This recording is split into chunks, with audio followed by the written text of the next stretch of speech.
7. Arizona Sports, the local sports leader. Burns and Gambo starts now. Straight up 3:38. There we go. On this Wednesday afternoon, good afternoon, and welcome into today's edition of the Burns and Gambo Show here on Arizona Sports, the local sports leader. My name is Dave Burns, alongside the one, the only, John Gambadoro. Hi, Gambo! Burnsy, what's going on? How much, my friend? How we doing today? We good? Well, a couple things I want to mention before we get into all this stuff. Number one, congratulations to Hamilton. Yes. They beat Corona last night. I am sorry for the loss of your son's baseball team. But congratulations to them. They were down 7-0. We jumped on them 7-0, knocked out their starting pitcher in the second inning, and they are a very good offensive team, and they just kept coming back and run here, 2 runs there, run there, and then they ended up pulling it out. Corona just stopped hitting. We weren't able to get any runs after that second inning. Their pitcher came in. They got a new pitcher that came in and just shut us down. So congratulations to them. We were not able to go back-to-back on the state championships, but Hamilton played a great game. They played a great game. So really fun to watch those kids play. They were fantastic. Their offense was incredible. Just real exciting to watch those kids. Some of those kids are going to go on to major colleges, and it was fun to watch them play. So great game last night at Tempe Diablo. Corona was not supposed to get back after they lost everybody from last year's team, but we still made it back to the state championship. The other thing I wanted to mention really quick, and I know you're going to agree with this, just for a second here, because I know all the people at the Arizona Republic and AZ Central lost somebody near and dear to their heart. One of their photographers, Rob Schumacher, passed away the other day, and I've seen so many messages about him, and people like Doug Tamaro and Mark Dalton saying all the great things about him. Mm-hmm. We always ran into each other, didn't know him, but with the losses we've had at our station, losing guys like Johnny V and H. Lowe and Joe Mack, and I know how hard it is. So, hearts go out to all of those people that work there, that knew Rob, that were close with him, because I know it's hitting them really hard. Yeah, he was a real fixture in the sports journalism community here in the Valley for many, many, many years. And he took some incredible photographs and captured some incredible moments. I too, did not know him very well, but certainly you cover sports in this town long enough, and you see the same faces, and you certainly know that everybody over there at AZ Central and the Arizona Republic, and writers who aren't even there anymore, suffered a great loss by losing a friend. Terrible loss, and I feel for those people because it's hurting them, very dearly. And my friend Dana Scott and quite a few other people, have posted a lot of good tributes, about him. So my heart goes out to all those people and his family, obviously his wife and his children, and all the co-workers that he worked with, because I know it's a devastating loss for them. Agreed, no doubt about it. Let's roll up our sleeves, get to work, tell you what our top story of the day is today on the Burns and Gambo Show. Burns and Gambo, the weigh-in. And Seawald's pitch. Swing and a miss. It's a sweep of the Giants to kick off the homestand. Diamondbacks win it by a final score of 6-3. A nice, easy, confident win. A sweep of the San Francisco Giants for the first time since 2022. Wow. Yeah, wow is right. You dubbed it the Burnsy 13. They're the Burnsy 13. 5-1 so far against the Burnsy 13. Does my heart good, Gambo, to see this. This is just what they needed. I know we have a lot to talk about. I cannot wait to talk about Catel Marte, because we said it the other day, and we said it to Torey Lovello. This team is not going anywhere unless he performs well, up to his capabilities. He's a star player in this league, and he was really struggling. So it was great to see him get going. I know we're going to talk about that. Yesterday's win, incredible win. And then today, you battle, and then you blow it open in the 5th inning, and then you had a great effort by Merrill, and then you come out and your bullpen gets it done, and Seawald closes the door. Just terrific effort by everybody in the bullpen. Clark came in, did a good job, and then Seawald in the 9th, and Clark. It was just a really good win for the Arizona Diamondbacks. Yeah, for Merrill Kelly and for the Diamondback starters, it's 11 quality starts now in their last 15 outings. So clearly that unit has turned some things around. The bullpen did not give up a run in any of the games against the San Francisco Giants. Paul Sewald, a very quiet, efficient 2-for-2 in save opportunities since he blew the one in Texas. Merrill grinding a little bit, but like I say, gave him the quality start. And then Catel Marte, and you're right, we are going to talk about Catel Marte in the very next segment of the show because kind of, on the piggybacking on what he did last night, what he was able to do today, kind of the question that a lot of Diamondback fans have right now bouncing around in their minds is Catel Marte back. In fact, that's what we're going to do. We're kind of using this segment to kind of get us back into our rhythm and our clock and things like that. So when we come back on the Burns and Gambo show, we'll speak specifically about Catel Marte, the huge walk-off last night, the home run, and the 3-hit effort today. Is Catel Marte back? We'll talk about it next on the Burns and Gambo show. I'm coming to London. The Union Jack Classic, ASU versus Kansas at Wembley Stadium. London? Yes, London. Arizona Sports will send one winner and a guest to London with round-trip airfare from Phoenix, 4-star hotel accommodations, Royal Box seats at Wembley with hospitality, sideline passes, a VIP Tower of London private experience, and a nighttime river cruise on the Thames. Jolly good. Devils in London. London. Brought to you by Desert Financial. Cheerio. Watch or listen to Arizona Sports in the 7 a.m., noon, and 4 p.m. hours. When we give you the cue to call in, dial the Arizona Sports studio and be ready to answer a trivia question. Answer correctly and earn 50 entries into our Devils in London grand prize draw. Full set of rules and info available on the contest page at arizonasports.com. Brilliant. Jolly good. Well, must be off. Do you owe $10,000 or more to the IRS like Will? When I was 50, my whole life fell apart. I lost my job, I lost my wife, I lost the house, I lost pretty much everything except for my life. When the IRS came calling, I just didn't have it in me. I felt like Wile E. Coyote, just waiting for that IRS anvil to drop. Then Will found tax relief advocates. I heard their advertisement on the radio, I wrote down the number, and I made the call that changed everything. The IRS gave me a bill for $40,000. Tax Relief Advocates got that down to $3,200. I've paid 9 cents on the dollar. Now that's a great deal in anybody's book. If you owe 10 or even hundreds of thousands of dollars to the IRS, don't lose hope. Do what Will did and call TRA for a consultation. But for me, the real win is I got my life back. Visit TRA.com or call 800-488-2578. 800-488-2578. That's 800-488-2578.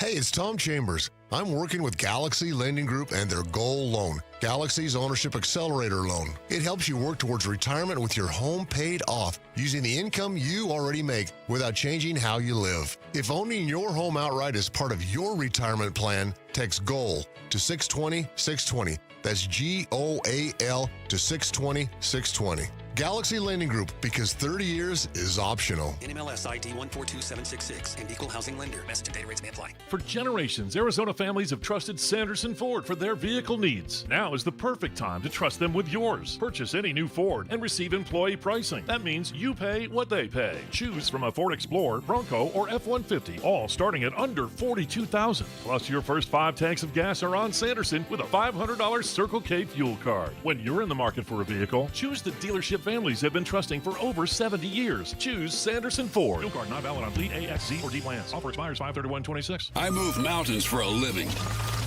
Literally. That means I don't carry hand lotion, and when it comes to serious heartburn, I don't mess around with anything but Rolaids. Rolaids' dual-active formula has calcium carbonate and magnesium hydroxide that relieves heartburn fast. Yeah, you heard right. 2 actives for that powerful relief. And the best part? The roll fits right here in my pocket, so I can get back to moving mountains.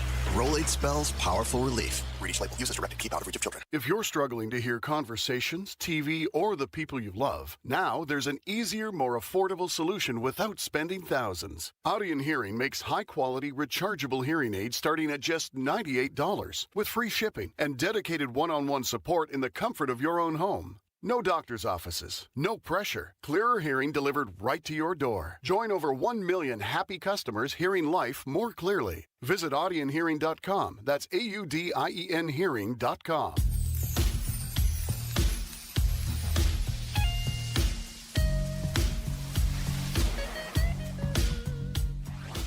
Hey everybody, Dan Bickley here. Western Conference Finals Game 2 tonight. Will it be another epic confrontation? We'll discuss NBA playoffs tomorrow morning. Fun begins at 6 a.m. on Arizona Sports, the Arizona Sports app, the Arizona Sports YouTube channel. Here's the 1-0. And Marte swings. High drive. Left field. Game, set, match. As the 0-1 swung on, that ball is just drilled out to deep right center field. Going back is Brennan looking up. That is out of here. Another game and another Catel home run. And he puts the Diamondbacks in front 3-2 on his 7th homer of the season. Well, you wanted to talk Catel Marte. I did. What do you want to talk about? 6 for 12, 2 home runs, 7 RBIs. You know where I want to? I'm going to start in the oddest place. You ready? Sure. I can't wait to hear where this is going. That's the best bunt single I've seen all year. Oh, the bunts. Oh, come on. That's a thing of beauty. That was a thing of beauty. You know, anybody can hit a home run, but when you get a bunt single like that, come on, Burnsy. I was just impressed. I mean, listen, this is easy because they're not going anywhere without him. Right. He's arguably their best player. He's a star player. They resisted the temptation to trade him. Nobody was offering enough. There's been obviously some, off-field issues that were very well documented last year. Mm-hmm. But that's last year. That's the past. He got off to a miserable start this year, just miserable. Batting average is still terrible. Let's not make a mistake about it. But for this team to be a contender, forget about just even making the playoffs, to be a contender for the playoffs, they need this version of Catel Marte. The guy that went 2 for 4 with 2 RBIs, 1 for 5 with a home run and 3 RBIs, 3 for 3 with a home run and 2 RBIs. That's a guy that can carry a team. That's a guy that can carry a team for a series. That's a guy that can carry a team for a week or 10 days or a month.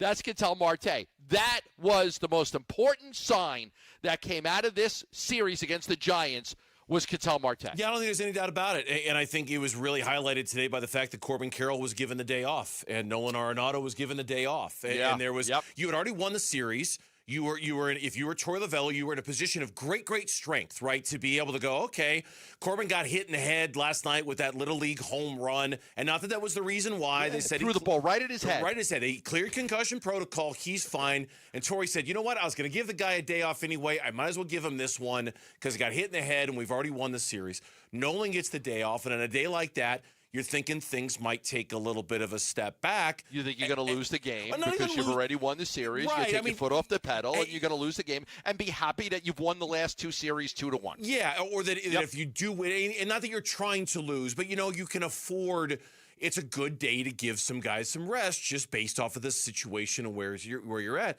Catel Marte comes in, he says, to hell with that. I'm going to have 3 hits, and I'm going to be a triple shy away from the cycle. I'm going to hit another very important, meaningful home run, and I'm going to crush a double.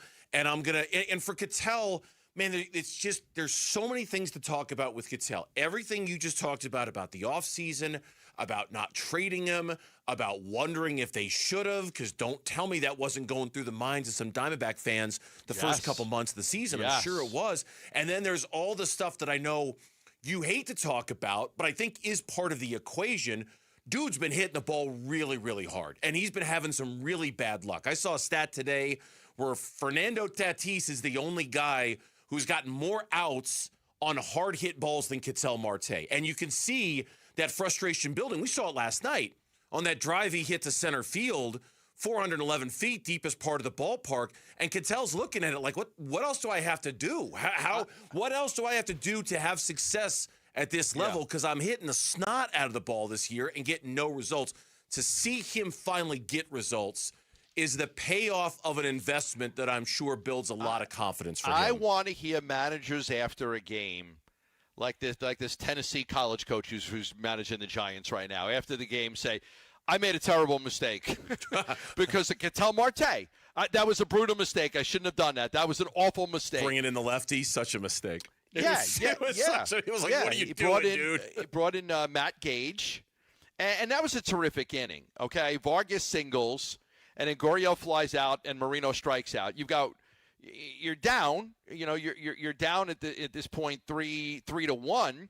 There's 2 outs and a runner on, And Adrian Del Castillo, who has not been swinging the bat well, comes up with a huge single on a 2-2 pitch. And then Fernandez pinch runs. And then you get the catcher's interference by Susek on Waldschmidt. And that sets up the you got the base hit that made it 3-2 by ADC. And then obviously the catcher's interference. He takes a 1-0 slider, and he hits it for a huge home run. And the Diamondbacks all of a sudden are up 5-3. They win the game 5-3. I'm still waiting for him. Has he crossed home plate yet? on that one, I've never seen anybody take that long to walk around the bases. I mean, they did play another game today, so I would assume eventually he made his way around. Okay, I was wondering if I was going to wake up around 2 or 3 in the morning just to see if they were going to air him crossing home plate. It was a tremendous at bat. And then the manager after he's distraught. They've got a 3-1 lead in the 9th inning. This team's struggling mightily. They're not good. And he makes this decision, and Marte just crushes that ball. Yeah. Takes a 1-0 slider, hits it for a three-run homer. Ball game set match, as Chris called it. And that's what I want to see. I want to see managers punished by decisions they make against Catel Marte. He's got to punish them. You're bringing in this guy to face me? Okay. Yeah. Okay. I'll show you. I loved it. I loved every second of it. I really did. I watched the walk-off last night like 2 or 3 times again this morning, and the look on Matt Gage's face. I mean, it is just one of absolute despondent disbelief. Like, I cannot believe that just happened. Here's Torrey after the game, after last night's game, not today's, but last night's game in the Marte walk-off. He said, I don't give a F about expected numbers. I want to win and get hits to help us win. And that's just who he is. He's so matter of fact, and it's just so simple and easy when you have conversations because it's real and to the point. And that's what makes him great. So I know it's been frustrating for him, but the thing I see every single day, and he even validated that today, is a hardworking athlete, a very engaged athlete, very present athlete, and he's there for his team. And he's frustrated when he doesn't do well, and he wants to be right in the middle of everything. And today was a great moment for him. Look, the 5-1 record is great. The 5-1 record of the Burnsy 13 is great. The sweep is awesome. There is nothing more significant to come out of the last 3 days than Catel Marte coming out of the start funk. I mean, it's not close. It is the most important thing that has happened over the last 3 days if they're going to have any kind of sustained success this season. More important than the sweep, more important than anything else. It absolutely had to happen. And I think it was only a matter of time until it did. And hopefully it's here to stay. It feels like he is back and that it's going to be okay with I agree. We can talk about starting pitching and Sewald getting a save and everything, but this team goes nowhere unless Catel Marte starts hitting the way he did this past 3 games. When we come back here on the Burns and Gambo show, should, or is the question, will the Phoenix Suns try to get back into the first round of this year's NBA draft? We'll talk about that next. Burns and Gambo here on Arizona Sports. Quickly and Marana mornings. This is the first time you could say this in a really long time in Phoenix, Arizona. There's 4 young players on this roster who, if they all make a leap, things could get interesting. And those players, you mentioned a few of them in the blast. Kaman Malawach, Brashear Fleming, and then a couple guys going into their 3rd year in Ryan Dunn and Oso Ighodaro. If all 4 of those players take a leap in year 2, if they're all back, which I believe they all will be, things could get pretty interesting. Bickley and Murata, mornings on Arizona Sports, the local sports leader. It's back. Employee pricing. Yep, we pay what Ford employees pay at our Desert Ford dealers. Hey, Paul Calvisi here, man. Do not miss employee pricing across a full lineup of trucks and SUVs. Hey, Ford has been part of this country's story for more than a century, and Ford will help drive America forward for the next 250 years to come. You take that 2026 Ford F-150, work truck, or weekend warrior, Ford has a powertrain fit for the job. And remember, Ford is the #1 selling truck brand in Arizona. And right now, get employee pricing plus $1,000 cash back on a 2026 F-150 and Ford Explorer and 2025 Ford Maverick and Bronco. Employee pricing and $1,000 cash back while it lasts at our Desert Ford dealers. Just click buyfordnow.com. Based on S&P Global Mobility Retail U.S. new vehicle registrations for the truck vehicle type CYTD October 2025. It's Staples' 40th anniversary, and they've got deals worth celebrating. Now through May 23rd, enjoy up to 50% off. Save on paper, chairs, custom print, balloons, and more. 4 decades in business deserve some seriously smart savings. Staples. That was easy. For over 40 years, Collins Comfort Masters has provided trusted, certified technicians. And with nearly 11,000 five-star reviews, the Valley agrees. Right now, you can upgrade to an EcoWater Whole Home Premium System for as low as $60 a month OAC and get cleaner, better water at every tap. Call 480-NO-WORRY or visit collinscomfort.com. Collins Comfort Masters, your no-worry solution for air conditioning, plumbing, electrical, and water filtration. That's collinscomfort.com. There are countless personal injury attorneys in Arizona. How in the world do you know whom to choose? Hey, everybody, it's Dan Bickley, and here is why you choose the attorneys at Sweet James when you are hurt in an accident. Number one, Sweet James used to work defending insurance companies, and so did many of his attorneys, and they were disgusted by how insurance companies take advantage of everyday people at their weakest moments, and now they use their passion, experience, and knowledge to give injured victims a voice. Secondly, they are one of the only firms that have attorneys with experience in over 500 trials, and they constantly deliver some of the top settlements in the state. Now, it's the compassion for injured victims that drive them to win and win big. So if you are hurt in an accident, call Sweet James at 800-9-million, 800-900-0000. Find them online at sweetjames.com. Proud partner of your Phoenix Suns. Earn an accredited MBA in as few as 16 months for about $21K at University of Maryland Global Campus. Explore 10 specializations, including finance, HR, cyber technology, and more. Plus, showcase the value of your MBA with a comprehensive learner record and digitally demonstrate in-demand skills and credentials to employers. No application fee if you apply by June 1st. Learn more at umgc.edu. Certified to operate in Virginia by SHAF. Wesley Financial Group is not a law firm. I'm Chuck McDowell, founder of Wesley Financial Group. Did you buy a timeshare because they told you it was a great investment? That's a lie. Most timeshares can be bought online for $1. To find out what your timeshare is worth and to cancel it, call us today and we'll send you our timeshare exit kit free with all your options for cancellation. Call Wesley for your free exit info guide. 800-771-1300. That's 800-771-1300. On May 23rd, fans can receive a Serpientes replica jersey courtesy of Talking Stick Resort. Get your tickets now at dbacks.com.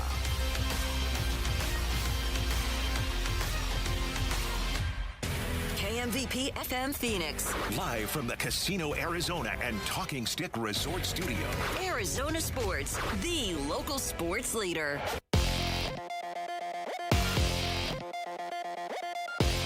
I'm Mitch Varel. This with Trending Now. It's presented by Parker & Sons Heating, Cooling, Plumbing, and Electrical. How sweep it was, technically, because it already happened for the Diamondbacks. Behind the bat of Catel Marte, the Snakes won their fourth straight game and swept the Giants this afternoon, 6-3 the final score. Marte clubbed 2 home runs in the series, including his first career walk-off home run last night. Next up for Arizona is a 4-game set at Chase Field against the Colorado Rockies. That series will start tomorrow. And we've got some great playoff action coming up tonight. First, if you loved Game 1 of the Western Conference Finals in the NBA, brother, I cannot wait for Game 2. Spurs up 1-0 in that series, trying to follow up that big double overtime win against the Thunder. Tip-off will be at 5:30. We will carry that one starting at 5 over on ESPN 620 AM. And then over on the ice, Game 1 of the Western Conference Finals between the Golden Knights and the Avalanche in Colorado. Puck drop for that one is going to be at 5. This report is brought to you by Asset Preservation Wealth and Tax. Retirement comes with stealth taxes, Medicare surcharges, Social Security taxation, and forced distributions. Schedule your retirement tax and income stress test today at AssetPreservationWealth.com.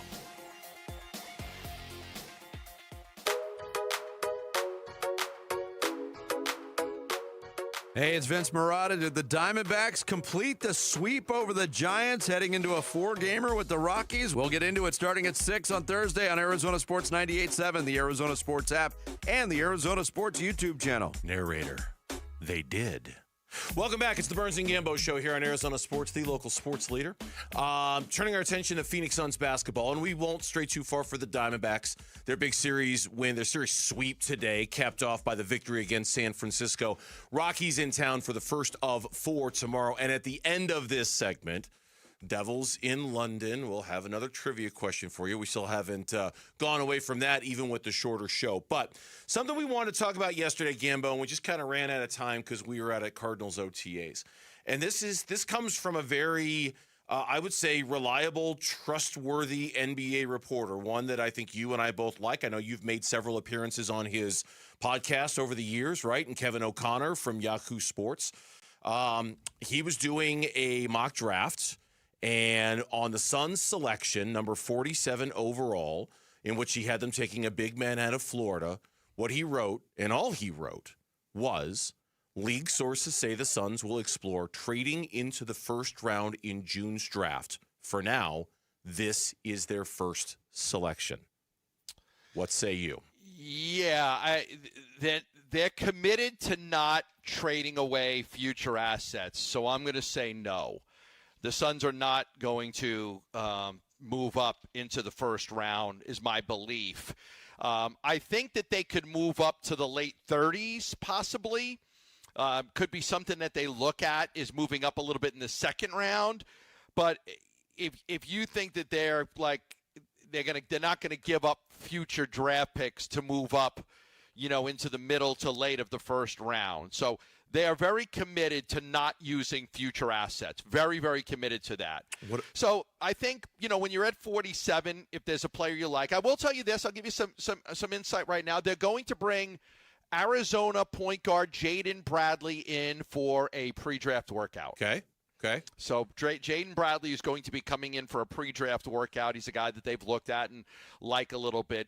But the way they're at right now is, sometimes you could use a guarantee when you're in the second round. Sometimes you could use a guaranteed roster spot to get an agent to have a guy passed on by other teams. So say you're picking 47 and, you're telling the agent, hey, we're going to guarantee a roster spot for this guy. We're going to guarantee a couple of years and, we're going to give that to you. And other teams want him on a two-way, right? I mean, Kobe Bryant last year was on a two-way. So if all these other teams in the 40s are looking at a guy as a two-way, sometime the agent will say, don't take my guy. Don't take my guy because I got a team below you that's going to, guarantee his deal. So if there's somebody they really like, they've got the ability to, kind of get him to where they are at 47. But I do think that they could maybe move up a little bit. But, Bernsey, I'm going to say I think it's unlikely that they're going to make a move into the first round. As much as I love Kevin O'Connor, I don't think they're going to move into the first round. I wonder too. You use the phrase "future asset," and I mean, there's two ways to look at this. If you're, the Suns and how you could potentially accomplish this. One would be to trade future picks for current picks. That's certainly one, and that I think falls under the category of future assets, which is what you just said a second ago. There's also trading players, current players that you've got right now. And so I'm assuming in what you're saying, in which you're not playing Blue Oyster Cult. You don't have the, you're working from home today, so I don't know if you've got I think the Reaper mask is here. If you need me to put it on for you, I can. I don't know where it is. I don't know if I want to put it on, but I think it's here somewhere. I gotcha. But I do wonder if future assets counts Grayson Allen, counts Royce O'Neal, counts, some of the players. Right now, no. Okay, because that to me is right now, no. In my category, in my definition, I don't count those guys as future assets. I count those guys as current assets. Their intention right now is to keep Grayson, Royce, and Highsmith. That's their intention. They really like Grayson. He had a career high in paint touches, Grayson Allen, and they really lacked in that area paint touches. He's a guy that can get into the paint. So they have a mid-level exemption they can use. They'll be aggressive with that. They've got a mid-level exemption. So they've got a spot that they can use. They've got the 47th pick. They brought in a couple guys already. The Miller kid from Cincinnati, McGray from Florida State. I'm letting you know they're going to bring in Jaden Bradley for a workout, a pre-draft workout. They've got a bunch of guys that'll be coming in. But no, I think the intention right now is to keep Grayson, Royce, and Highsmith. Wow, okay. There's a couple conversations here. I mean, number one is, okay, we can debate about whether they should try to get in the first round. I'm lukewarm on that. I understand they don't have a first rounder this year. The best they can do is 47. I understand the need for young players and that sort of thing. But I don't know if I'm hell-bent on seeing them get into the first round. When Kevin O'Connor wrote that idea, spoke that idea, I wasn't like, oh, yeah, they totally have to get in the first round and get themselves a first-round pick. But let's take that and set that off to the side for a second. Okay. The idea of keeping Grayson, Royce, and Highsmith, and again going with the player development and continuity theme, Gambo, I find it, and I know what they're saying. I've heard what they're saying. I find it truly surprising that they wouldn't consider moving one of those three guys that you just mentioned. I mean, like, I'm all for player continuity. I get it, but that to me is player continuity to the extreme. If you're talking about not moving anybody of significance off of next year's roster, I don't know if that's the right play or not. I don't think that's the right play, to be honest with you. Yeah, sure. I understand what you're saying. You're saying you got three guys. You now the goal is, as I've told you, is for Rasheer Fleming to play a lot more. Can you get him 25 minutes a game? Whether he starts or not, I think the plan is for him to get about 25 minutes a game. So that will give you the size and the length that people have wanted. They've wanted to, and they like Rasheer. I mean, the fans love Rasheer. They want to see him play more. People are pining for him to play more. Well, here's a guy that gives you three-point shooting. He gives you length, size, and length. He's got to get a little bit better defensively. These guys are going to get a lot of work in the summer. I expect a few of these guys to be back into the summer league playing, getting that experience. But I understand what you're saying. You're like, okay, you got a little bit of a logjam. You got a glut. You got Grayson and Royce. You got a total Can you move one for somebody? Especially if you're committed to giving Rasheer Fleming more minutes, you got to take those minutes from somebody. And at some point, it's like, do you really need all these 6'5" guys who kind of do the same thing, or would you be better off spinning one of them for a first-round pick, or one of them for some depth at a different position, or even more length, or whatever you could get for them? Again, I understand they are preaching the continuity thing. I just didn't realize they were going to take it to the level of truly none of their top 8 guys are going anywhere at all. I would have thought they would have cracked into that a little bit to try to change the balance of the roster. I will say this. Look for them to make a move. There are teams. I think you sent something today about the amount of picks the Spurs have. Yes. Do you have that handy? I did. Well, we were going to talk about it a little later on in the show, but I know you are, but this is more Suns related. Okay, yeah. So it's a little bit different. The Spurs have 7 incoming future first-round picks. Give me just this year. What do they have this year? They have 20, 35, 42, and 44. Okay, that they are going to target teams that have all of these picks and don't need them. Okay. There are a few teams out there that don't want the picks that they have. The Spurs don't have any. Where are the Spurs going to put 4 guys? Nowhere. What'd you say they have? They have number 20 in the first round. 20? And then in the second round, they have 35, 42, and 44. So 35, 42, 44 could be in play for Phoenix, and it could be other teams. What I'm saying is look at teams that don't have a lot of openings on their roster, that have 2 or 3 or 4 picks. They don't want them. Yeah.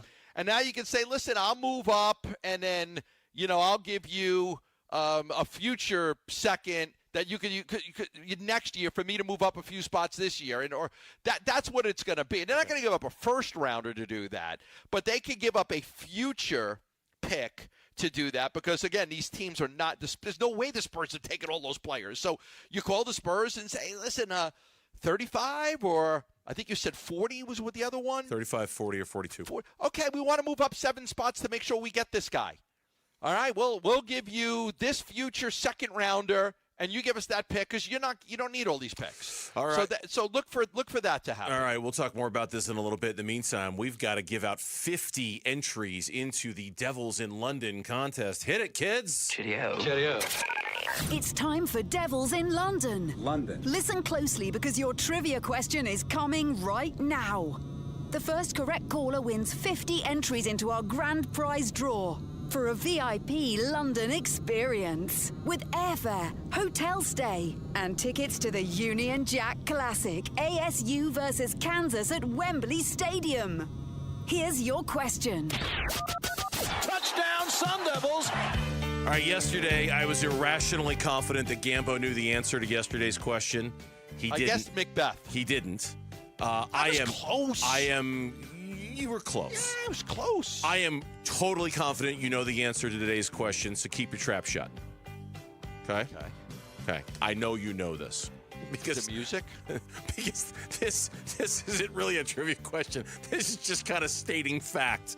The question is, we'll take one caller only at 602-260-9870. Besides gold, what is the other main color for ASU? Really? 602-260-9870. 602-260-9870. This is really a question. One caller only, please. When we come back, the NBA playoffs have given us a double-digit comeback overtime, forced in a superstar performance. What's next tonight? That's next on Burns and Gambo. Diamondbacks baseball. Here's the 1-0. And Marte swings. High drive. Left field. Game, set, match.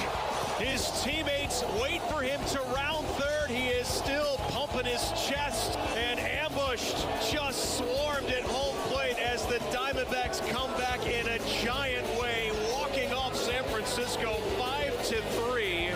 Up 2-0 in the series. Can the D-backs sweep San Francisco? Game 3 today live from Chase Field at noon on the Arizona Sports app and 98.7 FM.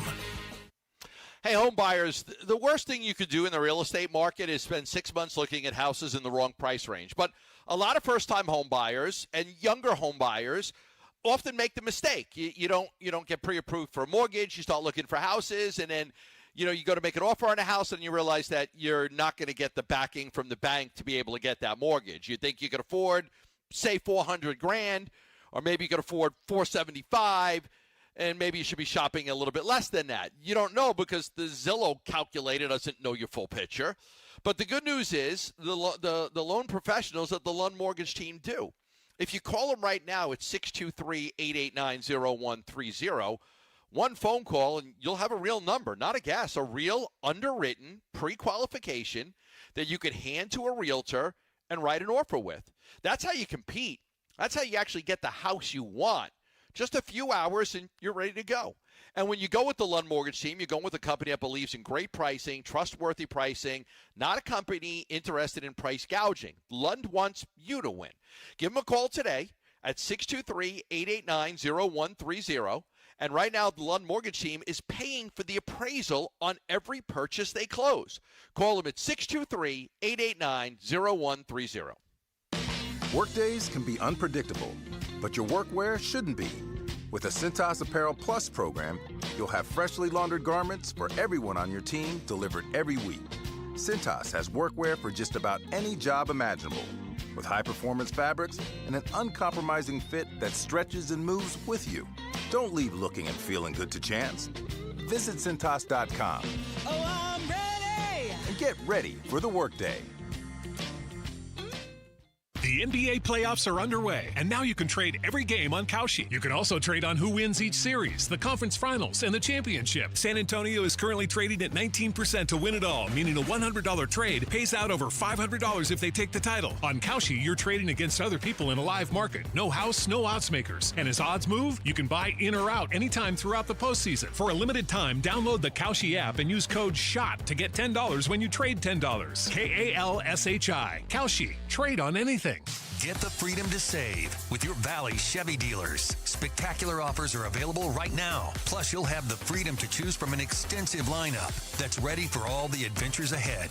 That includes popular models like the legendary Silverado, the versatile Equinox, plus the feature-packed and affordable Chevy Trax. Don't miss out. Memorial Day marks the beginning of summer and a great time to hit the open road in a brand new car, truck, SUV, or EV. from your Valley Chevy dealers. Hey everybody, Dan Bickley here, and if you're hurt in an accident, it is so important that you get medical treatment right away, and then you call the attorneys at Sweet James. It's critical that you make your health a priority and get representation quickly so Sweet James can help you with medical care, with your car, and getting you the most money for your injuries. Remember, you pay nothing at all until they win your case. Call Sweet James at 800-9-MILLION, 800-9-MILLION, sweetjames.com. Proud partner of your Phoenix Suns. This is a special alert to all Americans who own a vehicle with less than 200,000 miles with an auto warranty about to expire or with no warranty coverage at all. Due to a decline in the economy, CarShield is announcing a low-cost month-to-month vehicle protection plan that is now available to the public to save any driver out-of-pocket expenses on future auto repairs. Call now to find out how you can pay almost nothing for covered auto repairs. Yes, you heard that correctly. Pay almost nothing for covered auto repairs. An open phone line has been established for all drivers to call for a free quick quote. Call 800-292-4541 now. Drivers who are covered will not have to pay for covered repairs again. This protection plan is at an all-time low. Additionally, drivers who activate this vehicle protection today will also receive free roadside assistance, free towing, and car rental options at no additional cost. Call us for your free quick quote today. 800-292-4541. That's 800-292-4541. What do you have to lose? Call 800-292-4541. Again, 800-292-4541. You know, fish, chips, cup of tea, London.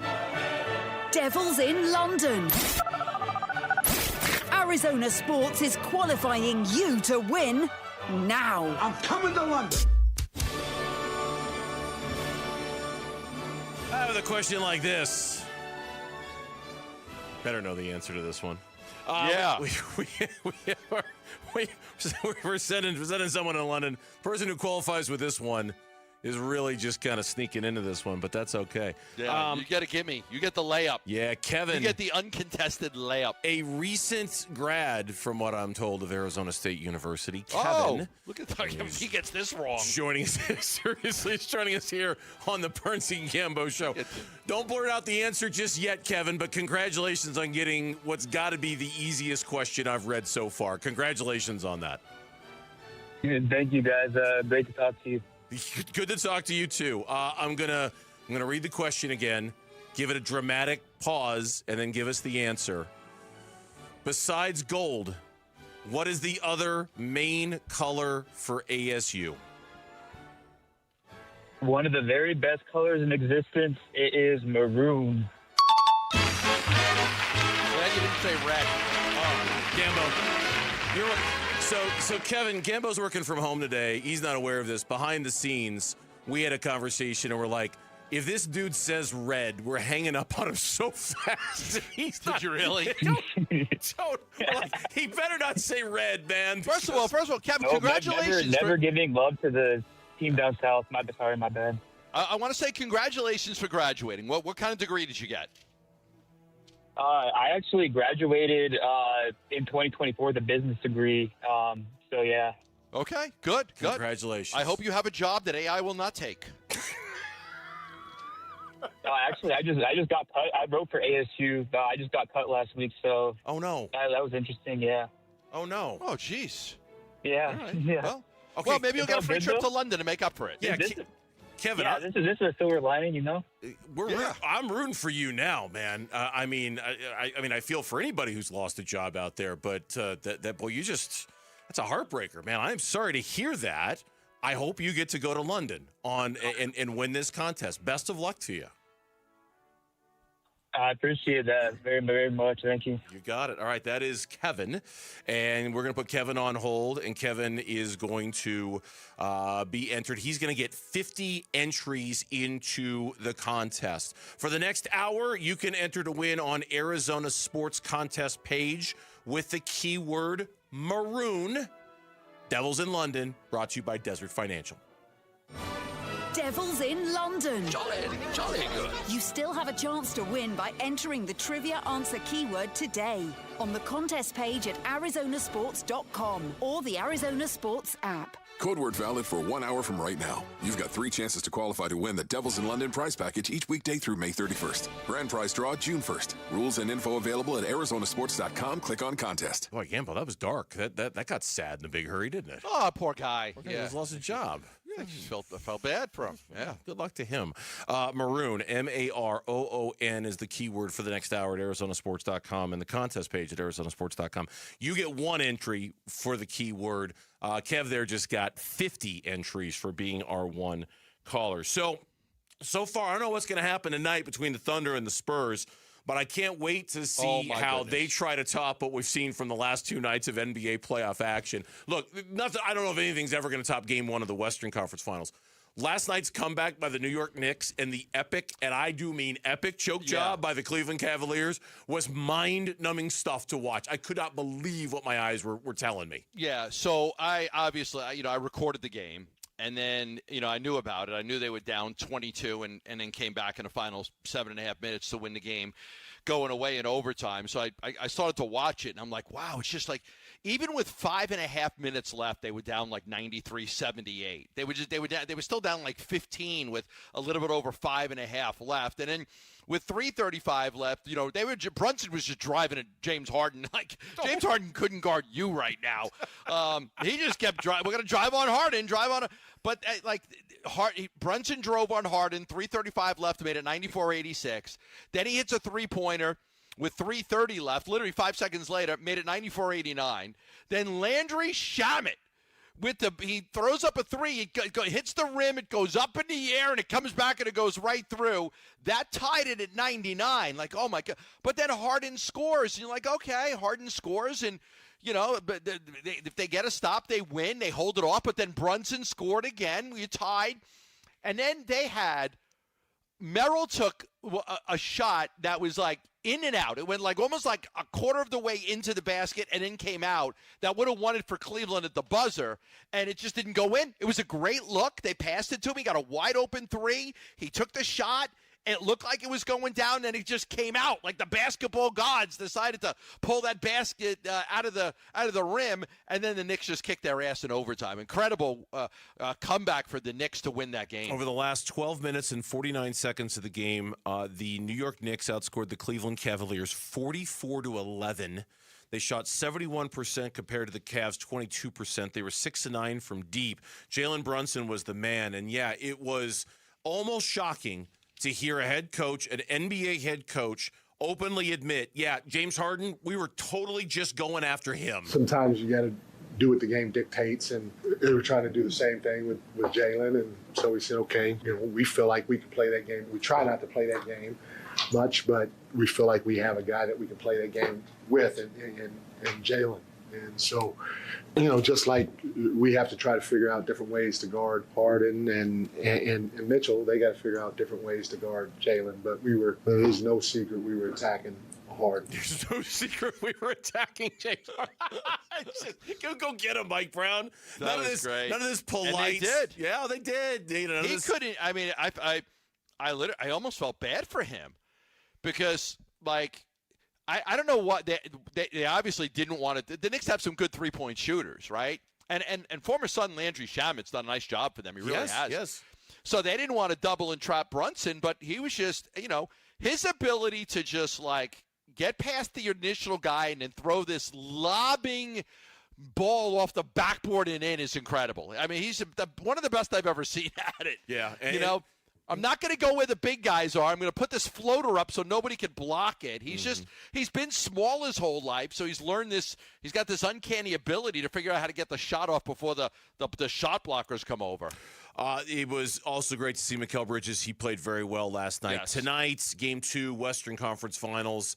I don't think they can top what they did a couple of nights ago, but they'll give it a shot. And I believe that game can be heard on ESPN 620. I believe that game will start in about an hour, and you can hear it on ESPN 620. So there's that real as well. quick, Windhorst said, like, I don't know how anybody can beat Wemby 4 times. Like, he thinks he didn't say the series was over, but he's like, I never like look at one game and say this could be it, but I don't know how anybody's going to beat this guy 4 times. Yeah, we'll find out. Because Oklahoma City is it really is a great. He's great individual, good team, but I mean he's just such a freak. And Oklahoma City's so deep. We'll see what they have planned. Big night for Chet Holmgren, potentially, if it's going to happen. When we come back on the Burns and Gambo show, the Arizona Diamondbacks sweeping the San Francisco Giants, 5-1 in their last 6.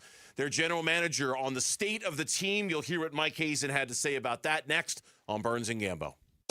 Diamondback skipper Torey Lovello, the man who makes the lineup, joins Burns and Gambo Friday afternoons at 2:30 to talk D-backs. Brought to you by Budweiser. Watch it on YouTube. Listen on the Arizona Sports app and 98.7. So every day I've got my M Drive right here, and I take it every day after I get my workouts in. And energy, lean muscle supports your healthy testosterone levels.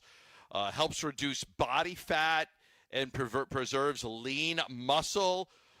It's a just terrific product. Supports increased energy, metabolism, and endurance. 5 clinically tested ingredients. This is my go-to. Got it in my hands right now. I've been taking it for well over a decade because as I started to get a little bit older, I realized that I don't want to slow down. I have goals and things that I want to do when I get to my workouts every day and things that I want to accomplish. And I was sitting in a room with Bernsey the other day, and we were just talking about weight. And when with our guy Joe said I lost some pounds, I've never been 200 pounds in my life. I'm always around the same. I always been able to keep my weight in the 180s because that's where I'm comfortable and that's where I want to be. But to do that, I got to eat right, I got to sleep right, and I've got to get my workout in, and my exercises and things like that. So M Drive helps me. It's a great product. I swear by it. You can get it at Sprouts. It's the number 1 men's selling health brand at Sprouts. Or go online, put Gambo in the promo code for a discount at mdriveformen.com. Ryan Reynolds here from Mint Mobile. I don't know if you knew this, but anyone can get the same premium wireless for $15 a month plan that I've been enjoying. It's not just for celebrities. So do like I did and have one of your assistants switch you to Mint Mobile today. Visit mintmobile.com/radio. Upfront payment of $45 for 3-month plan, equivalent to $15 per month required. Intro rate first 3 months only, then full price plan options available. Taxes and fees extra. See full terms at mintmobile.com. Save $2 when you buy 2 cans of Superior Products Coverall tire dressing. Plus, get 4 times O'Rewards points now at O'Reilly Auto Parts. O'Reilly Auto Parts. Support comes from Amazon Business. You can't rely on guesswork to run your business. With smart business buying, innovative AI tools optimize your purchasing experience, paired with delivery options built for business. Empower your team today. Learn more at amazonbusiness.com. Hey everybody, Dan Bickley here with my great friend and the guy who will hook you up, Shane O'Hanrahan, GM of Chapman BMW, where the summer sales event is already in full effect. That's right, Bick, and the savings are incredible. So if you want to spend your summer in the ultimate driving machine, now is a great time to make it happen. And to all your listeners, remember to ask for me by name. I'll make sure you get the best price you're going to find in the Valley. That's Chapman BMW, 2 great locations, 1 great experience. Hey, it's May, Tam Sir Kleiman. Time to turn screen time into swim time. That's exactly what we did at Casa Galvisi with Arizona's most awarded pool builder, California Pools and Landscape. You talk about a before and after. When we have friends over, that's all they talk about. A total transformation. New decking, shade structure, landscaping, turf, of course the pool. 1 designer, 1 contract, 1 builder, and our number 1 summer escape is now our backyard. See it for yourself and get a free estimate at calpool.com/Paul. Empty slogans and cute jingles, lawyers love to act like they care. Do they back it up? Hi, I'm Mark Breyer. And I'm Alexis Breyer. We're the husband and wife law team. One study found that half of all clients were unhappy with the lawyer they hired. The number 1 complaint, a total lack of communication. We take client happiness seriously. That's why we survey all our clients and know that over 97% are happy. Do your research. Call the husband and wife law team first. Wolf, you've had All Pro Shade concepts at your house for a couple of years now. What is one thing you tell your listeners about them? Oh, buddy, you gotta have shade. Exactly. You want to cool down your patio? You gotta have shade. That's right. And how about a little privacy? You gotta have shade. Want a comfortable outdoor space for your whole family to enjoy? You gotta have shade. Wolf, can you say anything else? Do like I did. Get your free estimate at allproshade.com. That's allproshade.com. Because you gotta have shade. I'm Mitch Vareldes with Trending Now. It's presented by Parker & Sons Heating, Cooling, Plumbing, and Electrical. How sweep it was for the Diamondbacks this afternoon. Behind the bat of Catel Marte, the Snakes won their 4th straight game and swept the Giants out of downtown Phoenix this afternoon. 6-3 the final score. Marte clubbed 2 home runs in the series, including his first career walk-off home run last night. Next up will be a 4-game set at Chase Field against the Colorado Rockies. That series will start tomorrow night. And we got some great playoff action coming up this evening. First on the hardwood, the San Antonio Spurs look to follow up their double overtime thriller in Game 2 against the OKC Thunder. Tip-off is at 5:30. Coverage is going to start at 5 o'clock. You can listen to that broadcast on ESPN 620 AM. And then on the ice, Game 1 of the Western Conference Finals between the Golden Knights and the Avalanche in Colorado. Puck drop is going to be at 5. This report is brought to you by The Window Depot. Did you know The Window Depot is more than just windows? We have doors, skylights, cabinets, countertops, and even flooring. They're a proud partner of the Arizona Diamondbacks. Check them out, thewindowdepot.com.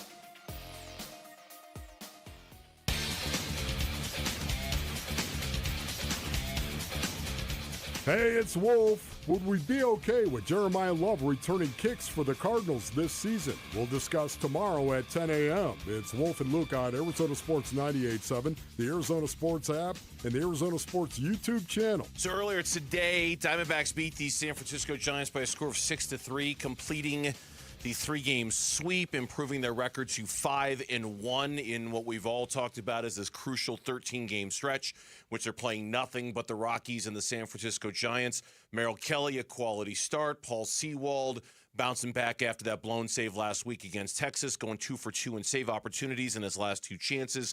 Catel Marte, another home run. And the Diamondbacks are doing exactly what we needed them to do, Gambo. They're taking advantage of a soft part in their schedule, this opportunity that's kind of presented itself with the Rockies and the Giants, and they're absolutely taking advantage of it in ways that we needed them to. They've exceeded our expectations so far, but make no mistake, this had to happen for them to stay in this race in the National League. Yeah. I mean, because we talked about it the other day. I think they got close to that danger zone, right? About 4 before this win streak. I think we were talking they're 4.5 out, and there's 4 teams ahead of them, and here's the 3 teams in a wild card, and then they're tied with the team, and there's 3 ahead of them, and that's always my fear, right? I always told you, my fear isn't being 4 games behind one team or even 2 teams.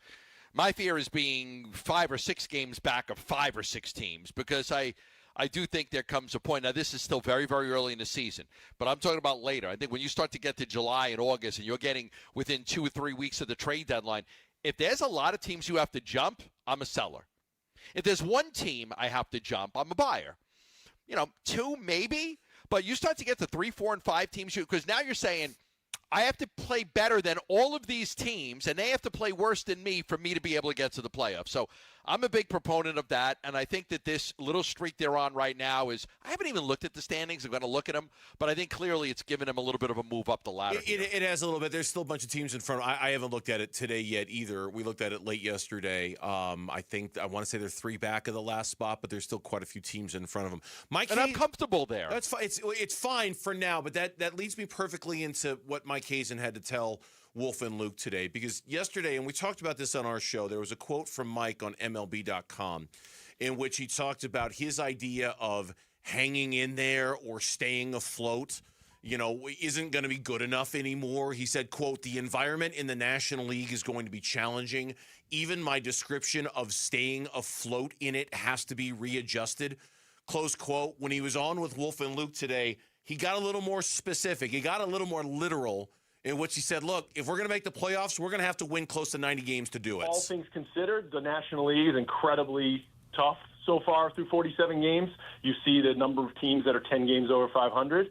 It's looking like high 80s is getting in the playoffs this year so far, and that we have some ground to cover there to get into that mix. And that's why he's saying staying afloat isn't going to cut it. That's why the idea. But now he's talking about having to go 90 and 72? Yeah. Just to make sure you get in? Yeah. Ooh. Yeah. That's what he's saying. Ouch. That's what he's saying. And right now they're 25 and 23. Ouch. So They're going to have to. That's what he's saying. This idea of just playing 500 baseball until we get our dudes back. Yeah, that sounded great in March. That sounded great in early April. Now we're taking a look around the National League. Man, you can't wait that long before you throttle it and go. You got to throttle it and go before that. Yes. If you're going to get that. I don't know whether they can or not. That's debatable. But he's saying this idea of being a 500 baseball team on July 1st when you start to get dudes back, we're going to have too much ground to make up to get to 90 if that's actually what it's going to take to get into the postseason. Okay, so I think we've just moved the goalposts a little bit. I think we've just moved. So to get to 90 and 72, that's an 18-game difference, right? Yeah. So 500 is 81 and 81. So does that mean they've got to be 9 games better, right? 9 games better than that. So you probably have to be on a pace of – look, because I do think when you get Burns back and Puck back and Martinez back that you should have a better baseball team, right? Logically, you should have been. But you're not asking to be on a 90-win pace now, but can you get – but he's saying don't be on a 500 pace. So now you've got to find middle ground there. And, again, eight games – 65 and 49. I just did the math. Is that what you got to be at? You have to go 65 and 49 the rest of the way to get to 90 wins. 65 wins, 49 losses. Yep. Okay. That's the number. You got to go see if that's the number to be believed. Now, we'll see if everybody we'll see if the Padres maintain this pace. We'll see if the St. Louis Cardinals maintain this pace. There's 2 teams right there that I don't think they're that good. You don't believe in them? I don't believe in them. The Cubs, I believe in, and that's not just because Lauren's sitting there.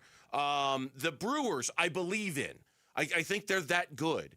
I don't think the Cardinals are that good. I don't think the Padres are that good. I think those 2 teams will eventually fall by the wayside. But in case they don't, man, you better go. So what is it that Mike Hazen is concerned with moving forward? I'll let him share. What are my concerns? Obviously, pitching depth is always a concern because as you want to try to keep the steady ship going through the course of the season, you want to maintain we've been healthy, which is awesome. We want to continue that health. So pitching depth, bullpen, and starting is something that keeps me up at night every night for 162 straight games. And so, look, as we get in further into this, we'll see what happens when we get that next wave of guys back and what happens to the team and where we're standing there. Waldschmidt's done an incredible job since he's come up. I think he's played his role to a T, exactly what we were looking for when we brought him up. So that's been a huge net positive for us. Getting Lawler back, who was one of our best players when he left, we'll see how all of that comes back together for us because Gurriel obviously wasn't there at the time, and now Gurriel's here. So we'll see how all that goes. It's really an interesting observation. Like we look at, and it still is, of course, at the end of the day, Gambo, a total net positive that you're getting guys back.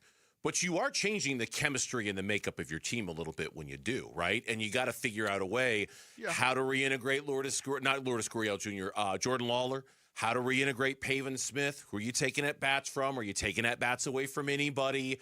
Kind of what we were talking about with the Carlos Santana thing a couple of weeks ago. Now, he ended up getting hurt again, so it didn't matter. But how are you going to fit him back in when the guys who were taking his spot are doing so well? It's a good problem to have, but it's still a situation you got to kind of figure out on the fly when you start to get these dudes back. Yeah, I think there are guys that you could take at bats away from, and it's not going to matter. And I think that's Adrian Del Castillo and Tim Tawa. And I think we're okay. We could take those at bats away if Lawler comes back and give them to Lawler. Those guys are utility players and role players, and they'll have to stay ready for when they get the opportunity if somebody gets hurt. But in the meantime, I think you could do away with the at-bats of those guys. The interesting thing to me is, if you could just right this ship and you get to, if you get to July and everybody's pitching well, do you go to a 6-man rotation?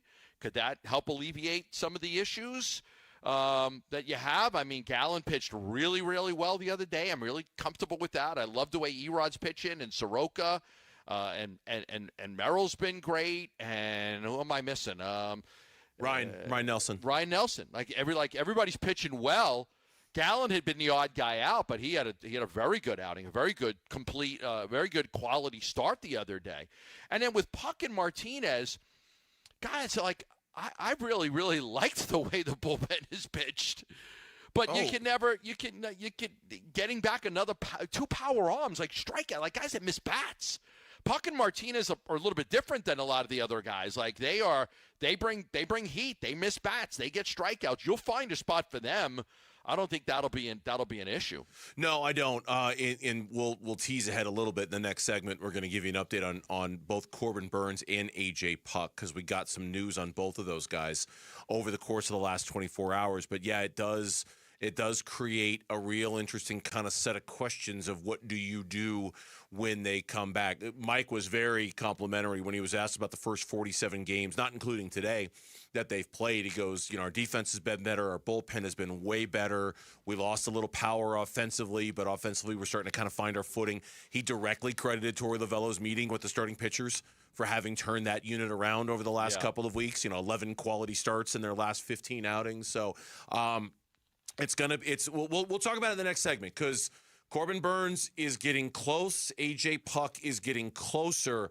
How exactly is that going to work? We'll talk about it next on the Burns and Gambo Show.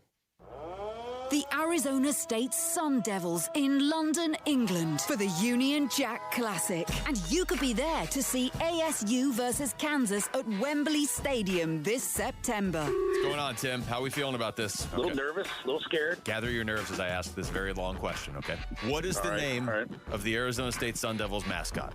That would be Sparky. Yes! The Sun Devil, technically. Suddenly got a British, wow, that was British-like accent. All right, Tim. Stay on the line. Something fun in there. That was good. Absolutely. Way to go, buddy. All right. Devils in London, brought to you by Desert Financial. Here's how you can win. Watch or listen to Arizona Sports in the 7 a.m., noon, and 4 p.m. hours. When we give you the cue to call in, dial the Arizona Sports studio and be ready to answer a trivia question. Answer correctly and earn 50 entries into our Devils in London grand prize draw. Full set of rules and info available on the contest page at arizonasports.com. You sound like you're from London. Back here for Liberty GMC, 87th Avenue and West Bell Road in Peoria. Or shop and buy online all the time at libertygmcaz.com. You don't need to leave your living room. You can shop and buy from your couch if you want. And you're going to want because these deals going on right now at Liberty GMC. First of all, it's the Memorial Day Save-A-Thon event. You may say to yourself, it's not Memorial Day weekend. And I would say to you, that's fine. Doesn't matter. At Liberty GMC, the whole month long, they've been doing the Memorial Day Save-A-Thon at Liberty GMC. And number two, it is truck month. And if you've been eyeing the best trucks that GMC makes, just know that they've got tons of them right now at Liberty GMC, and they are priced to move. These are some of the best offers of the season at Liberty GMC. $12,500 off a 2026 Sierra 1500. Beautiful truck.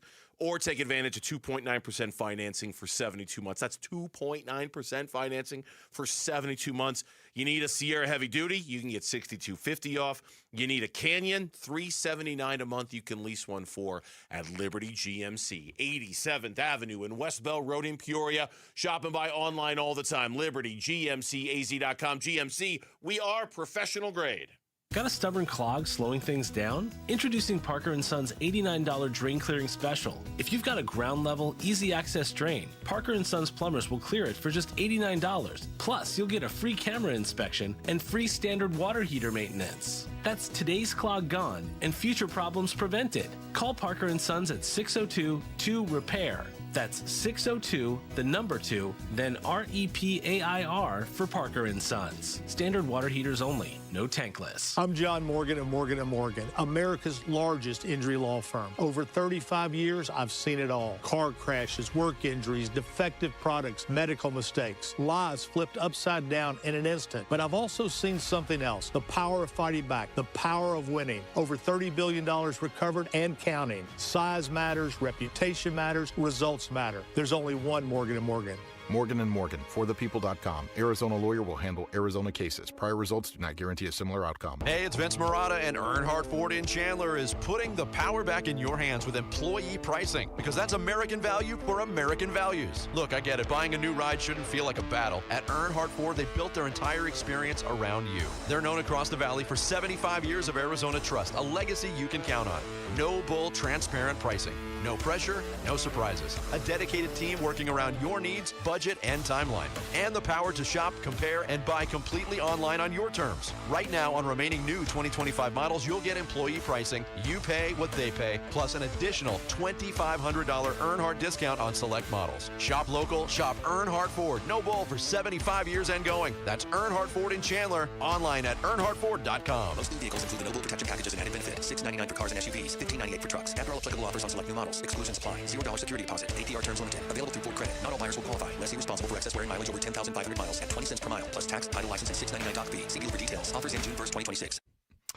You know, I don't know how much I thought about like retirement and financial goals when I was in my 25 to 30 to 35 range. But I did think about it a little bit, and I'm glad I did, because you understand the importance of saving for that day. That day is eventually going to come. Look, I don't want to be almost 60 years old. I'd much rather be younger, but you can't change time, right? Time's the big winner. So the most important thing you could do, and it's why I tell you about asset preservation, wealth, and tax every day, is plan for your future. Plan for your future. It's going to come. It's going to come. And the better you're planning, the more enjoyable it's going to be able to do the things that you want to do in life. Look, we work hard in America. I mean, America is different than like my cousins in Europe, right? We work so hard, and then we get to 60 or 65 or 67, and then, okay, I'm ready to slow down. But, you know, at that time, you know, your body starts to break down a little bit, and you get older, and you're tired. And, you know, that's why it's important to be able to control your destiny. And that's why your financial future is important. Contact Stuart Willis from Asset Preservation, Wealth, and Tax. Tell him what your goals are, your plans, and let him put together a plan for you for whenever it may be. You may want to retire at 60 or 62 or 65. You may want to travel the world or get a second home by a lake or a beach or a river or whatever it is. Stuart Willis can help. He does a great job. He's local. He's got 5 locations in the Valley, and he is a fiduciary. Call 602-877-PLAN for a free review. That's 602-877-PLAN. Investment advisory services offered through Foundations Investment Advisors, LLC, an SEC-registered investment advisor. The Arizona State Sun Devils in London, England for the Union Jack Classic.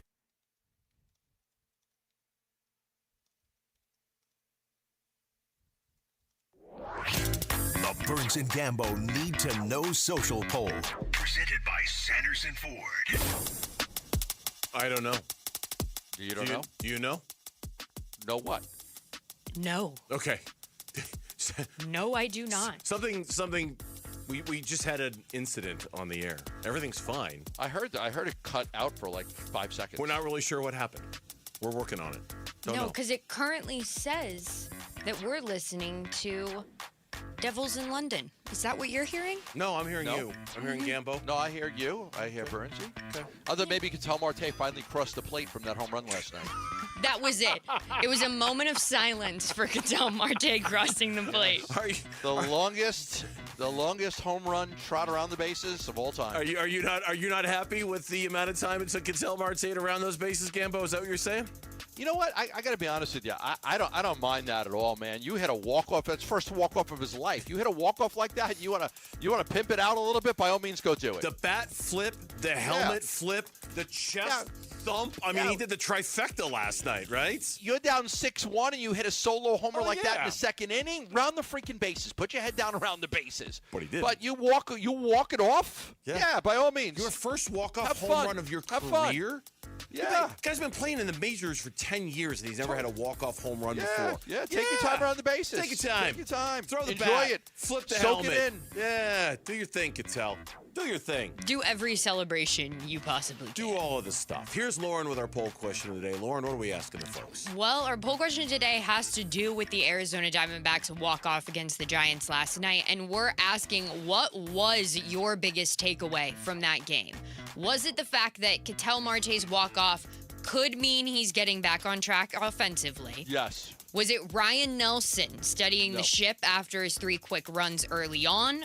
Or was it that the offense still struggled in big moments late before the walk-off? It's Catel. If it's not 90+% Catel, then something's wrong with our Diamondback fan base. Then something's wrong with our Diamondback fan base. Something's wrong with our Diamondback fan base. How do they answer the question? Come on. 58% going with Catel Marte's walk-off. 24% going with the offense still struggling in big moments late. And 18% going with Ryan Nelson steadying the ship. Okay. How many family members does Ryan Nelson have in the Valley? I want to know. They're all voting on the poll question right now. You can find the poll question at arizonasports.com. Is where that is at. I'm big on, you're entitled to your opinion, and there's not a right or wrong answer on something like this. This one seems like it's a right or wrong answer, doesn't it? It does. This one seems like the right answer is Catel. You're not be- going anywhere without Catel. Is a true or false bubble on the test? Yeah, this is sort of like the trivia question we had for Devils in London. That's not a trivia question. That's just kind of a fact, right? Like it's not really. You know it or you don't. Either you know it or you don't. It's not this one kind of feels the same way. Like if you're not voting for Catel, I'm not sure if you're paying attention, but hey. Our audience can do whatever our audience likes to do as long as they listen to us or watch us on YouTube. That's fine by me. Corbin Burns was asked if these bullpens that he's been throwing are fun, if it's fun for him to be able to throw bullpens again. Yes and no. I'm not a guy that likes to throw a ton of bullpens, and so I don't want to throw too many where I start manipulating and trying to do stuff that is going to take me away from what got me to this point as far as being in the big leagues. So yes and no. Yes, it's cool to see Shapes and Perdomo stood in today just to kind of get his intake on how some pitchers were looking too. So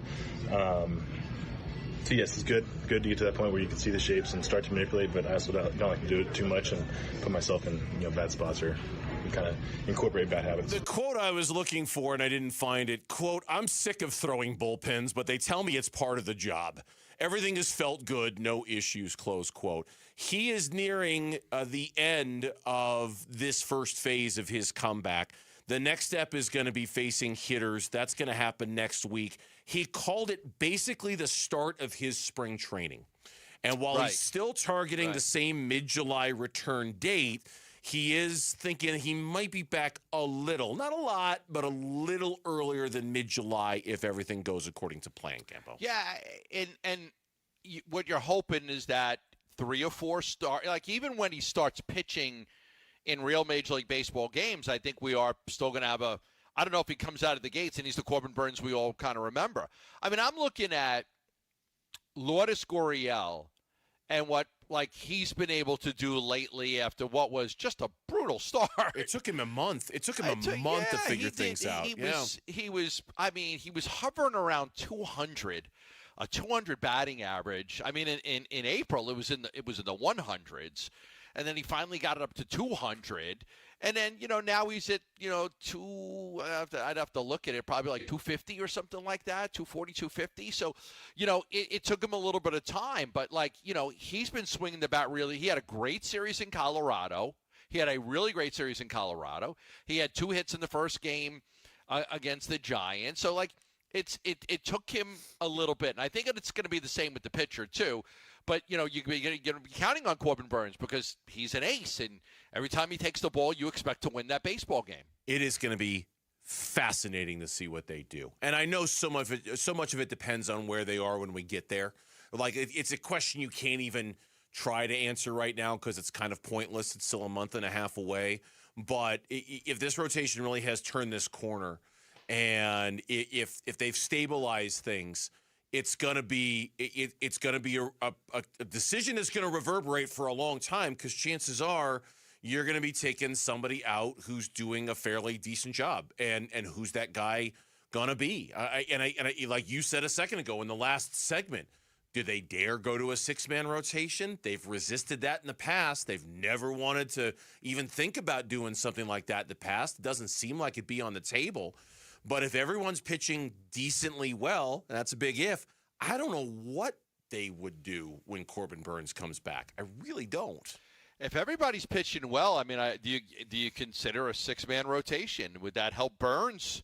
a little bit with the extra day off coming off of a major injury and surgery like that. I don't know. I mean, but then we'll that gets cross that bridge when everybody. That gets everybody else out of rhythm, right? Like, I mean, it's just these guys are creatures of habit. Corbin Burns is a pitcher of habit.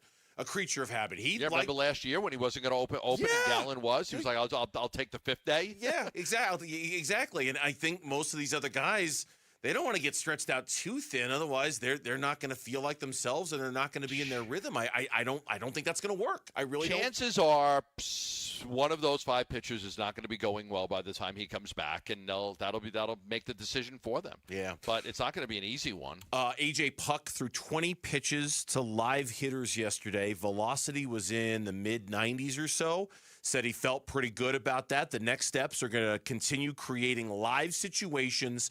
He's scheduled to throw in a game on Saturday at Salt River Fields. He is getting close. Couple weeks away, 3 weeks away, and A.J. Puck will be back, and boy, won't that be nice to have that in that bullpen. That's too many lefties, Burnsy.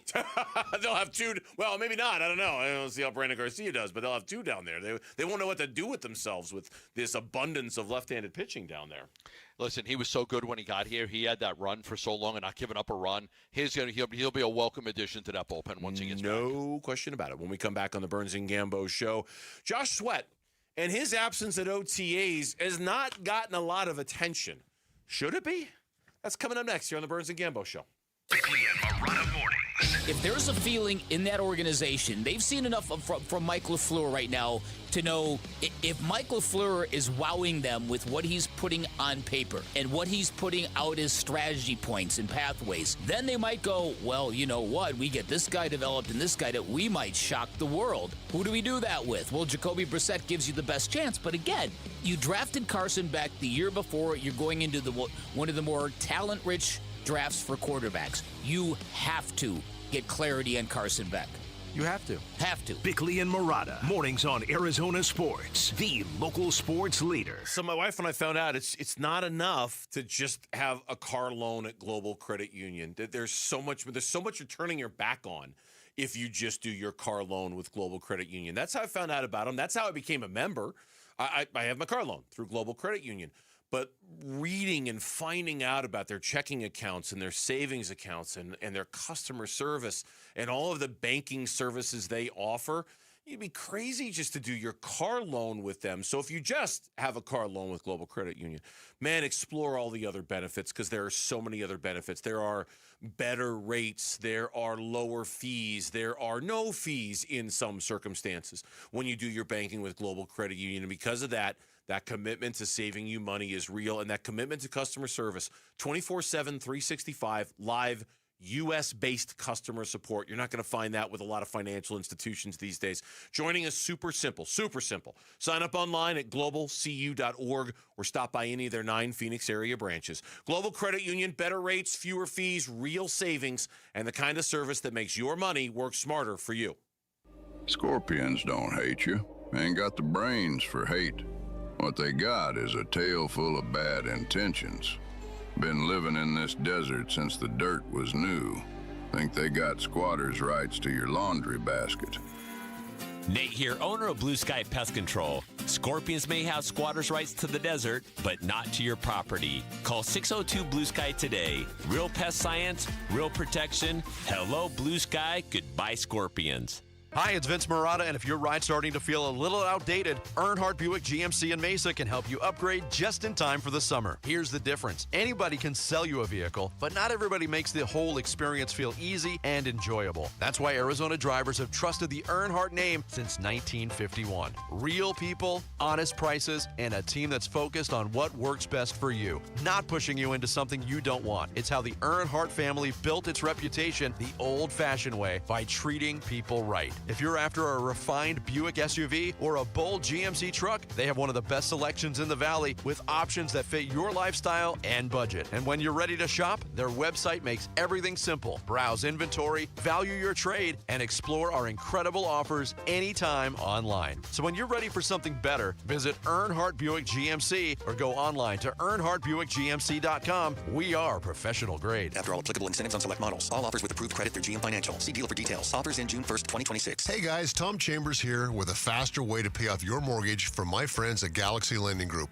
The Ownership Accelerator loan helps you pay off your home decades faster using the income you already make without changing your lifestyle. Many Galaxy clients pay off their homes in 5 years, not decades. Schedule a free 10-minute call to see how much faster you could pay off your mortgage. Visit GalaxyLendingGroup.com/radio or text Galaxy to 620-620. NMLS ID 142766 and Equal Housing Lender. Message and data rates may apply.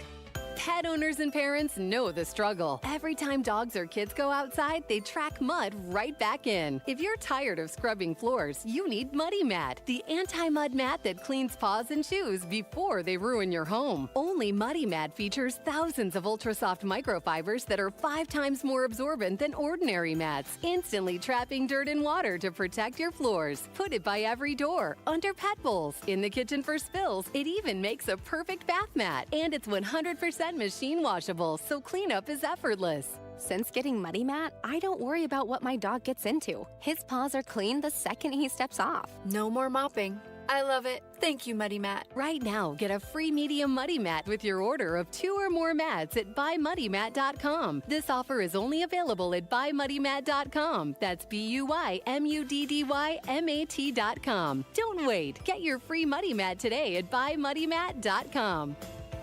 Employee pricing is back at Santan Ford, and this is the big one. You pay what we pay. That means F-150s up to $15,000 off MSRP. Super Duty trucks up to $8,000 off MSRP, and Mustang Mach-E's up to $11,000 off MSRP. This is employee pricing. You pay what we pay on America's favorite trucks and SUVs. Real savings, real money off the sticker. Employee pricing is back. Going on now with Santan Ford. Easy drive from anywhere in the valley and online at santanford.com. Restrictions apply. See dealer for details. KMVP FM Phoenix, live from the Casino Arizona and Talking Stick Resort Studio. Arizona Sports, the local sports leader.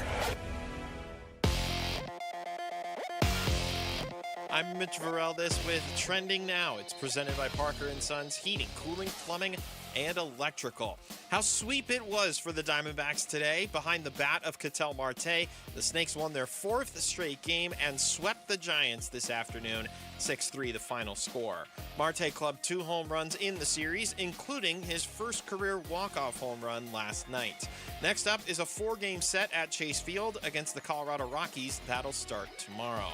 Now, we got some great playoff action coming up tonight, one that's just about to get underway, but coming up a little bit later on the hardwood, the San Antonio Spurs hoping to follow up that double overtime victory here tonight in Game 2 against the Oklahoma City Thunder. Tip-off will be at 5:30. Coverage is just getting started over on ESPN 620 AM. And then just about to get underway on the ice, Game 1 of the Western Conference Finals between the Golden Knights and the Avalanche in Colorado. Puck drop is at 5. I hope none of you need me. This report is brought to you by the Window Depot. Did you know the Window Depot is more than just windows? We have doors, skylights, cabinets, countertops, even flooring. They're a proud partner of the Arizona Diamondbacks. Check them out, thewindowdepot.com.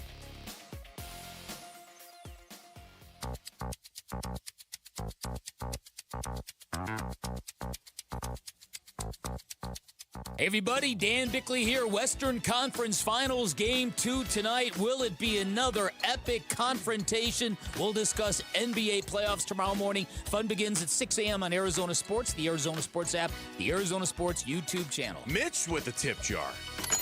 Mitchy Mitch. On Michael Jackson. My mom has the Off the Wall LP. This was always the first song on the album. Bangs every time. It's such a great track. I haven't seen the movie. I've heard that it's making a fortune, right? Like a fortune. Like, just really? Yes. Can I pose a question? Sure. Why? Because his music's very popular. Still, to this day. You don't like his music at all? No, I do like his music, but why do you need to go see a movie about him? I don't know. I mean, some of the movies for some of the musicians were great. I mean, I watched the Bob Dylan movie, Complete Unknown. It was fantastic. Good. I watched the Queen one. The Bohemian Rhapsody was good. The Rocket Man, the Elton John one the Elton was John good. one. That was fantastic. my I favorite. wanted to see. I almost clicked on the Neil Diamond one. I think it's called like Song Blue. You know what? My wife and I went to go see that. Over the holidays, well, it wasn't bad. It wasn't about Neil Diamond. It was about a Neil Diamond cover band, but it wasn't bad at all. Oh, was it? No, it wasn't. No, it wasn't about the actual Neil Diamond. It was about a cover band. I watched one not too long ago that wasn't very good. It was about Led Zeppelin. And it wasn't very good. It just came out a few months ago. It was a documentary, I thought it was terrible. It wasn't a document. It was a real one. It was a documentary. It wasn't a. Yeah, and I didn't think it was very. I don't know. I think that. I think they're pretty good. I think a lot of them are well done, and it brings you back. And listen, as you get older, Lauren, you forget stuff a lot. So they help remind you of things. Oh, I remember that. I remember that. I remember. Yeah. Okay, I remember the Thriller video. Yeah, sure. Oh my, yeah. I watched it 10,000 times on MTV back in the day. Sure. Yeah, I remember. Yeah, remember I said when you're in your 50s and you don't remember things so well, and somebody does something like who was your favorite musician when you were 15 years old? When I was 15? No, Lauren. Oh, Lauren. Who was your favorite musician when you were 15? The Arctic Monkeys. Okay, the Arctic Monkeys. You're familiar with the musical stylings of the Arctic Monkeys, Gambo? The Arctic Monkeys? Yes. Yeah, I mean, who's not? Yeah, exactly. Who's not familiar with British pop I bet you look good on the dance floor. Whoa! Somebody is either deeper musically than I thought or really quick with the Google over there. I know the Arctic Monkeys are. Gambo? Ooh, bravo, Gambo. Because I didn't think you could name one Arctic Monkeys song that I don't know if I know another one. That's fine. That's fine. You got one. Take the win. I mean, do we want to know? Do Gambo, we not want to know? Seriously, Gambo from the top rope is, that's pretty good, Mitch. I like that. I got Arctic Monkeys banned back when Wolf and Doug were still together. Wolf did not like the Arctic Monkeys. I really like the 505 is one of my. I love 505 from Arctic Monkeys. So Gambo, good for you, man. I'm very impressed. Yeah. If you want to play that song later, by all means, I wouldn't say no. But okay, if they do a documentary on the Arctic Monkeys when you're 55 years old, are you not going to watch it? Lauren probably would. Yeah, she probably would. She's understanding what I'm saying. I completely understand what you're saying, and I totally would. So back to it was a fun diversion. And Gambo, seriously, highlight of the day. I bet you look good on the dance floor. You had an Arctic Monkey song. I don't know another one. So just take that. That's all I know. Very, very impressive. Let's talk about Josh Sweat for a minute, or hopefully longer, because we've been hyper focused on Jacoby Brissett, and certainly we all know the reasons why. Because we know why Jacoby Brissett is not at OTAs. We know he wants a new contract. We know he's kind of standing on business, as the phrase has gone. Well, we got to start this conversation with the acknowledgement we don't know why Josh Sweat isn't at OTAs. We have no idea, other than, as you said yesterday or the day before when we were out there, not an injury. He's not hurt. He's not hurt. It's not. Yeah. It's not that. I was surprised that I was surprised at how much that took off in the social media world. When I reported that, because there were a lot of guys that weren't there because of injuries. There were some excused absences. As I mentioned, L.J. Collier was a personal day, and there was one other guy I mentioned that was allowed to be out, that they allowed that.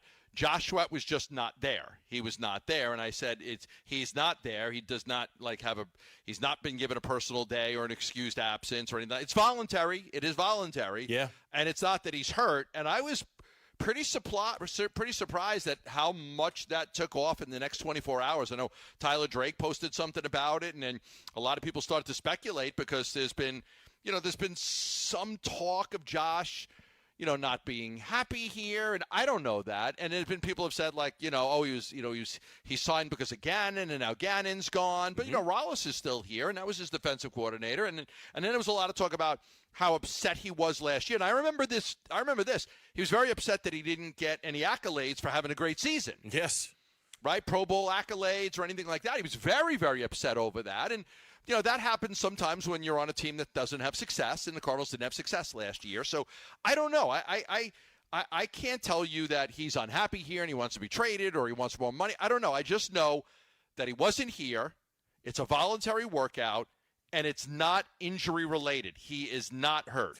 I was surprised by how much it took off too, which was kind of what made me think maybe we should talk about it for a couple of minutes, because we have spent a lot of hot air on Jacoby Brissett and what it means and what's going to happen and things like that. And the fact that everybody reacted the way they did made me wonder, because I think there's at least a conversation to be had about whether I understand their positional differences. Quarterback is the most important position maybe in all of professional sports.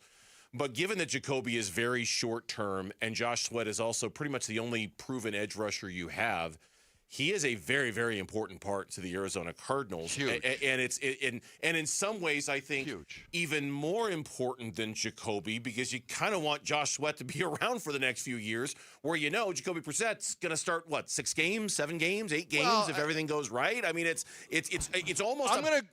Okay, I'm sorry. I was just going to say it's almost a bigger deal that Josh Sweat isn't here.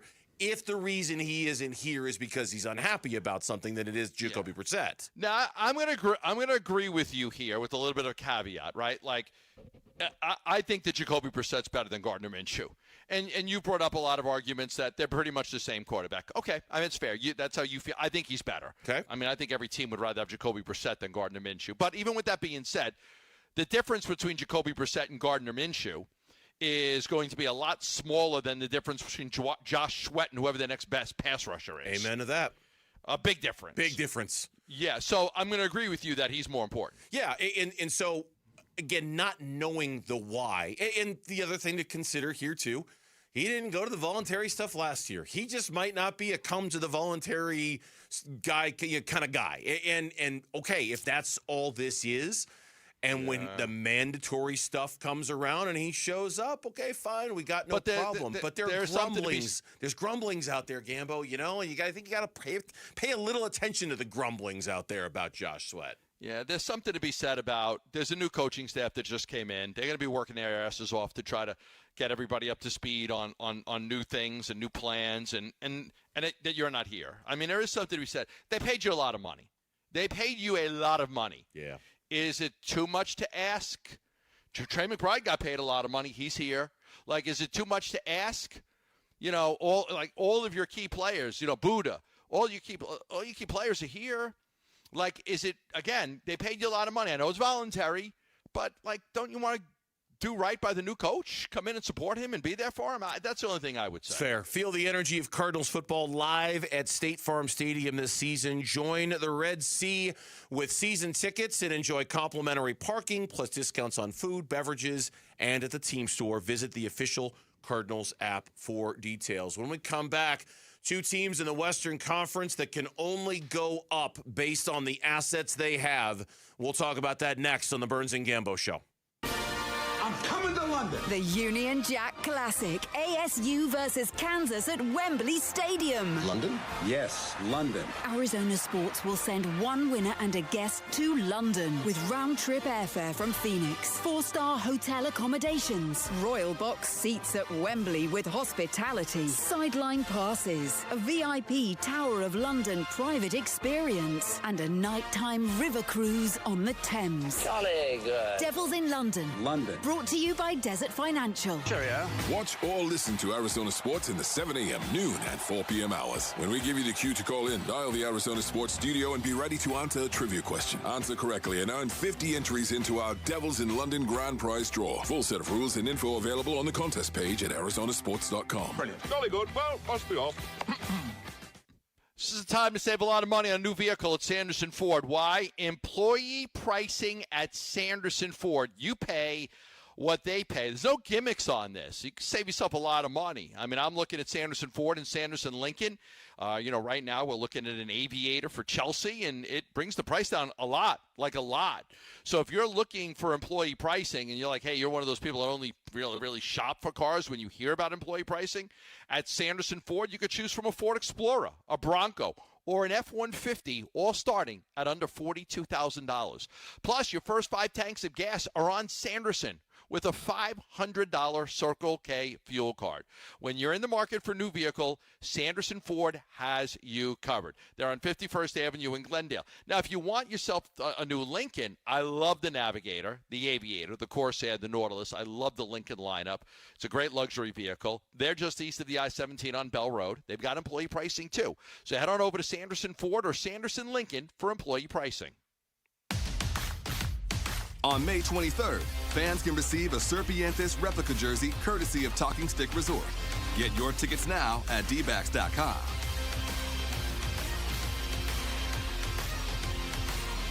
Do you owe $10,000 or more to the IRS like Will? When I was 50, my whole life fell apart. I lost my job, I lost my wife, I lost the house, I lost pretty much everything except for my life. When the IRS came calling, I just didn't have it in me. I felt like Wile E. Coyote, just waiting for that IRS anvil to drop. Then Will found tax relief advocates. I heard their advertisement on the radio, I wrote down the number, and I made the call that changed everything. The IRS gave me a bill for $40,000. Tax relief advocates got that down to $3,200. I've paid 9 cents on the dollar. Now that's a great deal in anybody's book. If you owe 10 or even hundreds of thousands of dollars to the IRS, don't lose hope. Do what Will did and call TRA for a consultation. But for me, the real win is I got my life back. Visit TRA.com or call 800-488-2578. 800-488-2578. That's 800-488-2578. Why is K2 Vision RLE a permanent solution to glasses, contacts, and readers? How is it that you'll never develop a cataract after K2 Vision RLE? And how is RLE different from LASIK? Hey, it's Doctors King and Kopstein from K2 Vision RLE. We'll answer those questions and others when you join us for our free live webinar this Thursday at noon.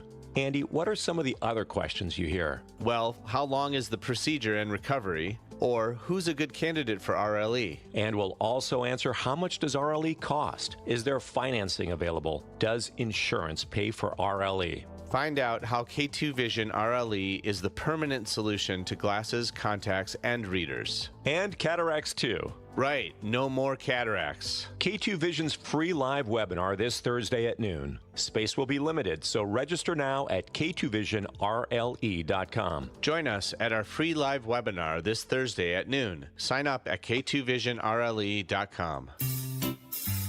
Wait! Before you change the station, listen to this.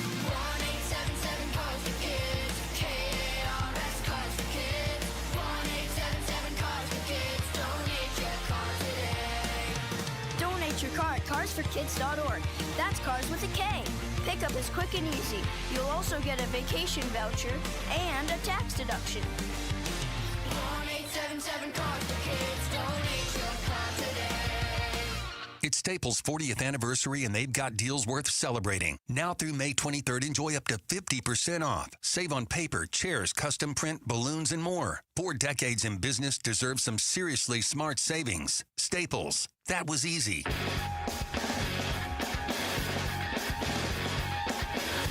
There it is. Hey, it's Vince Marotta. Did the Diamondbacks complete the sweep over the Giants, heading into a 4-gamer with the Rockies? We'll get into it starting at 6 on Thursday on Arizona Sports 98.7, the Arizona Sports app, and the Arizona Sports YouTube channel. Oh yeah, this is a banger, as the kids would say. There it is. This is clean, right? There's no bad work. I bet you look good on the dance floor. It's like garage band rock, I think, right? A little, yeah. I crank it up a little bit.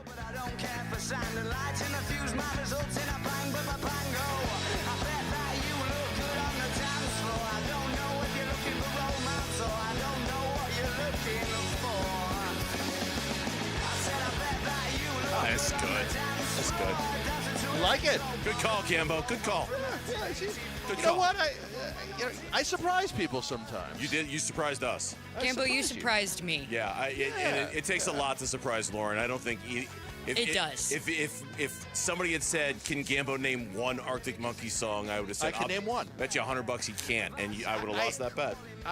I'm racking my head. I don't know if I know another one, but I know this one.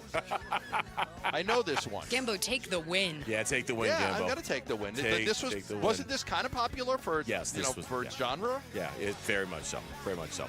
Yeah, that's a good song. So, Game 2 of the Western Conference Finals is set to begin, and we actually referenced this story early. Bobby Marks, and this is one of those stories that I tagged because I'm just going to use this as a reference point for God only knows how many years going into the future. Bobby Marks, who's one of our favorites. Like, Bobby's just really smart, really good at what he does. On ESPN.com, he put together a draft assets list for each NBA team, and he kind of put them into tiers in terms of who has the most assets moving forward, and then here's the next tier, and here's the next tier, and the next one after that. The Suns were in the second to the last tier, tier number 6. For reference, the only team that was in a tier lower, and it was just one team, was the Denver Nuggets. The only first-round pick they can trade is this year's. After that, they don't have a first-round pick they can trade for like 7 years. They are in first-round draft pick hell in Denver in terms of their flexibility. The Suns don't have a ton, but they have some, and that's why it was interesting to hear you say, Gambo, earlier in the show that this report from Kevin O'Connor that maybe the Suns are looking to get into the first round this year. You're not really buying that. You don't think that's going to be the goal of the Suns this offseason. Their intention right now is to keep Grayson, Royce, and Highsmith. And my understanding is that they are very committed to not using assets to move up like that, like first-round picks.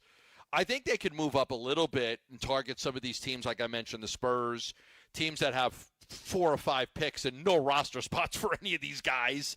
I think that they could target some of these teams and, hey, listen, you give me that pick and I'll give you a future pick or something. And I think they could do that. I mentioned earlier today that they will be having Jaden Bradley from Arizona in for a pre-draft workout. And that's good news. I like Jaden Bradley. They'll take a look at him. But I do believe they're committed to not using assets. So how do they move up? How could they possibly move up? If I don't think they're trading any of these guys. Now, there's always the Mark Williams sign and trade possibility if they're not going to pay him what he wants. I think there's a number that works for them. It's not $17 or $18 million, I'll tell you that right now. Yeah. But I think if there's a number that doesn't work, well, then I think you would explore the sign and trade. They'd like to have him back, but it has to be at a reasonable number. If the number's not reasonable, then they'll look at sign and trade options, for him. So I just don't see them trading assets to get into the first round. Yeah, just as I'm genuinely surprised that you knew an Arctic Monkey song, I'm just as genuinely surprised that there isn't more openness to trading Grayson Allen, Royce O'Neal, or Haywood Highsmith, because I just think that it is so redundant having all of those guys on the roster, and they're just so out of balance. And it seems like, especially with Grayson and Royce, that those would be commodities that they could get something for that brings the balance. Even, whether it's a first-round pick, whether it's a big man with a little more length or athleticism, just something. And I'm genuinely surprised to hear you say that, because I know you. I know you're in the know on this one. It surprises me to hear that they're not willing to consider that, or they're not thinking about considering that, because I think that's a mistake. I personally believe they're making a mistake by not looking at it that way. But that's just my opinion. Yeah, I don't know what the value of those guys would be. First-round picks are very valuable. They are very valuable. I mean, are those guys worthy of a first-round pick? Maybe. I don't know. Nothing early or middle, but it'd be late. The Suns have 4 picks in the next 5 years in the first round. Yeah, Bobby Marks' story went all the way to 2033, and he's got them as having 5 incoming future first-round picks, but that's through 2033, so that's a ways down the road. Yeah, right. And so I don't. And a lot of them they have no control over. They don't have control over them because they're kind of maxed out with swaps and things like that. But I think that they look at the picks, and they look at the way they got Malawach and the way they got Fleming, and I think that those picks are valuable to them, even though they might not be a top 10 pick or a top 15 pick. I think that they think they're very valuable. So I don't know that they're going to go all in to, okay, I'll give you this first-round pick and this pick and this pick to move up into this draft. I just don't see that. Now, again, things could change. I don't ever say never, right? They have the 47th pick, and if you said to me now, do I think that they can move up in the draft? Yes, I do, but I think it's more likely into the late 30s than it would be into the first round. Yeah, the Suns do not control their own first-round pick for the next 6 seasons. They do have 2 firsts available to trade on the night of the draft, but they don't control any of their own first-round picks for the next 6 years. They're either unprotected trades or pick swaps, the least favorable of which, I mean, it's kind of a mess in that regard. The number one takeaway from this story, and we referred to this a little bit a couple of days ago, you got Oklahoma City and San Antonio. They're getting set to begin. That game's going to be over on ESPN 620. In his Tier 1, Gambo, he's got 7 teams that have 34% of the picks over the next 8 seasons. 2 of those teams are Oklahoma City and San Antonio. That's ridiculous. It's the Thunder, the Spurs, the Nets, the Hornets, the Grizzlies, the Jazz, and the Wizards. So those 7 teams have 77 first-round picks, 88 second-round picks from this June until 2033. 34% of the picks over the next 8 years.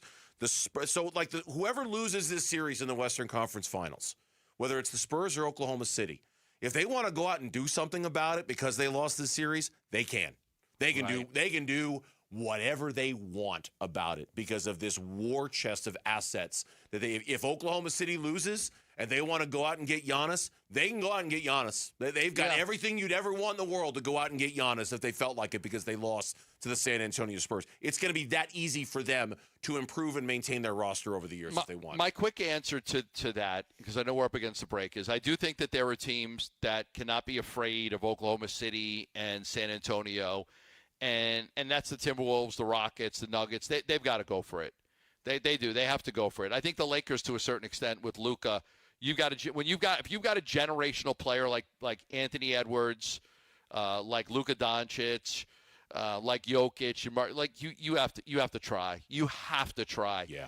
The Suns are in a difficult situation because I think the goal for them is to put a good product on the court that the fans will like and enjoy and be proud of, that give you a chance to win. Now, you're not going to win a championship in this next year, but I think that they really, after what happened the previous 2 years, I think it was imperative for them to put a good product on the court, and they did that. When we come back on the Burns and Gambo Show, it is the top story of the day. It's the top story of the last 24 hours. Has Catel Marte found his stride? That is next on the Burns and Gambo Show here on Arizona Sports and the Arizona Sports YouTube channel. Diamondbacks baseball. Here's the 1-0. And Marte swings. High drive. Left field. Game, set, match. His teammates wait for him to round third. He is still pumping his chest. And ambushed, just swarmed at home plate as the Diamondbacks come back in a giant way, walking off San Francisco 5-3. Up 2-0 in the series. Can the D-backs sweep San Francisco? Game 3 today live from Chase Field at noon on the Arizona Sports app and 98.7 FM. Love telling you about the Schwartz Laser Eye Center and Dr. Jay Schwartz. They do a fantastic job. LASIK surgery, truly one of the best things that I ever did for myself was LASIK surgery from the Schwartz Laser Eye Center. Dr. Jay Schwartz did that for me about 15 years ago. Yeah, you get to be around 40 and your eyesight changes. For most men, especially 40 to 50, eyesight takes a big, big turn. I got a bunch of friends at the gym who've asked me about the Schwartz Laser Eye Center because their eyesight's been so bad.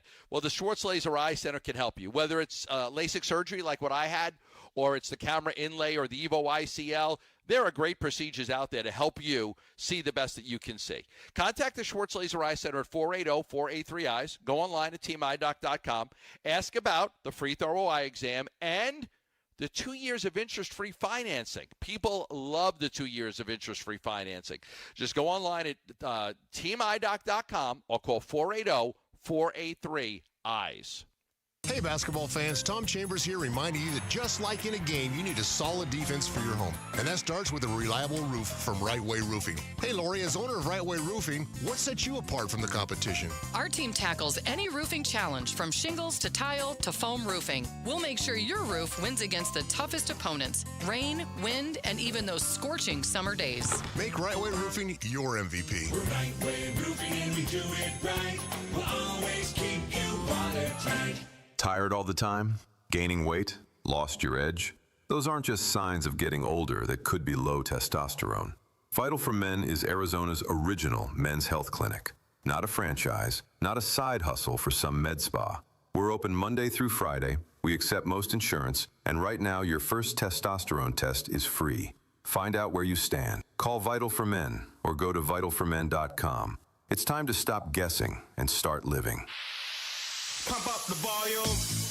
Business moves fast. Orders roll in, deadlines close in. When you ship with USPS Ground Advantage, you can keep up with confidence. Every package stays in our secure network from dock to door. And with nationwide reach, dependable tracking, and upfront affordable pricing, you get built-in peace of mind. You run the business. We run the routes. Visit USPS.com/groundadvantage to learn more. Workdays can be unpredictable, but your workwear shouldn't be. With a Cintas Apparel Plus program, you'll have freshly laundered garments for everyone on your team delivered every week. Cintas has workwear for just about any job imaginable, with high-performance fabrics and an uncompromising fit that stretches and moves with you. Don't leave looking and feeling good to chance. Visit Cintas.com. Oh, I'm ready! And get ready for the workday. Get the freedom to save with your Valley Chevy dealers. Spectacular offers are available right now. Plus, you'll have the freedom to choose from an extensive lineup that's ready for all the adventures ahead. That includes popular models like the legendary Silverado, the versatile Equinox, plus the feature-packed and affordable Chevy Trax. Don't miss out. Memorial Day marks the beginning of summer and a great time to hit the open road in a brand new car, truck, SUV, or EV. From your Valley Chevy dealers. I don't like the cold. You know who really doesn't like the cold? Your water heater. When temps drop, that tank expands and contracts over and over. Eventually, it cracks under pressure. Get your water heater inspected or replaced before it fails. Call Gettle. We'll check for leaks, corrosion, even flush the tank and test efficiency. Because if your water heater is over 7 years old, it's time to take action. Gettle. G-U-E-T-T-L. Will keep your water hot, but it's hard to spell. I'm Mitch Vareldis with Trending Now. It's presented by Parker & Sons Heating, Cooling, Plumbing, and Electrical. Diamondbacks wrap things up in this series against the Giants with broomsticks. They won their fourth straight game and third consecutive against San Francisco.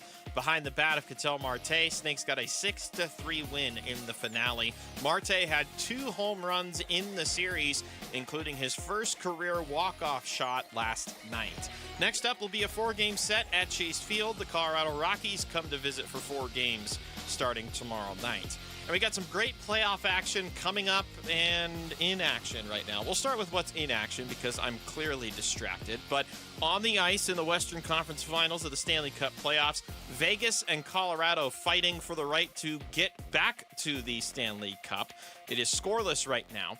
9.5 to play in the first period in Colorado. And then we are moments away. Can you feel the anticipation for the start of Game 2 of the Western Conference Finals? Because we don't know when it's going to start, but it tips off at 5:30. If you want to listen to Spurs and Thunder, we've got that for you over on ESPN 620 AM. This report is brought to you by your Valley Chevy dealers. Get the freedom to save. Your Valley Chevy dealers Memorial Day event is here, and we've got spectacular offers available now. The freedom to choose from an extensive lineup that's ready for you.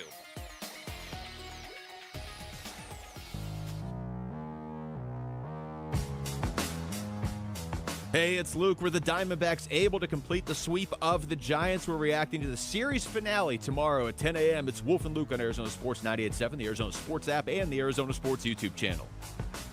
As the 0-1 swung on, that ball is just drilled out to deep right center field. Going back is Brennan looking up. That is out of here. Another game and another Catel home run, and he puts the Diamondbacks in front 3-2 on his 7th homer of the season. Yeah, they were. Luke Lipinski able to complete the sweep against the San Francisco Giants, 5-1 in these 13 games. But there's no doubt, Gambo, the story right now is Catel Marte and all of that bad luck that he had been hitting into the last couple of weeks. Boy, it all came to roost the last couple of games because the walk-off last night, I was shocked to read and to hear during the broadcast that was his first career walk-off home run. I would have thought by now, after 10 years, he would have had one. And then to add on to that with a 3-hit effort today, triple shy of the cycle, that bunt single that Torrey talked about after the game, I'll play that in a second. Catel Marte would appear to be back and take the sweep and set it off to the side for second. That's the biggest development of the last 24 hours for the Arizona Diamondbacks. Yeah, there's no ifs, ands, or buts about it. I mean, it really should not even be debatable. 6 for 12 in this series, 2 home runs, 7 RBIs. Carried the team. I mean, they don't win that game without him last night. Today, he was fantastic, and this is what they needed. You know, we had gone through this season-long slump with Catel, and it was him And to a certain extent, it was Corbin who kind of broke out of his slump earlier. And it's Perdomo, who's not playing very well right now. Had 3 RBI today, though. He did. But he still he needs to get right. He's not right. Agreed. But if Geraldo Perdomo doesn't play well, he can still help you defensively and all of those things. And Marte can help you defensively too, but shortstop much different than second base. But Catel Marte can carry a team, and he can carry a team for 3 days or a week or 10 days, or he can carry a team for a month and hit 361 with a bunch of homers and RBIs. So to me, the most important sign was him getting right, because you're not going to go where you want to go unless he's playing at an all-star level. And he's very capable of it, and it's good to see him kind of get off the snide and play so well right now. Catel Marte was now this was before he went with his 3 hits today. This is Mike Hazen this morning on Wolf and Luke, the general manager of the Diamondbacks, talking about Catel's walk-off dinger last night. Yeah, we've been on the other side of a few of those games, so it's nice to have that happen for us every now and again. Obviously it was a great moment. We had done a really good job in the 7th and 8th innings, too. I know that those innings didn't end the way we wanted to, but that's the type of stuff we're looking to build. That's what's been eluding us through the first 6-7 weeks here in the season from a consistency standpoint. Obviously, what Catel did was superhuman, and that, you have those star players that can do star things in those moments, and that's why you have them, and that's why they're so special to a team and how they help to win. But the underlying stuff, the 7th, 8th, and the 9th, like all the things that built into those 3 innings, that's what we're looking to, multiply significantly for the offense to be more consistent on a day in and day out basis. And so it was good to see. It was good to see us continue to just keep pushing those opportunities, and then we broke through there in the end. Yeah. Go ahead. Something you wanted to add? I was listening to the Dwayne Kuiper call on the NBC Sports Bay Area broadcast with Catel Marte hitting the walk-off homer. It was just like they let him hit the homer, they let it sit for a second. It's just like unbelievable. Like they were just like so distraught. I'll send it to Lauren right now on the Burns and Gamble page on. I think we've got it in the file somewhere. I think I heard one of the other shows. Really? I think I'll I heard send it to them anyway, just in case so they have Jesse it. played it in one of his updates earlier today. It's the NBC Bay Area call of the home run last night. I think Lauren's got it right here. Go ahead, Lauren. Play it.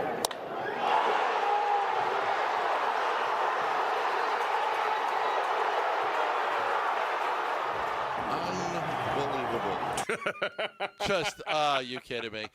I mean, the story after the Diamondbacks swept them today in the San Francisco Chronicle is Buster Posey's decisions have made the San Francisco Giants an absolute mess this year. They try to explain this disastrous season. You know what?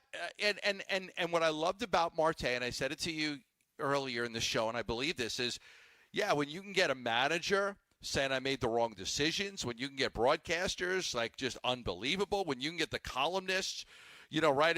That's what you need to do. Like he single-handedly took a game that they were about to lose, and he turned it into a win, an incredible walk-off win. And you're down 3-1, and you scratch for a run, you get 3-2, you get a catcher's interference, you'll take that break right there, and then Marte hits. They bring in a new relief pitcher, and he gives a lefty, and he gives up a bomb to Catel. And now all of a sudden you've won 3 in a row. You won 5 out of 6. The Burnsy 13, baby. These 13 games.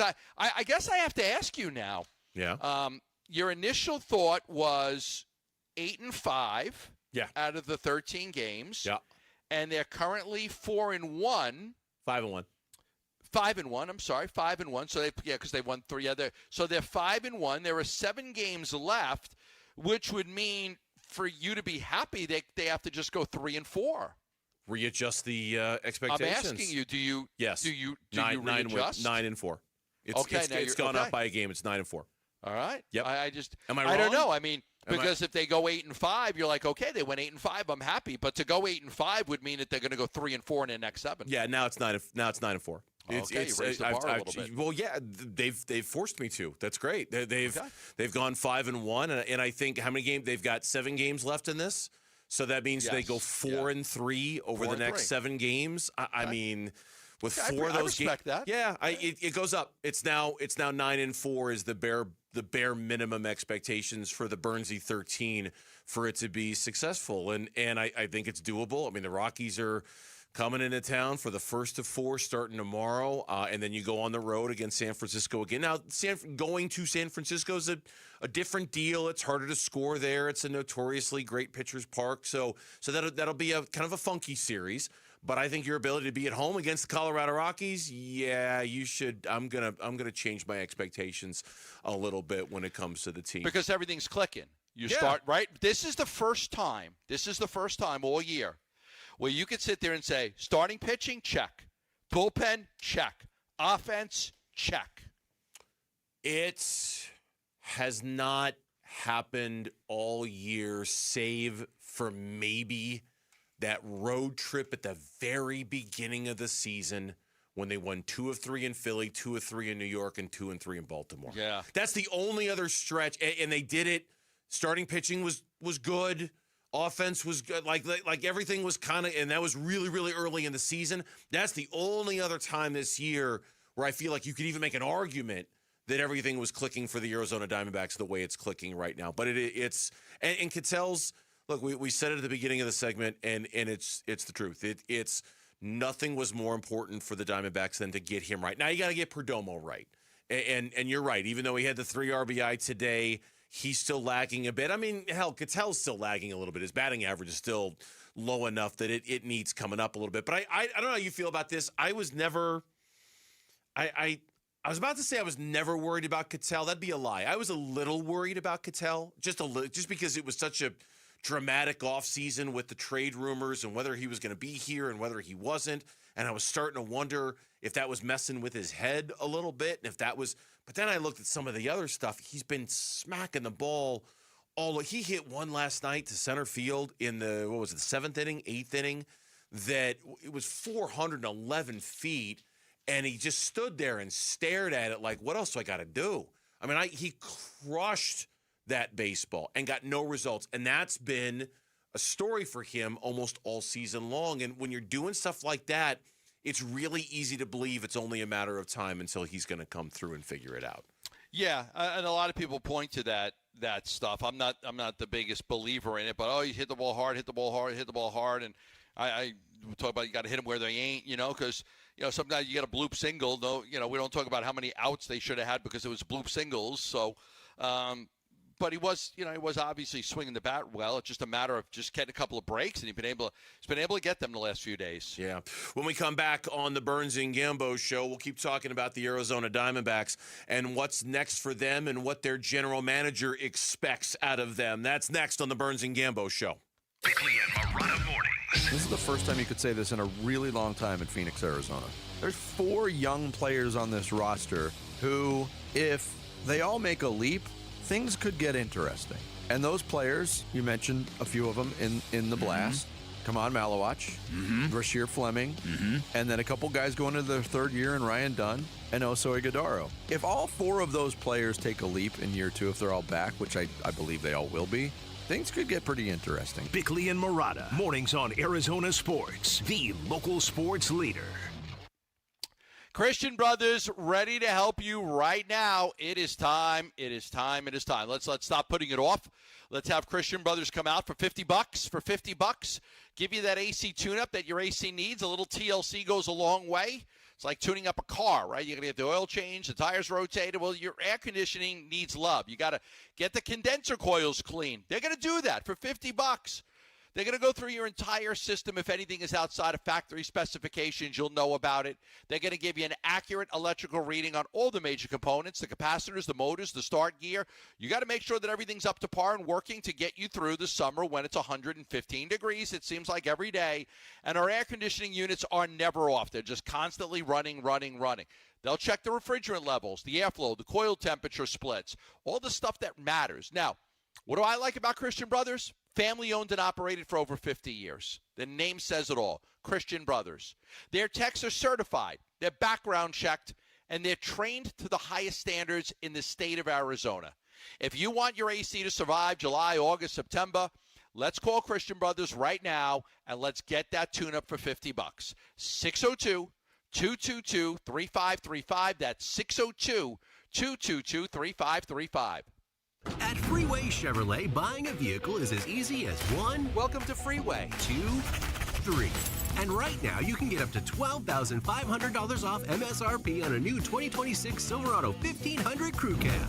Chevrolet. Together, let's drive. Up to $12,500 off MSRP on new Silverado 1500 models from dealer inventory. Includes all applicable rebates and discounts. Not available with special financing, lease, and similar offers. Includes tax, title, license, registration, and document fee. Restrictions apply. See dealer for details. Take new retail delivery by June 1st, 2026. Being hurt in an accident can change your life, and we want you to be empowered in that situation, and that is why we tell you to call Sweet James. Hey, everybody, Dan Bickley here, and when one of our listeners got hurt in a motorcycle accident, he was shocked by the lowball offer he got from the insurance company, and he called Sweet James, and his new team of attorneys helped him get the medical care needed to get on that bike again, and then they fought tirelessly to deliver a $400,000 win. Now, no firm can guarantee outcomes, but if you're ever hurt in an accident, you need a team of local attorneys who have the care, the skill, and the resources to win the most for you, and Sweet James brings over 500 trials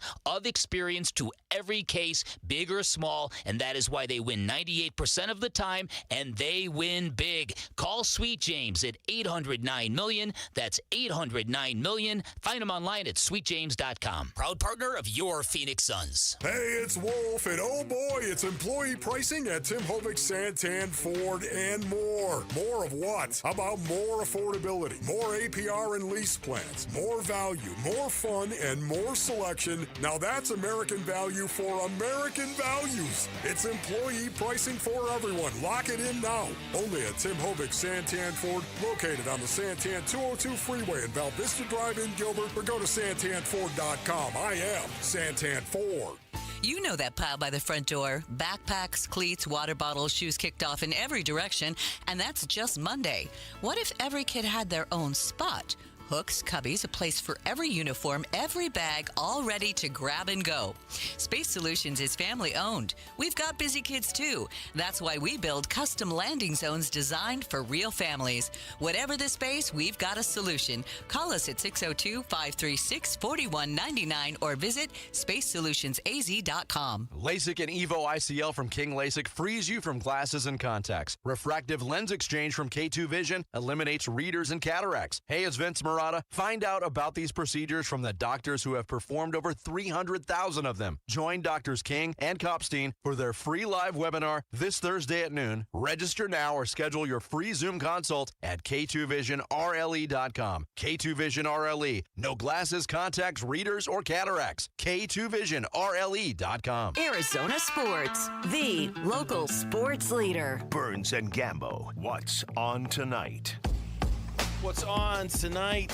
The games that we're going to watch this evening, and it's brought to you by Global Credit Union. Explore the benefits of becoming a member by going to globalcu.org, your world of financial possibilities.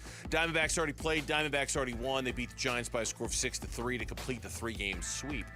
So it frees you up to watch Western Conference Final Game 1 in the Stanley Cup Finals between Vegas and Colorado. That game is scoreless right now with about 3.5 minutes to go in the first period there. Poor Mitch has to do Arizona Sports at Night with Kellen right after us, trying to host a radio show and watching his favorite hockey team at the same time. Could be problematic. And then games. Just don't do it. Just don't do it? You hear that, Mitch? Gambo just says, do it. Just have Kellen do it.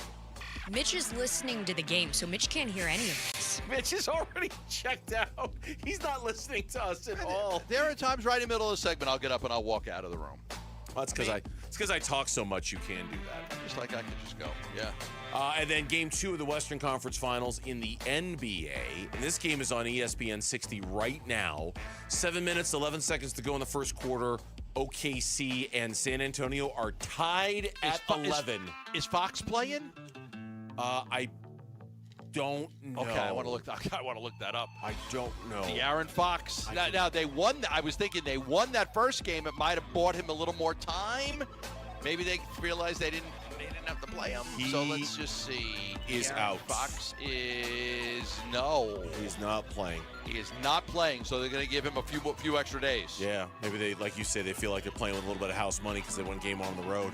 And they can afford to give him another one. But no, he is not playing. So 2 Western Conference final games going on right now. A bunch of baseball as well. That is what we've got. Torey Lovullo was asked post-game after the Diamondbacks beat the Giants today 6-3.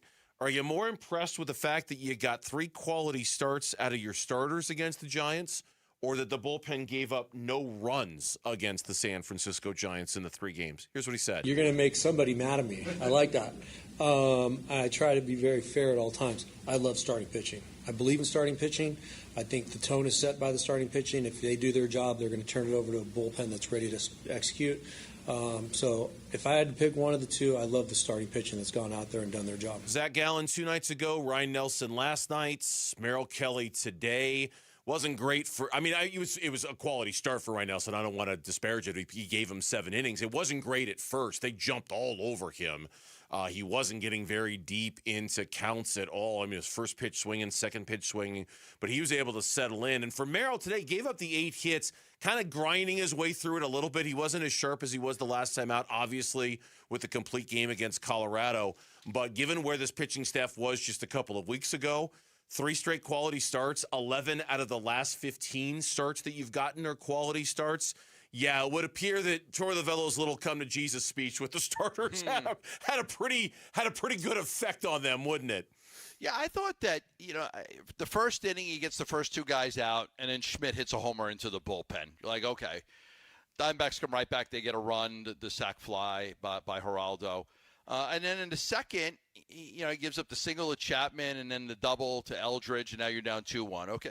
But then you look at him, 3rd inning, right? He gives up a single, but he gets out of that okay. And then, in the 4th inning, they get a run off him. They scratched out a run. Chapman had an infield single, and then Susac singled 1st and 3rd, and then you got another RBI single. So it's just they scrapped a little bit to get some of those runs, but in the end, he was able to kind of battle enough, and the Diamondbacks were able to come back. And I had that big 5th inning. I love the Marte bunt, and yeah, I wasn't expecting Merrill to go pitch the way he did the last time, but I thought he pitched well in this game. No, I'm not saying he didn't. It was just with the 8 hits, there were some. Yeah. It just wasn't as clean. No, I thought he pitched fine. It just there was some contact, and he kind of had to work around that a little bit, and there was that to deal with. I played this before.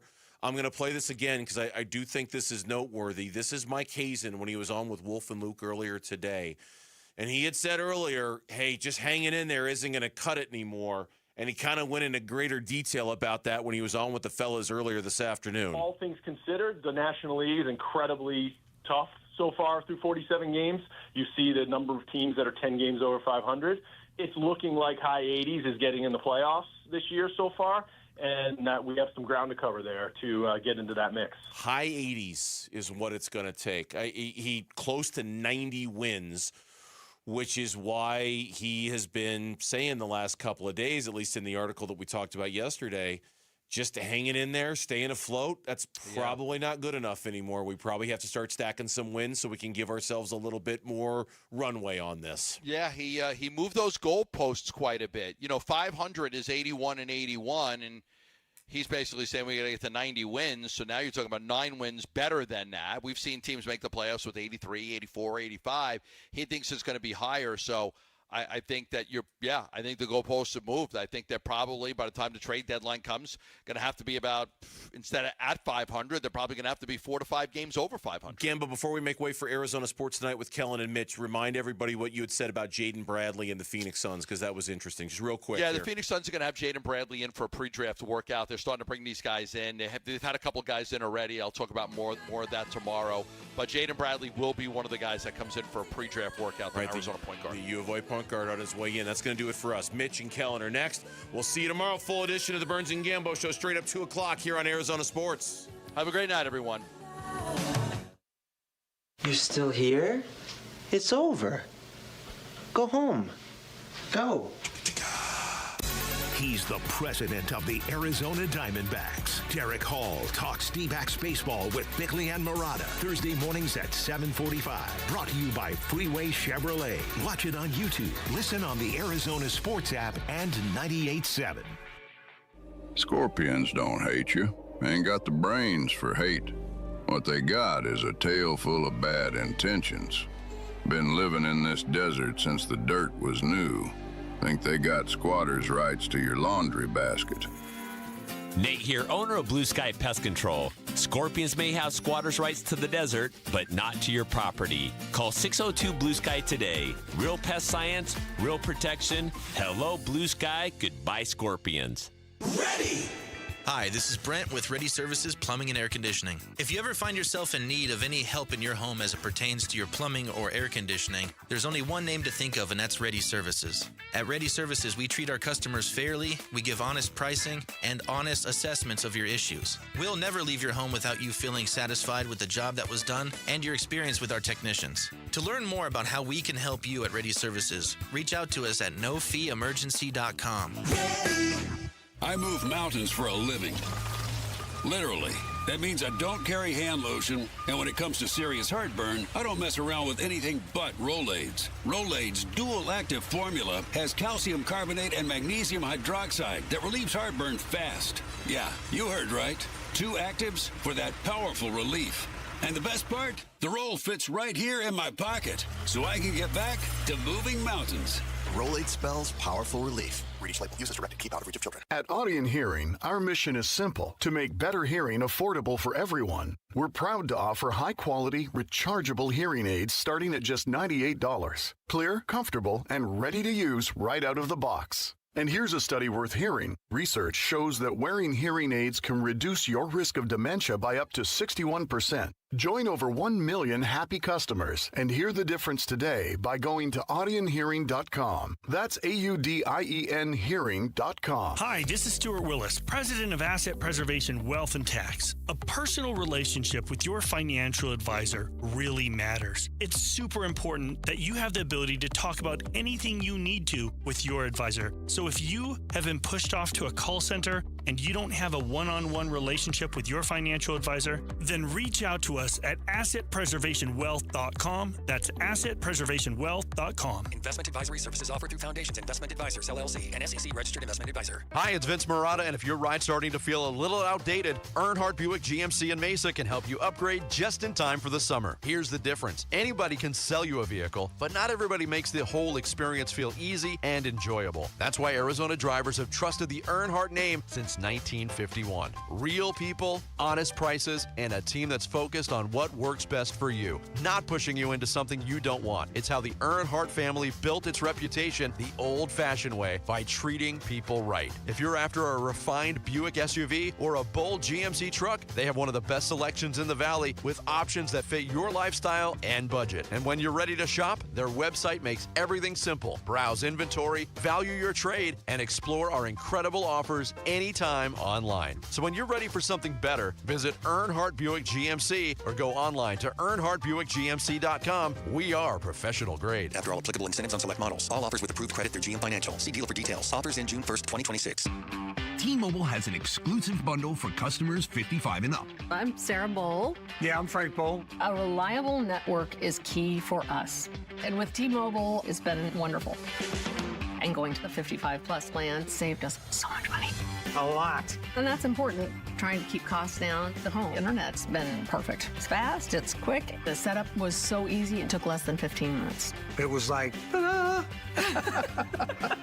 If you want simplicity, coverage, reliability, you want the whole package, T-Mobile has it. Right now, T-Mobile customers 55 and up can get 2 phone lines on America's best network, plus America's fastest 5G home internet for just $30 each.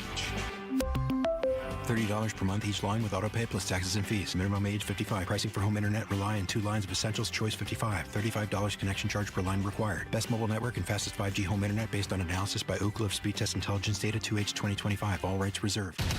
KMVP FM Phoenix. Live from the Casino Arizona and Talking Stick Resort Studio. Arizona Sports, the local sports leader. Short pause. Hold your breath for the dynamic duo. 98.7 in your whip and the Arizona Sports app on your phone. Arizona Sports at Night with Kellen and Mitch. Hello there. Good evening. It's Arizona Sports at Night. Kellen Olson, Mitch Vareldes here with you right after Burns and Gambo, here to take you up until 8 o'clock. A very distracted and busy version of the Arizona Sports at Night show. Nothing we're not used to, of course. We're always distracted and have a lot going on in some ways, but I think tonight is extra special, Mitch. That's a good way to put it. Yeah, thankfully we're in intermission to start the show, so I'm fully locked in and You're good, I'm focused not good. right now. There are two massive playoff games going on right now. For Kel, it's his beloved NBA hoops, Western Conference Finals Game 2 between the Spurs and the Thunder. Perhaps the Titans for the rest of the decade, maybe something we'll get into a little bit later. And then on the ice, my beloved Avalanche going against the Vegas Golden Knights in the Western Conference Finals. So some really good playoff action happening right now. I would argue the team that you're the most passionate about right now versus like the team that I'm the most passionate about, which is whichever teams are producing high quality basketball. Yes. And that's because that's kind of, I don't have an NBA team obviously because I cover the sport, but the thing I love more than anything is when we see the peak of the sport. And that's what we're seeing in this series as we're going to talk about. We'll keep you updated on both scores if we got some hockey listeners as well, because we're up to the conference finals over there if you're not aware. To 23-20 right now. The Spurs lead over the Thunder. It seems like things are going better for the Thunder in a couple of different aspects, and yet the Spurs are up 3. We had the Diamondbacks play earlier today. We're going to have a ton of guests on today's show. In the very next segment, we're going to be joined by Tyler Drake, ArizonaSports.com, Cardinals writer, co-host of the Cardinals Corner podcast. He's going to break down everything that's happening at OTA so far. Alex Weiner is going to join us at 6:30 with the D-backs team we're going to talk about here in a second. And then David Veenstra, who covers the Mercury for Desert Wave Media. He's here as a part-time web content editor, the job that I have held for many years. He's been over there with us for the last 2 years, covered the Arizona Wildcats run to the Final Four as well. He was great on that. Knows the Mercury better than just about anyone, and we're going to talk some Merc ball with him a little bit later, too. So, like I said, a lot of things going on, a little bit of distraction here and there, but we're going to get through it and have a lot of fun while we're doing it. Don't worry. We'll take you through all the highs and lows of this roller coaster ride we're about to go on for the next 2 hours. Let's get going, Kel. Let's fire it up. Let's do it. And Seawald's pitch. Swing and a miss. It's a sweep of the Giants to kick off the homestand. Diamondbacks win it by a final score of 6-3. A nice, easy, confident win. Mitch, that's 5 wins in their last 6, and I think it's pretty simple to say it like this. When you look at their offense and the way it's functioning right now, when you look at the way their starting pitching is functioning right now, and you look at the way their bullpen is functioning right now, this has to be the best baseball that they've played all year at a crucial point in the year that we pointed out. We're halfway through this stretch of games that we highlighted between Colorado and San Francisco, where this team maybe not wins and losses like in that kind of way, but we needed to see some quality shine through this team in an overall way, in an execution way. And there's so many different reasons to believe that right now they're playing their best ball of the year. The old cliche, firing on all cylinders, right? Like we even got some good defense in this series against the Giants. We saw some moments in the series against the Rockies that, it doesn't have me necessarily all the way there, if you will, but we set out the simple task, right? You're going into a series of 13 straight games against 2 of the worst teams in baseball, 2 of the worst teams in the National League. You've started off May on the wrong foot, starting 4-8. And how have they responded, Kel? They've won 5 of their last 6 games, and they've got 7 more against these same 2 teams. I expect nothing less against these against these 2 teams again when they face them for the next 7 straight games. This is encouraging, and I'm not going to be the one to try and deflate this whole thing, but they started 4-8. They've now gone 5-1. So now they're right at 9-9 through the month of May. So they have to keep the tempo up if they're going to keep themselves afloat here in what has already been a daunting National League to start the year. Biggest bullet pointer takeaway from you over these last 6 games, what is it?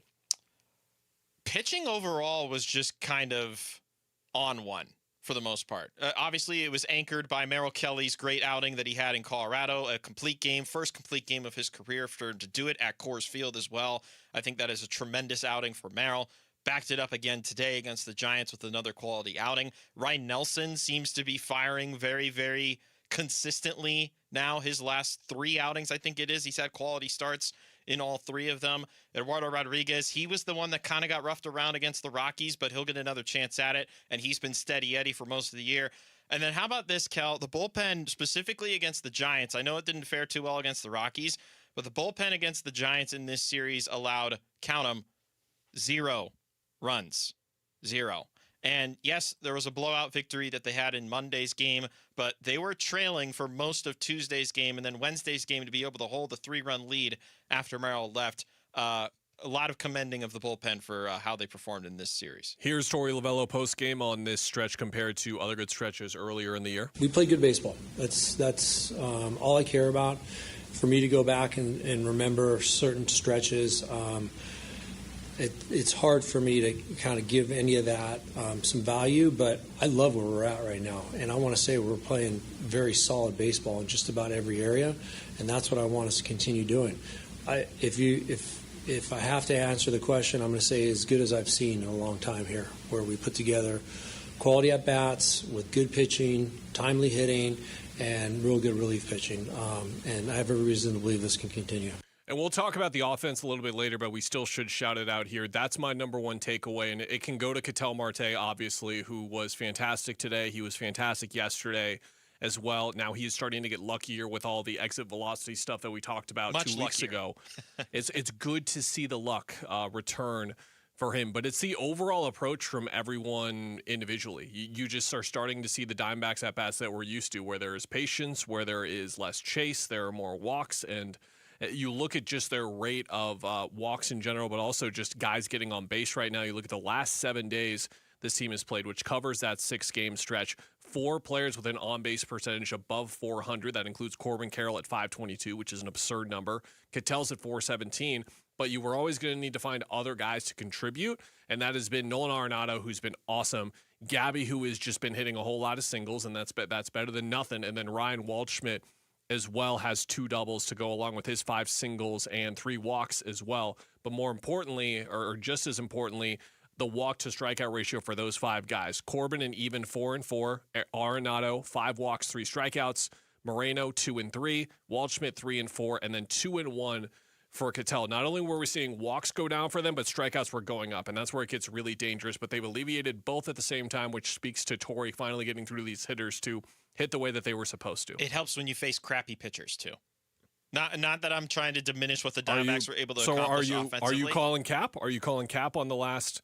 A scale of 1 to 10, how real is this offense right now with what you've seen the last 7 days? How real of a turnaround is this? Is this a legitimate turnaround happening, or is this mostly fueled by bad pitching? Well, like I said, I don't want to diminish what they've accomplished, because what did we ask them to do? Get to your butt. Get to your butt. What did we ask them to do going into this series, into this stretch? To beat the bad teams, right? They've gone 5-1 against the bad teams so far. They got 7 more. They have to keep it up, right? But I'm not going to get ahead of my skis because they were beating the piss out of the Rockies and the Giants pitching. Like, they've been, the Rockies and the Giants specifically, have been at the bottom of the National League so far to start the year for a reason. And their poor pitching, and really the Giants' lack of a bullpen plan, clearly, as we saw on Tuesday, is a big reason as to why the Diamondbacks were able to get back into and really explode in some of these games that we saw the last 6. So you're not looking at this team still being able to hang around 500, maybe a little bit over, maybe a little bit under it, until you see more at the end of May and the start of June, basically? I just want to know how well they can compete against other teams in their category, right? Like, would you consider, I know they're in the American League, but would you consider the Texas Rangers in the same category as the Diamondbacks? If you do, they lost 2 out of 3 against the Rangers, right? Are they in the same category as the Mets? Well, Mets record-wise haven't done so well, so rightfully so, the Diamondbacks took 2 of 3, but that first one was very frustrating, where the offense just was not producing whatsoever, leading runners on base, not having competitive at-bats. The Pirates series, like, the Pirates are a much different baseball team than we remember them to be the last few years. Didn't go so well after that first game that they won. So I want to know how they're able to respond in games once they get out of this crap heap, if you will, when they get to the next part of their schedule at the beginning of June. How do you fare against the competition of, like, the Mariners will be one of the first teams that they face once they get done here? My friends and I do a lot of stupid things, and we have a lot of stupid sayings that just come at the spawn of, like, basic things. And what I'm getting at here in the bit that we kind of do is we have this thing where we blindly have faith in each other with things. This can be as innocuous as, like, someone ordering an appetizer we aren't sure about, to, like, legitimate big things. And the phrase that we always have is, we just back our boys. You back your bulls, you back your boys. And you remember my blind faith in Merrill Kelly when we were doing the 1 to 10 game. You're riding a high right now, brother. And I feel so rewarded for backing my boy, because Merrill Kelly, the complete game, sure, But today actually was, I think, the most impressive start of the three because it was a signature Merrill outing where this was the worst of his three statistically and just performance-wise. But this was the classic. He doesn't have his stuff. The pitches aren't really going necessarily where he wants them to, but he's making enough key pitches to work his way through not having his best overall stuff. Like, this should have honestly been 6 or 8 earned runs, and he should have been out in the game in the third inning, but he grinded through it, and this is what has always made him an elite to great pitcher, in my opinion, because he has his days where he's great like everyone else, but when he's not good, he can still figure out a way to get through 5 or 6 innings, get a quality start like he did today, and that's why Merrill's my boy, and I'm always going to back him, always. And he's coy, he's straightforward. He's not going to hide anything. I was listening to him after the game, and he was like, yeah, it was fine, could have been better, and he had 85 pitches and only went 6 innings, and part of that had to do with him throwing over 109 innings against the Rockies in his last outing. But you have to think, okay, he's finding a little groove here after the first couple of innings with a couple of hiccups. Could he have gone even deeper if he was a little more built up for the season? I guess that's the wrong way of looking at it, but yeah, you know what? Take that high horse of yours, ride it around the lot a few times. Back your bulls, everyone. I'm just here to give you life philosophy. Merrill Mainstay's back. Back your people, everyone. That's what I'm doing here, and I'm going to do with Merrill until he is no longer pitching for the Arizona Diamondbacks. Always going to do it. 4-game set with the Rockies starting tomorrow night at Chase Field. Coming up next, we're going to switch to the gridiron because there's a lot of news coming out of Cardinals OTAs. A lot more news than probably we would have wanted, but Tyler Drake's going to help us digest it all next here on Arizona Sports at Night. I'm coming to London. The Union Jack Classic. ASU versus Kansas at Wembley Stadium. London? Yes, London. Arizona Sports will send one winner and a guest to London with round-trip airfare from Phoenix, 4-star hotel accommodations, royal box seats at Wembley with hospitality, sideline passes, a VIP Tower of London private experience, and a nighttime river cruise on the Thames. Jolly good. Devils in London. London. Brought to you by Desert Financial. Cheerio. Watch or listen to Arizona Sports in the 7 a.m., noon, and 4 p.m. hours. When we give you the cue to call in, dial the Arizona Sports studio and be ready to answer a trivia question. Answer correctly and earn 50 entries into our Devils in London grand prize draw. Full set of rules and info available on the contest page at arizonasports.com. Brilliant. Jolly good. Well, must be off.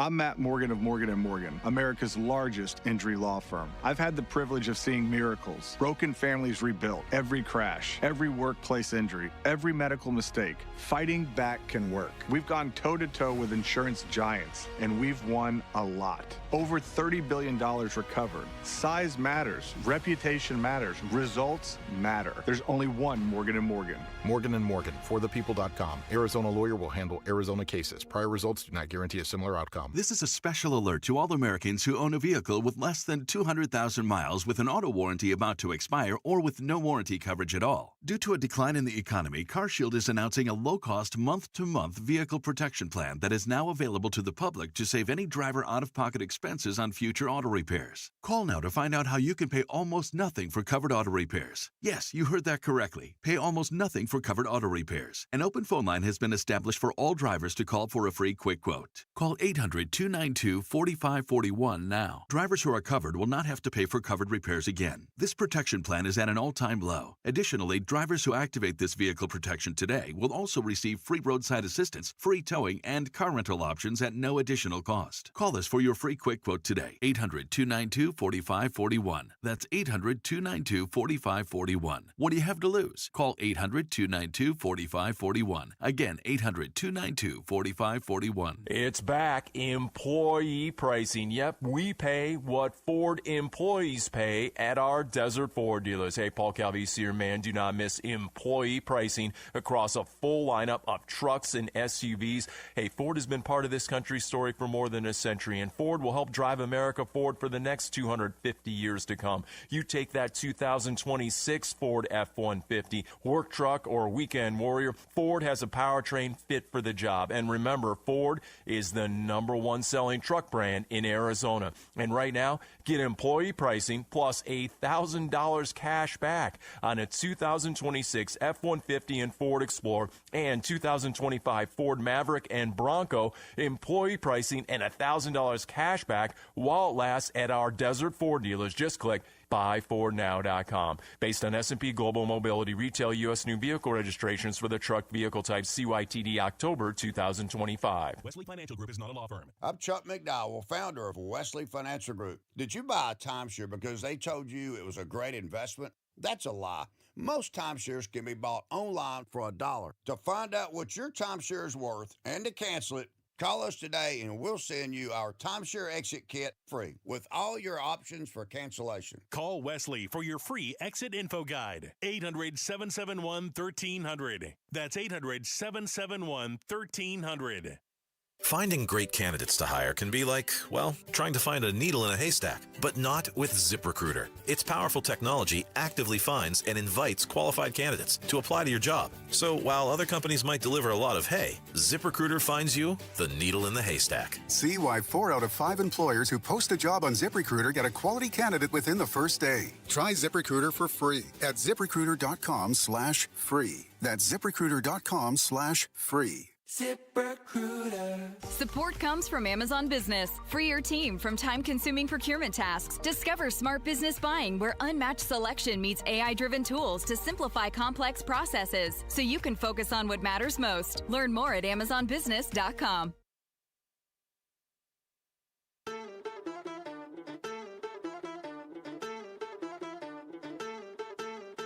Hey, it's Luke. We're the Diamondbacks able to complete the sweep of the Giants. We're reacting to the series finale tomorrow at 10 a.m. It's Wolf and Luke on Arizona Sports 98.7, the Arizona Sports app, and the Arizona Sports YouTube channel. Welcome back to Arizona Sports Tonight, live from the Casino Arizona and Talking Stick Resort Studios. We've got 3 guests joining the program today. We got Alex Weiner coming on next segment to talk D-backs. David Veenstra from Desert Wave Media is going to come on to talk Mercury at 7:30. But right now, we got to start with the best. That's Tyler Drake. The best. And I say that just to be nice to you because you're Kings. You're poor Kings, buddy. Oh, my God. Why did we have to start like that? Because anytime I give you like a really great compliment, I have to tear you back down. I can't just let you ride the high, buddy. You have to live with your horrible lottery luck. So why did I agree to do this? I don't know. Because we were going to talk about quarterbacks holding out, and then Kellen had to. Oh yeah, because that's always fun too. Just because you love us so much. What's up, buddy? How you doing? How are OTAs going so far? Hey, they're good. They're good, man. There's some notable absences that I'm sure we'll get into, but overall, yeah, good time. I will say it was probably one of the nicest settings that I've ever been a part of from a Cardinals practice style, just from 80 degrees, nice in the shade, nice breeze. Like you really couldn't beat it. It was I really wish I could have gone and played 18 holes right after, but it was a good consolation. I'm not going to give you softball to start, buddy. I'm going to start with a tough one. June 8th, right, is mandatory minicamp. Are you more concerned if Jacoby Brissett isn't there, or are you more concerned if Josh Sweat isn't there? Which one? I don't know if that was really a hard ball. It's easily Josh Sweat. Oh. Like, let's not make any questions. That's the bigger. If we're at mandatory minicamp and 2 of those guys are not there, I am more concerned about Josh Sweat than I am about Jacoby Brissett, because you've got a situation where you can roll with Gardner Minshew out of the season. You can go to Carson Beck midway through the year if you want to go that route. There's no other pass rusher that can really get it done like Josh Sweat on this team. And I know you guys know that. I think they had, 5.5 sacks and 13 tackles for loss combined in the outside linebackers room of guys not named Josh Sweat. And Josh Sweat, by the way, had 12 tackles for loss or 12 sacks and I think 13 tackles for loss by himself. So that is going to be the major one. That's the one I'm looking for over everything else. Is what is Josh Sweat getting into? Obviously last year he wasn't there either for voluntary. So that's something to keep in mind. I know there's some rumblings about maybe him not being happy, but until I don't see him for mandatory, I'm just going to kind of chalk it up as, hey, it's voluntary, as Mike LaFleur says, but it definitely stands out as just something to keep your eyes on as we get to that mandatory moment. I guess it's just interesting that nothing nationally really picked up in regards to it, because, all of us locally, we understand the value that Josh Sweat brings to this football team and to this defense, but for it not to get really a ton of attention on the national level just has me thinking that there's not a lot there. Whereas what has gotten a lot of national attention in contrast is the fact that the presumed starting quarterback is not there to start OTAs, Tyler, and we know exactly why. Yeah, and that's the other thing too is Mac Wilson I think came out right after the rumblings of Josh Sweat potentially wanting out or wanting a trade. He came out and put a blue cap emoji, as you know what that means. That's a lie. So that's something to take into consideration too. Obviously, he went out of his way to do that, so I take that with a lot of stance there. But yeah, looking over at the Jacoby Brissett situation, like I just mentioned, I mean, we're at the point now where the leverage isn't really there anymore. Yes, he did great, I thought, for what he had to work with last year. He only had the one win, but he clearly made the offense move down the field a little bit more. And the bigger thing that I'm looking at through it all, tight end Trey McBride, wide receiver Michael Wilson, there was exponentially more out of them because of Jacoby Brissett and that offense and what they were getting done. And yes, no offensive line or struggling offensive line, nearly non-existent run game. And yes, 1-11. That's a terrible, terrible record. It's not all on Jacoby. So, I would still like to see them get a deal done. I think he could still be a mentor to Carson Beck, but also you have to think about it. Carson Beck has to play this year. There's no doubt about that. So do you really want to shore up more money to a guy who wants to be paid as a starter who might not be the starter by week 5, week 6? Who knows how we get out of training camp? I mean, it could be Gardner Minshew, it could be Carson Beck. So that's the other caveat that you have to include here is why would you pay that money if he wants to be paid a starter and he's not going to be the guy halfway through the year? Tyler, when it comes to Jeremiah Love and hearing about first impressions from a handful of guys, it seems like the number one thing that guys are not so much focusing on but seem to be impressed by the most is actually his route running and just how sophisticated he is as a receiver. At this point, this seems like a healthy marriage, right, with LaFleur and how he will maximize everyone within the offense. We could have Love come to this team and be like, is this like the right offensive coordinator to like utilize him and create different things just specifically for what he does? But you expect that out of LaFleur, right, to utilize this part of his game immediately? Oh yeah. I think Mike LaFleur really likes utilizing his running backs. He talks a lot about how he's stubborn with running backs, and he had to kind of work through that going through the NFL and going through the ranks. But I think he's gonna be a problem in really every facet of the offense. I think he's going to be good in pass pro. I think he's going to be great as a running back, and he's going to excel as a pass catcher. I mean, we see what CMC does with the Niners and how he opens up that offense. That could be a similar thing out here if Love really does take the steps and really does, live up to the expectation that a lot of people have for him. And I mean, he even said it himself. He really doesn't have to work too much on the run game. He works a lot in the passing game. And so when you got a guy that's really, really focused on improving that side of the game and has the explosive abilities that he has, I mean, you would be wrong not to get him involved more in that side of the football. So I would look at him as, a pure 3-down back. I mean, that's why, I was talking to you earlier, Mitch, before I even got on, like, what happens with Trey Benson? Because James Conner's still on this roster. Bam Knight's still on this roster. Trey Benson really doesn't have a spot, in my opinion, on the depth chart. I mean, that's really what we're getting down to, because you've got Love, you got Tyler Algier, James Conner, Bam Knight. Like, that's a full running backs room, and you can work with that. So it's going to be very interesting moving forward. We're talking with Tyler Drake, our lead Cardinals writer for us at Arizona Sports, also one half of the Cardinals Corner podcast. Ty, the rookies. I know you really only got to see one open practice, even though OTAs are still going on. Seems like there was a lot of positive things said about Carson Beck, whether it was Trey McBride or whether it was his head coach, Mike LaFleur. From your vantage point, what would Tyler Drake have to say about the small sample size that he saw from Carson Beck? Yeah, I think the one thing is you can definitely tell he's trying to get the little things down. I think when you see him working with Hack, you see him working with Matt Schaub, like that's the big thing. And I think what Mike LaFleur said about him, about how he's really impressed with just him understanding the calls and really getting the basics down, I think that is what I saw on the field. And then you look at how he went about it. The dude was smiling on just about every single drill that he was a part of, at least through rookie minicamp.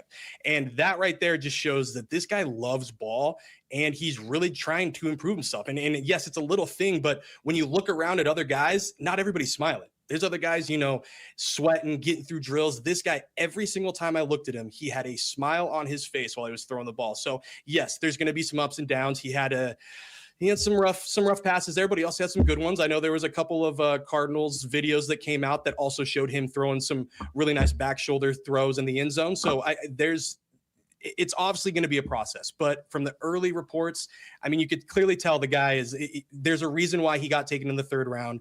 There's a reason why he played so much football. Like, you can see the little bits of that kind of shining through in the little bits that we can see on the field. What do you want to see from the receiving room in the next couple of months that will give you faith that it'll be one of like the better units in the league? Because with Michael's year last year and then the jump we're waiting for from Marv, if those two things happen, That's what this should be, right?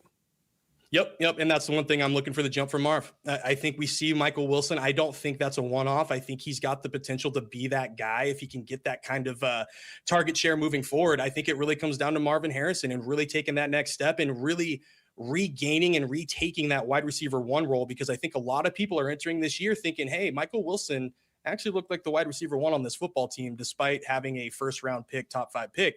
I think that's where you got to start. Marvin's got to take that wide receiver 1 role back and really firmly just say, nope, this is mine. I love you, Michael, but I am the guy here. I think that's really what I want to see moving forward. And this wide receivers room could really take a next step forward, because I love the Kendrick Bourne addition, helping round out that room, helping round out the starters there. They just got to get a little bit more out of Marvin. And I think that's the big thing, consistency and really taking it and owning it. Need some divas.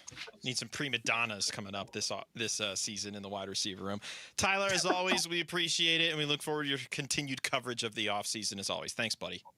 No problem. Thanks, guys. All right, that's Tyler Drake joining us here on Arizona Sports at Night. We'll come back, and we'll go right back to the video and right back to the Diamond. Alex Weiner covers the Diamondbacks for us at Arizona Sports. We're going to talk ball next on Arizona Sports at Night. He's the president of the Arizona Diamondbacks. Derek Hall talks D-backs baseball with Bickley and Murata. Thursday mornings at 7:45. Brought to you by Freeway Chevrolet. Watch it on YouTube. Listen on the Arizona Sports app and 98.7.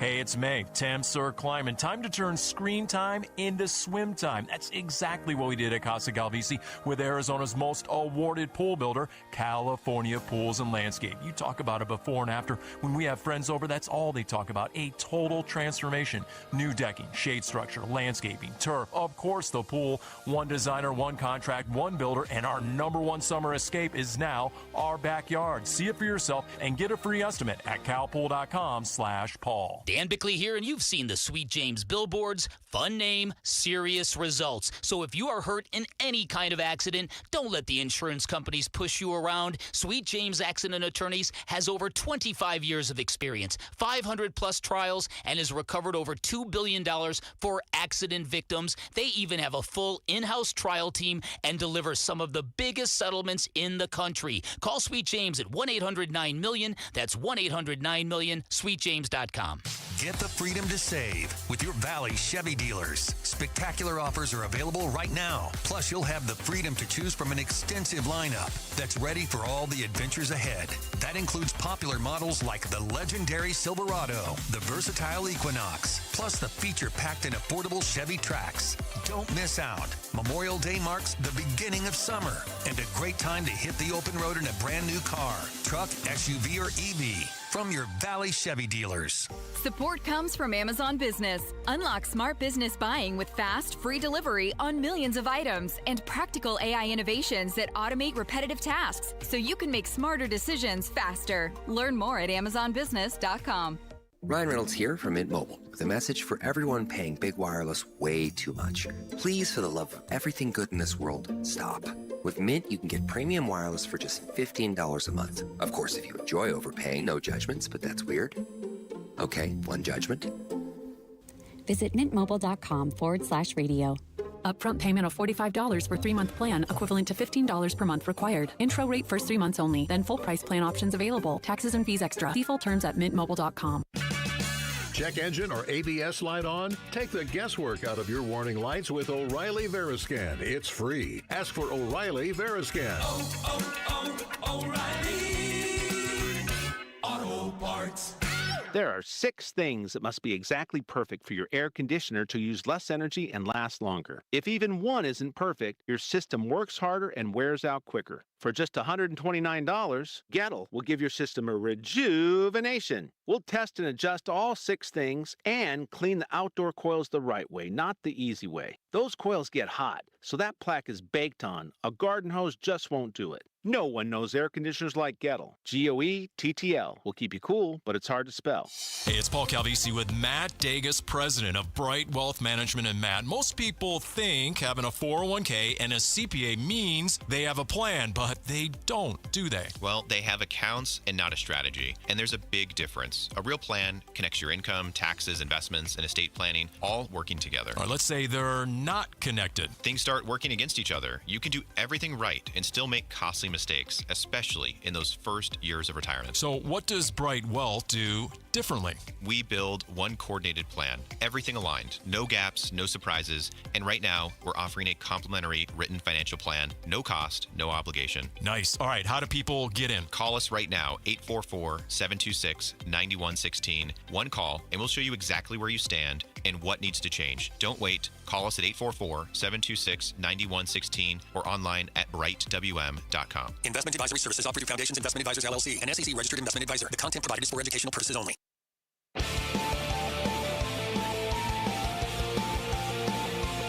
Hey everybody, it's Burnsy. How will the Diamondbacks follow up their 5-1 start to the Burnsy 13? We'll get you ready for D-backs Rockies starting tomorrow at 2 on the Arizona Sports YouTube channel, the Arizona Sports app, and 98.7 FM.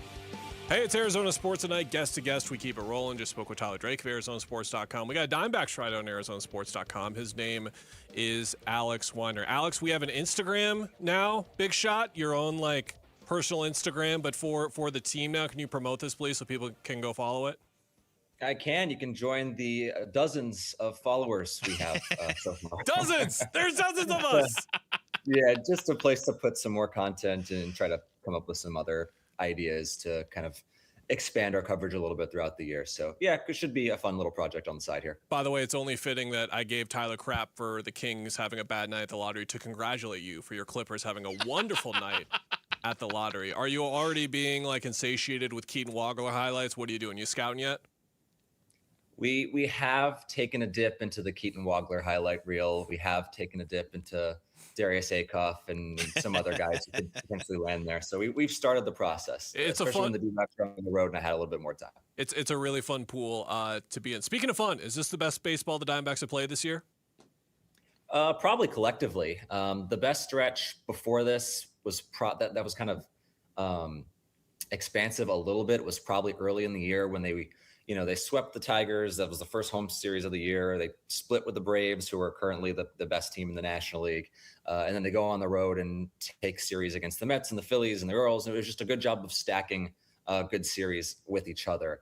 But when you look at, offense, pitching, defense, the offense has been the best in the league over the past week when they've been playing the Rockies and Giants and doing what they should be doing against the Rockies and the Giants. And the pitching staff has been top 3 in ERA when you're looking past the last 15 days. So the rotation has really turned things around. The bullpen has been good. So I think collectively, this is probably the sharpest they've played, and it's good. They need to stack series wins and, going up against teams that you have the advantage against, like the Rockies and the Giants. There's no excuse not to. I was going to say, I think part of it for me with these last 6 is a slight skepticism of them being able to maintain the great play they've gotten on both sides. Only because I know that they're the type of team that it will at least beat down on the competition beneath them. But is there anything that you particularly have seen from the last 6 that gives you reason to believe that this is stacking and sustainability going forward the rest of the season? Well, the next 7 are against the same very teams. So that's kind of adding to your point there, if they can just continue that. But yeah, there are. I mean, the quality of the at-bat, I think, has been huge. It's been improved. The starting pitching, just the execution of the starting pitching, getting deep into games, giving the bullpen, a little bit of breathing room after there was a couple of weeks there where the starting rotation was really sinking this team. But I think the biggest deal, at least over the last week or so, has been Catel Marte kind of breaking out of it a little bit. Multiple hits in 4 of his last 6 games. Last night was super interesting and super fun because he comes up in the 8th inning and just crushes a ball, but hits it to the deepest part of the ballpark. And it was kind of like the most extreme example of the man, this guy cannot catch a break. He's looking up at the the little board where they have the exit velocity and the hit distance and all that kind of stuff, and just the look on his face.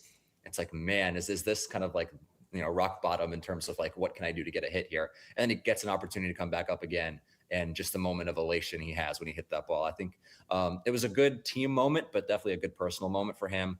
And then he comes out today and basically dominates the game and just pulls the Diamondbacks to a series sweep here. So I think the most important thing that I would point to would be Catel Marte. And, the way he's been swinging the bat and hitting the ball hard all year, now he's finding the results. If that continues, that would be kind of the best argument to make that they can keep this going because he's that important. We've got Corbin Carroll going, top 10 in OPS, looking like an MVP candidate again. This is probably the moment for Catel where he gets going. What do we need to see from Domo? Because like his numbers are so weird universally that even when he's not matching the streak that we saw from last year, you look across the board and it's like the same kind of stuff, but the production isn't quite there as well. What's missing for him right now to go from what he's been, which has still been solid, but to get that all-star MVP candidate kind of level that he was at last year? Yeah, that one's a bit trickier to figure out. For Corbin, it was like, all right, if he swings better pitches, works better counts, he's gonna turn things around, and he has. He's been walking a ton, and when he has been getting the pitch, he's been punishing it. With Catel, it's the expected numbers are there, the quality of contact is there. It's just when will that flip, and we're starting to see that now. With Perdomo, he's still doing a lot of the Perdomo things like you mentioned. He's still drawing his walks. He's not chasing. He's not striking out, and he's still helping the team by playing really good defense at shortstop, minus a couple of mistakes here and there. But the day-to-day stuff has been really good. It's, the bat speed is a little less, is quite a bit less than it has been, especially last year when it seemed to have like a breakout with that. So I'm just kind of curious what the, rest of the season looks like for that, if you can get that back up. Or if not, if we're going to see kind of more of a season like we've seen from him in the past where, the offensive production, the power isn't quite there, but he's still finding ways to contribute. It was good to see him today, just get one to fall and drive in a couple of runs. He hit 3 RBIs today. So who knows? You never know when something can spark a guy and go on a run, but he's the one that's a little bit harder to figure out because there's been less signs of him kind of coming out of it, even though he's been able to contribute in other ways.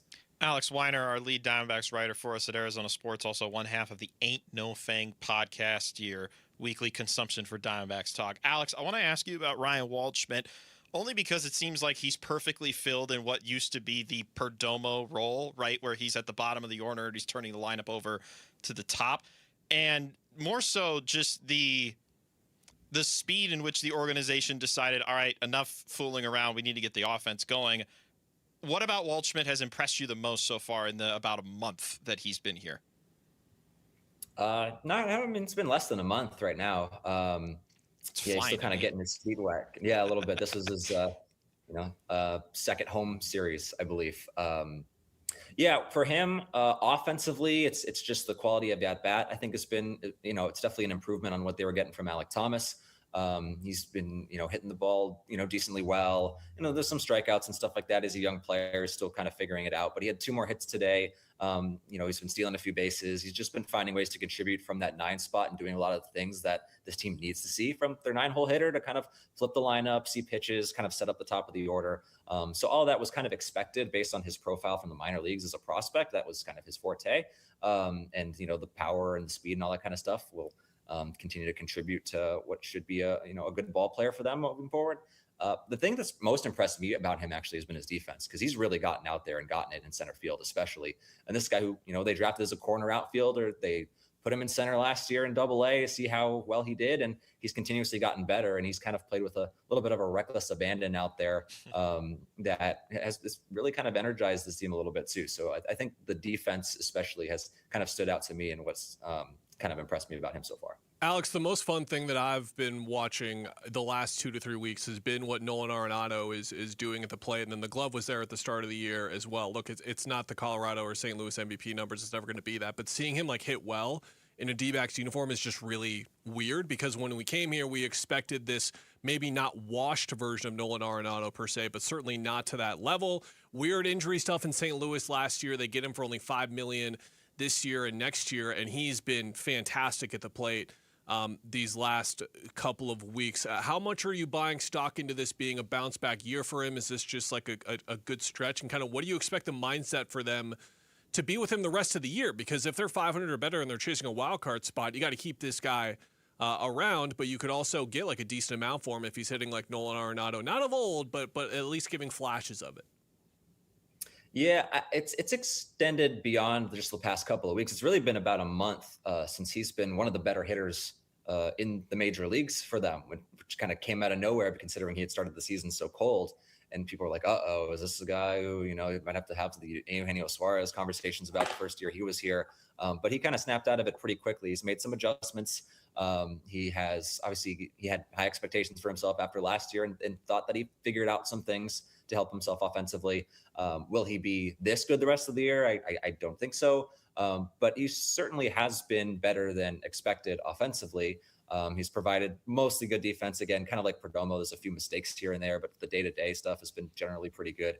And then in the clubhouse, he seems like he's been a pretty good influence just in terms of somebody who can go up and talk to.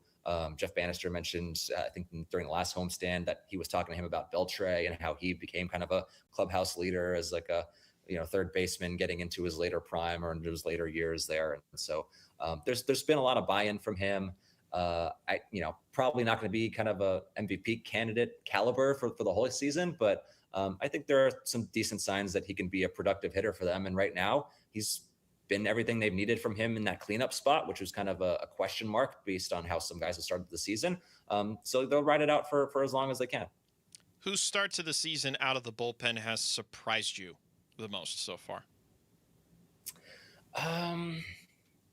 That's a good question, because the bullpen in general has been a pleasant surprise throughout the year so far. I had high expectations for Murillo, maybe not this high, but as a young fireballer who showed some signs last year, there was clearly some potential there. Kind of same thing with Brandon Garcia. I think maybe Taylor Clark, he was coming off a really good year last year, but obviously the last time he was in Arizona, that was just kind of a totally different situation. He was a different pitcher. He was in different roles. But coming here, starting the season as poorly as he did with that one inning at Dodger Stadium, and then being as rock solid as he's even since then, I would probably go with Taylor Clark, just because it's been pretty automatic what he's been able to give them over the past month plus. It seems like they've just got a bevy of high leverage arms right now, because none of them are giving up runs, and that's a very positive thing we've gotten from this bullpen. Including Brandon Pfaadt today. He pitched the eighth inning, which was a little bit of a surprise. How about that? Little high leverage Pfaadt action there. Alex, as always, we appreciate it. Your coverage is fantastic, as it always is. Have fun with this Rocky series this weekend, and travels to the Bay as well. I heard a rumor as well. Looking forward to it. Yeah. Thanks, guys. All right. That's Alex Weiner joining us here on Arizona Sports at Night. When we come back, we're going to switch to the NBA playoffs. Has Kellen broken his attention from the playoffs? It doesn't matter, because we're going to talk about it next on Arizona Sports at Night. Diamondbacks baseball. And Seawald's pitch. Swing and a miss. It's a sweep of the Giants to kick off the homestand. Diamondbacks win it by a final score of 6-3. A nice, easy, confident win. Raisa Roney, the San Francisco sweep. Talking about the D-backs finding their bats and the heat check coming up when they host the Rockies on the Arizona Sports YouTube channel, the app, and 98.7 FM. In Arizona, your windows are more than just a view. They're the only thing standing between you and 115-degree heat. Hey, everybody, Dan Bickley here, and this is why you call my friends at Advanced Window Products, because they don't just sell windows, they build them to withstand the harsh desert climate, and they build them specifically for your home, never retrofitted on site. Advanced Window Products, celebrating their 40th year in business. They're Arizona's #1 window replacement company. They've got their own factory right here in the Valley, which means they build your windows, they install your windows, and then they guarantee them for life. And remember, the installation is always done by full-time vetted crews, never random subcontractors. And during their May window upgrade event, you get $2,500 off the purchase of 10 or more windows. Give them a call at 480-764-2110 or find them online at advancedwindows.com. My uncle's Maytag washer lasted over 37 years. His motto, buy once, cry once. Hi, I'm Tommy Mello. When I started at A1 Garage Door Service, I thought about my uncle's Maytag. Most garage door springs get about 10,000 cycles or 3 to 5 years. Our Max Life springs last over 100,000 cycles. That's a minimum of 30 years. From repairs to upgrades, call A1 Garage Door Service today or schedule online at a1garage.com. A1 from day one. Many times, a person hires a law firm after an injury without doing research. It can be a big mistake or not. Sometimes, after you have hired a certain lawyer, you realize you made a certain mistake. But guess what? Just because you hired them doesn't mean you can't fire them. I'm John Morgan of Morgan & Morgan. If you think you've hired the wrong firm, you may have. So do this. Google Morgan & Morgan results or visit forthepeople.com for cases just like yours. You may find that our full-service injury firm should have been your choice in the first place. Last year, almost 12,000 people discharged their law firm and hired us after further research. We became America's largest injury firm for a reason. Visit forthepeople.com today and let's get started. Or call Pound Law on your cell phone. Morgan & Morgan, for the people. Morgan & Morgan, forthepeople.com. Arizona lawyer will handle Arizona cases. Prior results do not guarantee a similar outcome. Workdays can be unpredictable, but your workwear shouldn't be. With the Cintas Apparel Plus program, you'll have freshly laundered garments for everyone on your team delivered every week. Cintas has workwear for just about any job imaginable, with high-performance fabrics and an uncompromising fit that stretches and moves with you. Don't leave looking and feeling good to chance. Visit Cintas.com. Oh, I'm ready! And get ready for the workday. The NBA playoffs are underway, and now you can trade every game on Kalshi. You can also trade on who wins each series, the conference finals, and the championship. San Antonio is currently trading at 19% to win it all, meaning a $100 trade pays out over $500 if they take the title. On Kalshi, you're trading against other people in a live market. No house, no odds makers. And as odds move, you can buy in or out anytime throughout the postseason. For a limited time, download the Kalshi app and use code SHOT to get $10 when you trade $10. KALSHI. Kalshi. Trade on anything. Hey, it's Austin with Moxie Pest Control. When I was a kid, we didn't have much. One day, a box showed up on our doorstep. No name, no note, just things we really needed at the time. I was probably 7 or 8, and I still remember opening it and feeling what real kindness felt like. That's why we show up the way we do at Moxie Pest Control, because one small act of kindness can mean everything. Make the move to Moxie. Call Moxie Pest Control.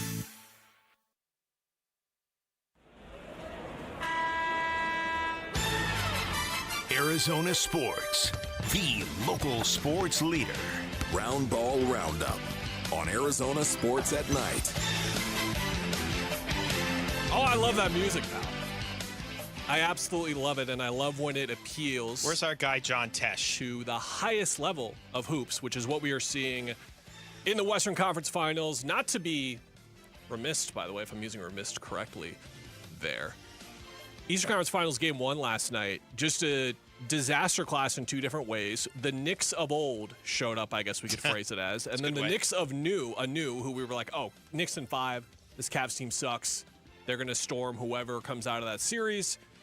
And then the Cavs of old showed up, but then they flipped. Like it was Knicks of old, and then Cavs of new, Knicks of new. But you know what remains? Complete meltdown, Stiller and Chalamet losing it courtside. Mikel and Cheese, as Mikel used to call him, Sham and Cheese, Landry Shamet, yes. Landry Shamet hitting some big shots, and then the Knicks do the deal. I was going to say, you know what remained the same, though? My beloved Sun Devil, James Harden, once again having another playoff stinker. Like, what? Is it just the expectation at this point that he's not going to perform well in the postseason? Their best shooter for the most of the night was Sam Merrill. And he got the last look. And it was a good look. Mike Breen was on the verge of bang, and all he got was B when that shot rimmed its way out before the overtime period. Great comeback for the Knicks. Got the energy of the Garden back into it. Feels like they have the momentum now, too. They've won, 9 straight playoff games now in this run?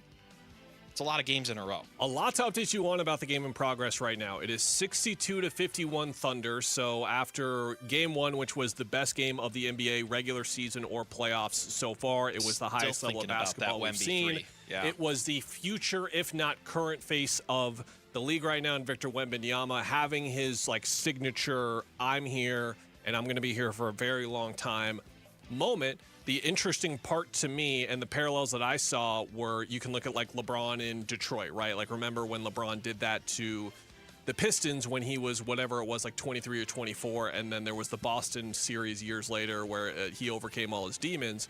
This reminded me of Steph in 2013 against the Spurs in the Western Conference semifinals, where it was little babyface Steph in his 4th year, scored 44 in the first game, and you knew the Spurs were going to win that series anyway, but you looked at Steph and you were like, my God, what is this kid going to be it's coming in 2 to 4 years? And he's going to be in the contender. I don't like doing the hyperbole. How are you going to win in the next 10 years when but you knew Steph was going to be in the picture there. Yeah. So with Wemby specifically, the difference is here, not only do the Spurs have a real chance of winning this series, but it was a level of domination that we've never seen before because we've just never seen anyone like Wemby before. It's all of like the Twitter clips from his rookie year, him doing crazy like random things in like a random game in January. But these are games that matter. In the Western Conference Finals against the team that appears to be heading for a dynasty run. It was unbelievable theater and just my favorite sports watching experience of the year so far. It was so much fun. This series, this is probably hyperbole to say, will decide whether or not we have a dynasty in this decade. Because you've talked about it in the past, right? About how the NBA has been defined by a dynasty per decade, essentially. We haven't had one to this point, at least one that hasn't brought home the hardware every single season.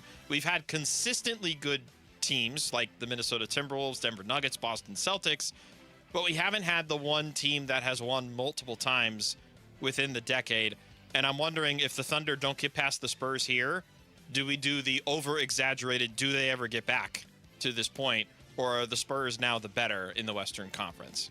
I did think the hyperbole machine went into overdrive a bit, though. It was like, how are you going to beat Wemby? How are you going to? And it's game one. He played the absolute best version of him. For the critics of Wembanyama, what have they not liked, Mitch? They haven't liked the more perimeter-oriented game, the way that he's playing further away from the basket. Zach Lowe had the stat on his podcast that it was 13 more ball screens that he had set in any game in his career ever. So he was the focal point in that kind of way as a rim roller. And then you look at his shot chart, 2 threes, one of which was the insane 32-footer. Ridiculous. Every shot attempt for him was right around the basket, and he also played 49 minutes in double overtime. We're in game one. It's a hyper-physical series, and I'm not saying those people were predicting that the Spurs were going to win the series after that, but it was just more of like, okay, we saw the absolute best-case scenario of this freak of nature who might be the best player in the league right now, but like let's watch the rest of the series unfold before we declare that it's Jover for everyone else trying to get to the Western Conference Finals for the next 10 years. Let's slow down a little bit. Well, these were the only teams to win 60 games outside of the Pistons in the regular season, and there was so much separation between them and the rest of the West that I do think at least the hyperbolic conversation is fair to have, especially because they're now going at one another. But are you going to trade Devin Booker now because this happened? No. That's the part where everyone is like, why would you even try and win right now? And it's like, well, the Lakers will because they have Luka Doncic in his prime. The Minnesota Timberwolves will because they have Anthony Edwards in his prime. If the Lakers were any healthier, I at least give them a 6 or a 7 game series against the Thunder. And the Suns will because they have Devin Booker in their prime. And look, it's basketball, man. I know that we come from a world in the NBA, and something we've talked about a lot on our show is that this is the first time we've really seen true parity in the league. And as that's happening, we might be getting back into what we saw before, which is we knew exactly which two teams were matching up in either the conference finals or the finals.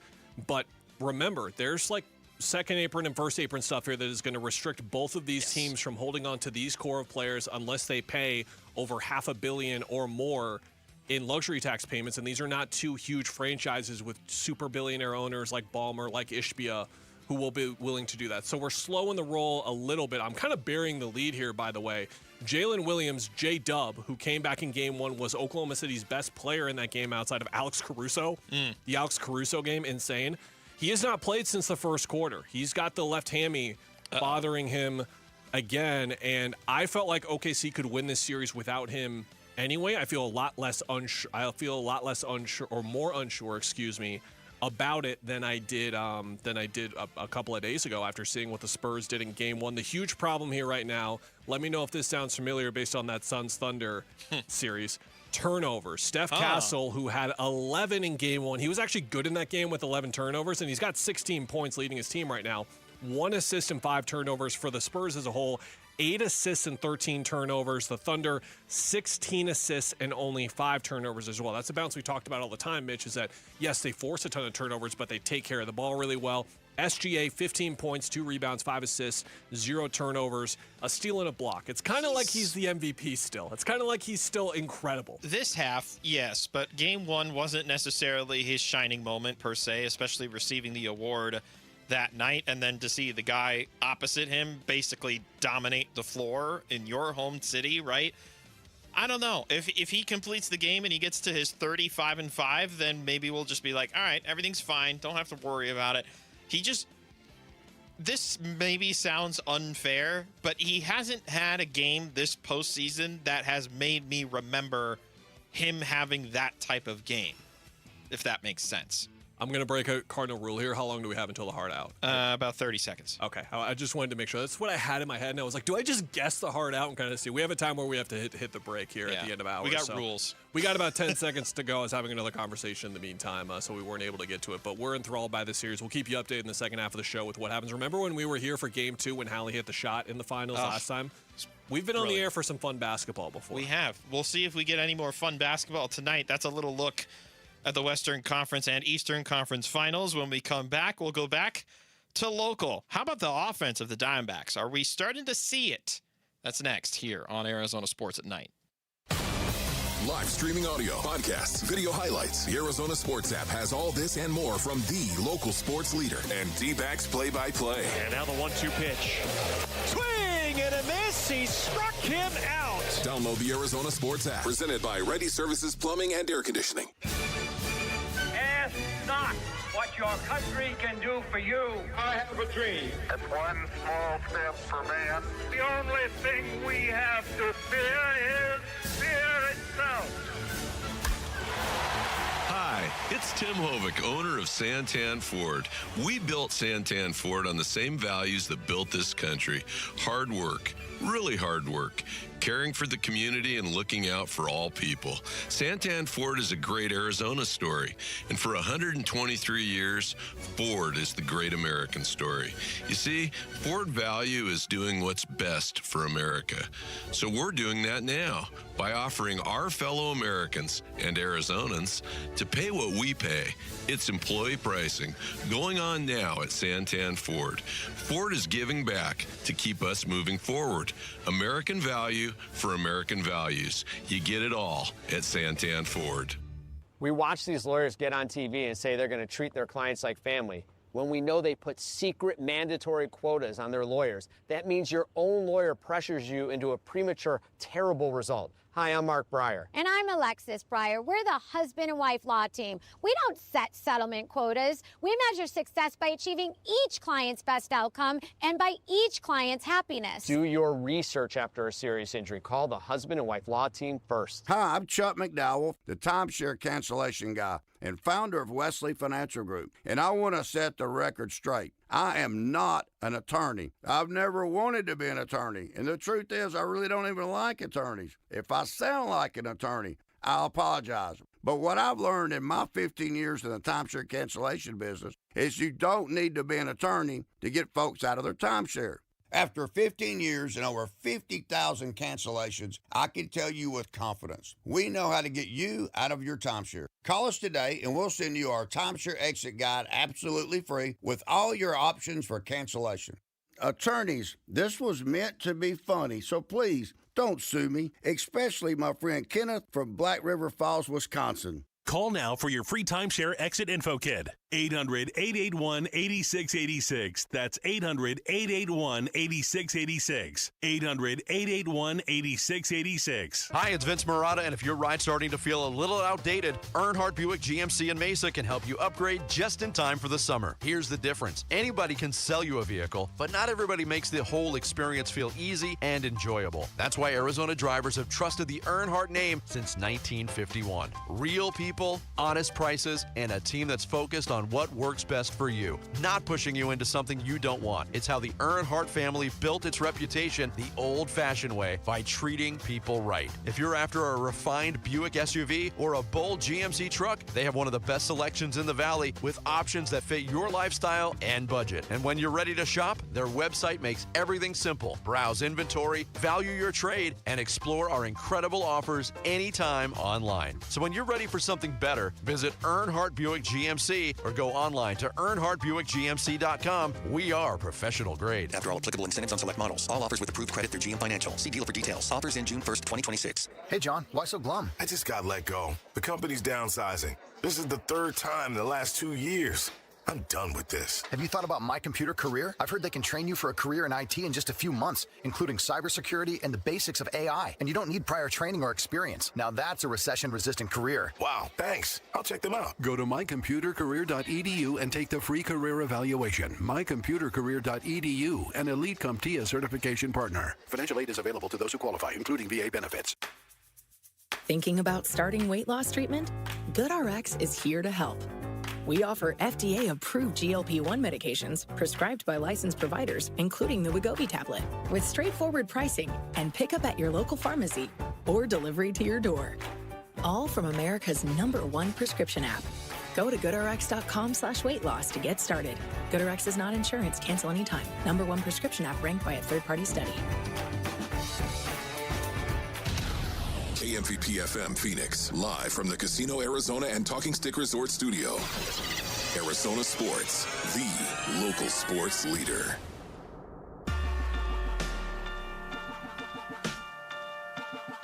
Hey, it's Vince Marotta. Did the Diamondbacks complete the sweep over the Giants, heading into a 4-gamer with the Rockies? We'll get into it starting at 6 on Thursday on Arizona Sports 98.7, the Arizona Sports app, and the Arizona Sports YouTube channel.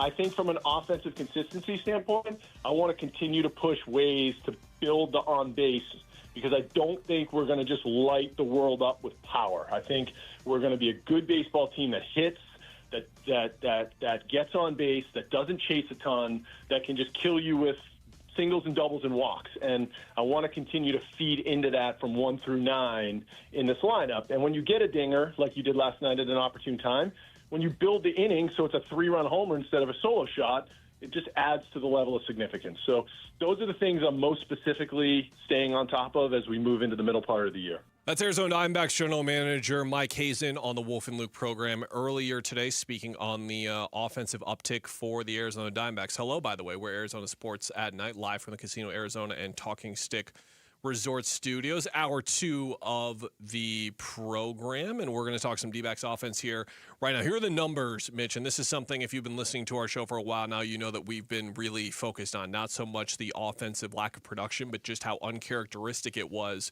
compared to what we've seen from just about every Torey Lovello and Mike Hazen team previously. Yeah. On the season, they are 25th in on-base percentage, which is just incredibly unlike this team. But you look at certain time periods, 30 days, the last 30 days, they're 11th in on-base percentage. The last 15 days, they are 12th in on-base percentage. And then in the last 7 days, they have the best on-base percentage in baseball. So, again, on-base percentage, if you're not familiar, is a better number to use than batting average, because what's the difference between a walk and a single? The total base. Nothing. It's the was, both get you to first, and that's it. And I was thinking too hard. If you get a single done on a 9-pitch count and you work a 9-pitch count for a walk, they're basically the same. But a walk is also probably going to take more pitches more often than not than a single. Work the pitcher as a well. little bit more than just getting like a 3-pitch single or whatnot. Point being, the batting average for them as a team wasn't so bad a month ago or 2 weeks ago, but it was the on-base percentage, it was the chase numbers, it was the whiff numbers, where just so uncharacteristic of this team, and all those numbers are going back up. And you can look at it for Nolan Arenado or Lourdes Gurriel Jr., Gabby Moreno. How about you look at Catel freaking Marte and what he's been doing the last couple of games? 6 for 12 in the series, I believe it was. Is that good? It's pretty good. New high score, what's that mean? Means really good. Grandma's boy? Best it could be. Oh, sorry. You with me? No. Okay. I did a reference and Mitch didn't know. Wow, I know. Role reversal. Usually you do references and I'm like, what? This is a scary I'm moment for me. I'm scared. Mom. Ralph Wiggum. I'm in danger. Mr. Shampoo. That was a different movie entirely. Anyway, 6 for 12 for Catel, 2 home runs in the series. The ball is finding grass or seats, however you want to prefer to look at it. I think it was, you said earlier, 2 hits in 4 of those last 6. Look, there's no better cure for an ailing team than facing the worst teams in your league and in your division, for what it's worth. And the fact that they're going to get them in succession, it creates an interesting paradox potentially, right? We were talking about it with Alex earlier about how can this be like sustained, or like what is the evidence that you're seeing that this is sustainable? And his immediate answer is, well, they got 7 more against these same 2 teams. So if they come out of this, they're 9-9 right now for the month of May after the 5-1 stretch. If they come out of these next 7 games and it's only a 3-4 or worse, like a 2-5, then I'm going to start having to dissect, like, okay, what was different? Like, why was it you were so successful in Colorado and in Arizona, but then in Arizona against the Rockies and in San Francisco against the Giants, it didn't go so well? What was the whole dealio there? And have they regressed back to where they have been for most of the month of May, and it was just the 6 games were a little of fattening the pig, if you will, and they just took advantage of it? Here is Catel Marte speaking, I believe, or excuse me, I'm sorry. This is Torey Lovello on Catel Marte at the moment. None more impressive than Catel Marte's.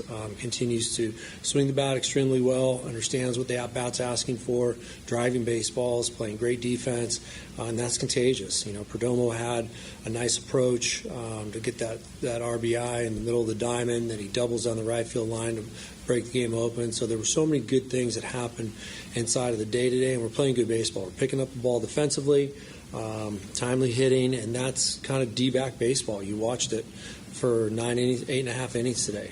So we'll have the evening off, regroup a little bit, and then come out tomorrow and face a very stubborn Colorado Rocky team.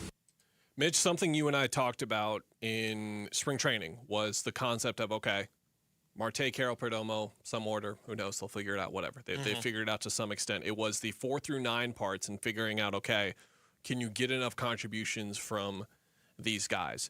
That has actually been, in my opinion, the most successful part of their season so far, because Ildemaro Vargas, if he just doesn't fall off a complete cliff the next 6 weeks, should be an all-star. He's turned it back up.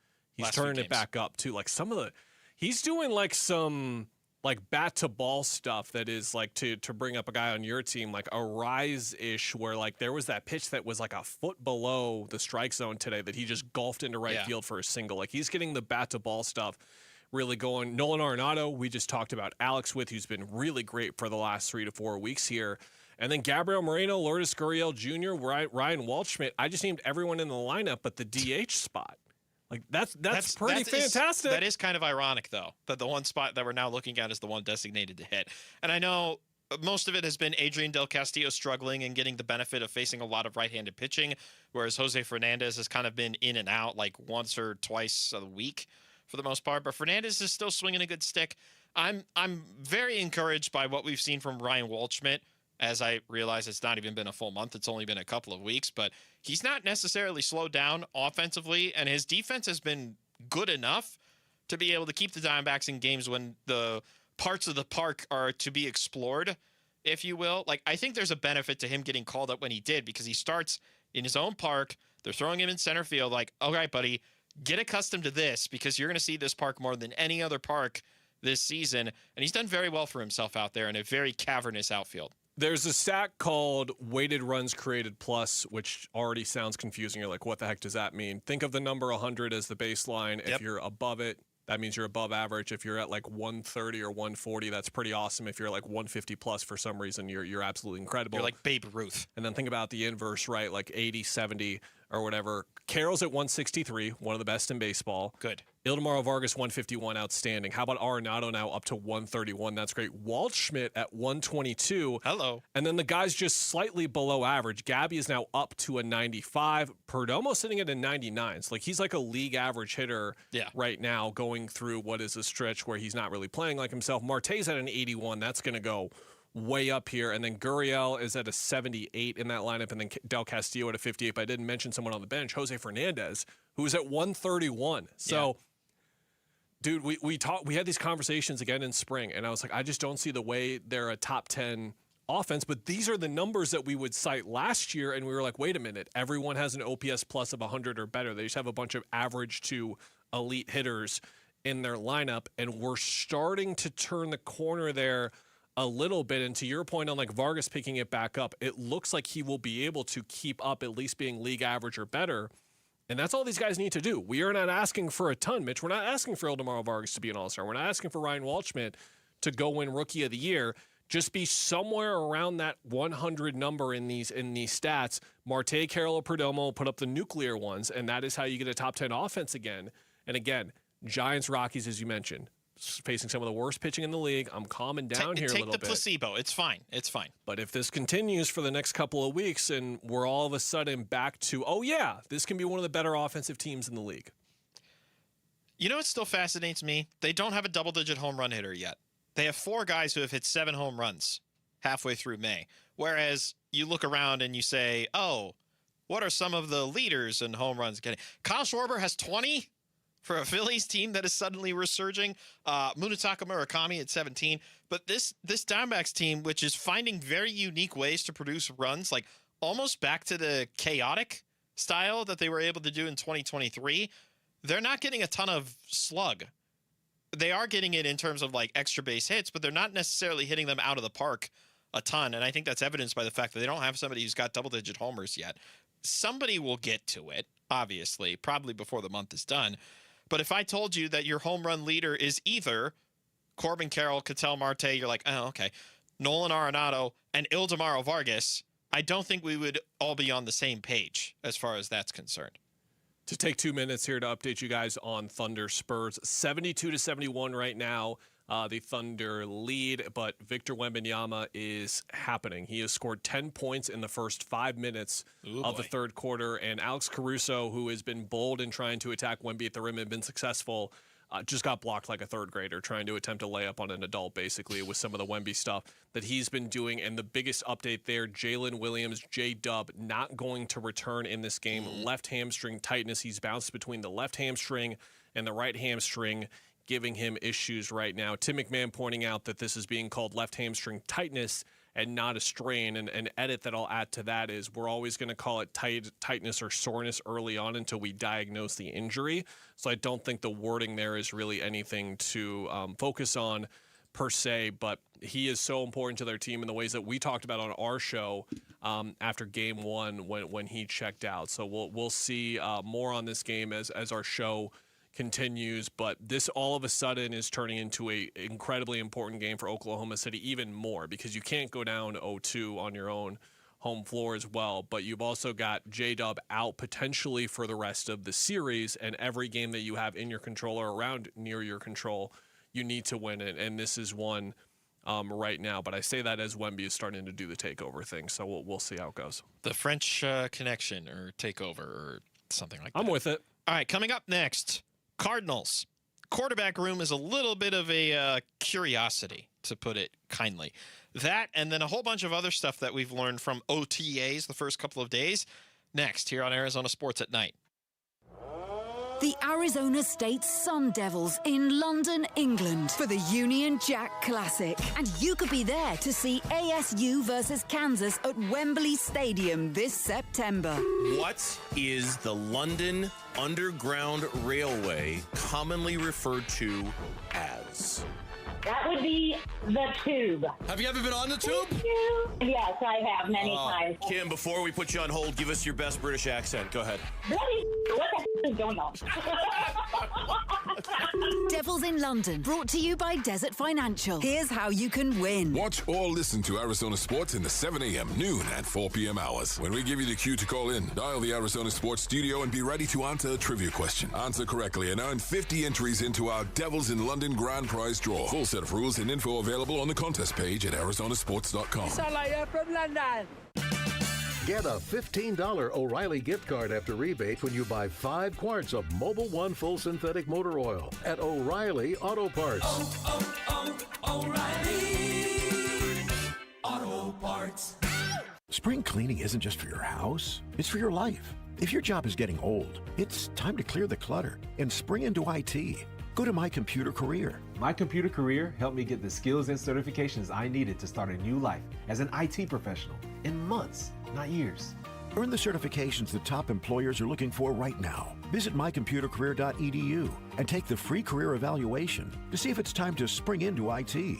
Financial aid is available to those who qualify, including VA benefits. Support comes from Amazon Business. Free your team from time-consuming procurement tasks. Discover smart business buying where unmatched selection meets AI-driven tools to simplify complex processes so you can focus on what matters most. Learn more at amazonbusiness.com. Dave Burns here with Liberty GMC General Manager Chris Scott. Chris, this month sounds big for truck buyers. It is, Dave. It's Truck Month during the Memorial Day Save-a-thon event at Liberty GMC. Right now, get up to $12,500 off the all-new 2026 Sierra 1500 Or take advantage of 2.9% financing for 72 months. Plus, save $6,250 on the 2026 CRHD or lease a 2026 Canyon for just $379 a month. So visit Liberty GMC online all the time at libertygmcaz.com. GMC, we are professional grade.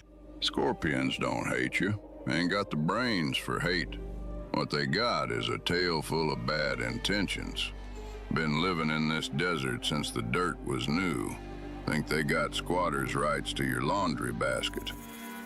Nate here, owner of Blue Sky Pest Control. Scorpions may have squatters' rights to the desert, but not to your property. Call 602 Blue Sky today. Real pest science, real protection. Hello, Blue Sky. Goodbye, Scorpions. Hey everybody, Dan Bickley here, and if you're hurt in an accident, it is so important that you get medical treatment right away, and then you call the attorneys at Sweet James. It's critical that you make your health a priority and get representation quickly so Sweet James can help you with medical care, with your car, and getting you the most money for your injuries. Remember, you pay nothing at all until they win your case. Call Sweet James at 800-9-MILLION, 800-9-MILLION, sweetjames.com. Proud partner of your Phoenix Suns. This week at Desert Wind Harley, buy any pre-owned Harley and get a $1,500 gift card. With access to the state's largest Harley inventory, Desert Wind has hundreds of Harleys on site. Get a $1,500 gift card with the purchase of any pre-owned Harley at Desert Wind Harley. Finance specialists are on site to get you approved and 100% of credit applications considered. Get a $1,500 gift card when you purchase any pre-owned Harley at Desert Wind Harley now through Sunday.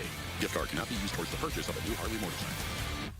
Wesley Financial Group is not a law firm. Ask yourself this question. Is it really worth holding on to that timeshare that you know you need to get rid of? Here's the truth. The average maintenance fee just went up over 17%. That could have been 117%, and there's nothing you can do about it. When you buy a timeshare, you give them a blank check for annual maintenance and assessment fees. I'm Chuck McDowell, founder of Wesley Financial Group. For 15 years, I've helped over 50,000 families cancel their timeshare. Not sell it, not transfer it, cancel it. Did you buy a timeshare because they told you it was a great investment and your maintenance fees would never go up? That's a lie. Are you ready to get rid of your timeshare once and for all? Simply call us and I'll send you our timeshare exit kit that explains all your options for cancellation. Call Wesley now for your timeshare exit kit. 800-881-4300. 800-881-4300. 800-881-4300.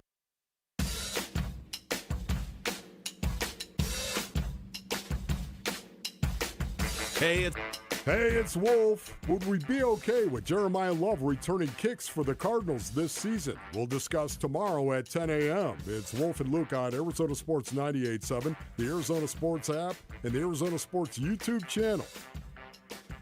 Welcome back to Arizona Sports Tonight here on Arizona Sports, the local sports leader. In case what you're wondering, kind of like what you're missing behind the scenes during an Arizona Sports at Night. Nothing. Just expletives from Mitch, like during that pre-read going on right now for the Avalanche falling down 2-0. How is that legal?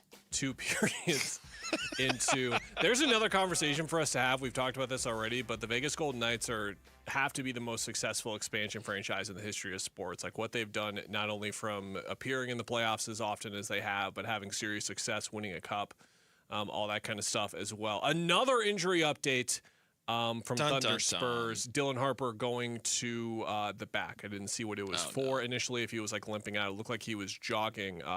Looks like he hurt his left hamstring, according to Michael C. Wright of ESPN, and he went to the locker room. That's the last, like, if we could use like all of our, if it was like an allotment that we had where it's like you are allowed for this portion of this season to have this much like don't get injured mana to use, I would have spent 80% of it on this series and just be like, can we just get both these teams at full strength, please? And then we're a game and a half in, and 2 significant players now are hurt within the game, and then not to mention De'Aaron Fox has not played in either of the 2 games of the Western Conference Finals for San Antonio, so there's some significant absences from the floor. And then a lot of potential ramifications that could come for whoever team loses. I mean, you were alluding to earlier the cap ramifications that could come into effect for Oklahoma City. But even beyond that, just some of the depth pieces that exist for both of these teams. They are also stockpiled full of draft picks in their war chests in the GM's office. So there's a lot of stuff that could happen for whoever ends up losing that series. All right, with the Arizona Cardinals quarterback situation, let's just start at home base here. We kind of do this often where we have a story we haven't talked about yet or want to expound on and just start really basic, because that's a good way to have a conversation. Yeah. A lot of the time, because we can go into like the hyper details of Jacoby Brissett, quote unquote, holding out, like unofficially holding out, whatever you want to call it, for him not being around for voluntary OTAs. Again, June 8th is when the involuntary portion begins of these workouts, where he's got to be there, or we are officially in holdout season for him or Josh Sweat or exactly whoever it is. The story with Brissett is he wants to be paid like a starter because he's going to be a starting quarterback this year. Mm-hmm. This is your old two things can be true situation, right? Where it's, well, Jacoby, that's true. You're not getting paid like a starter. It's also true that you were horrible last year in terms of what you brought to the team and helping them win football games. There's a triple true where it's like, how much of that is his fault? We understand where the quarterback is coming from, Mitch, but it feels embarrassing, and I can't tell who for more, the team or him, to do this. Well, when the reports came out, it was prior to the draft, correct? Yes. So how did the Cardinals respond, at least publicly? They said, we're working on it, we're figuring it out.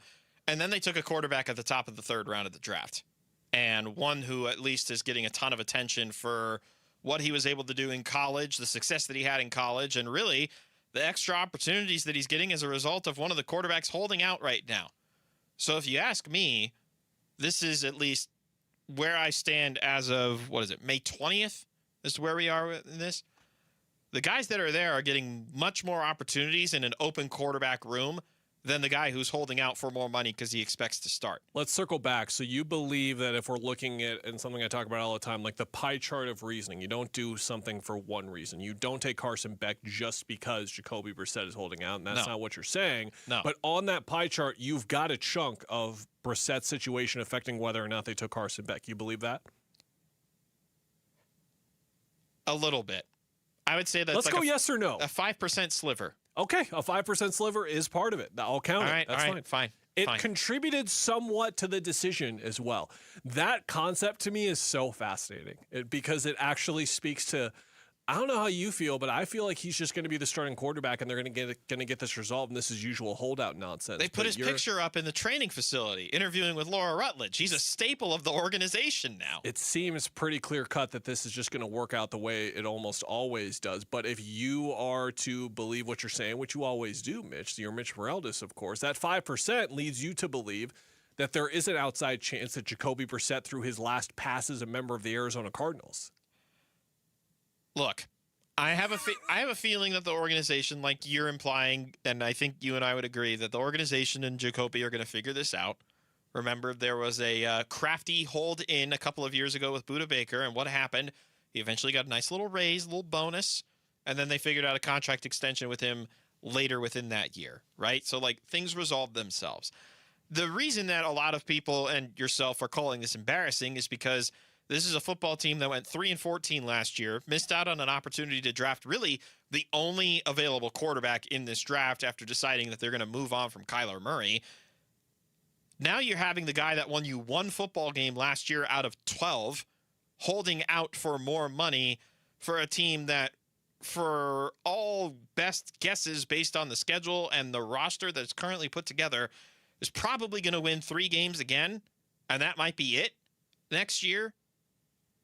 So it's embarrassing in all those aspects, because it's like, why is this the team that is getting the center of attention of quarterback controversy, right? Like the Steelers, they're out of the conversation now because they got Aaron Rodgers. Rodgers is going to retire, thank goodness, and we won't have to worry about them anymore. That'll just be whatever guys they bring in next. With the Cardinals, it's, well, we don't know who the hell the quarterback's going to be, but Jacoby Brissett was the closest thing to being their starting quarterback. But he's holding out. So what are they going to do now? It's really annoying. To bring in Suns parallels, as I will always do, we talked about how much the Suns built up their reputation again in the last couple of years as, maybe not to the likes of being a preeminent organization in the league, but they have done really well in establishing themselves now as somewhere where players want to go. Yeah. And that is something that I think about with this specific story here, because if players are... Jacoby Brissett is beloved across the league. Everyone loves him.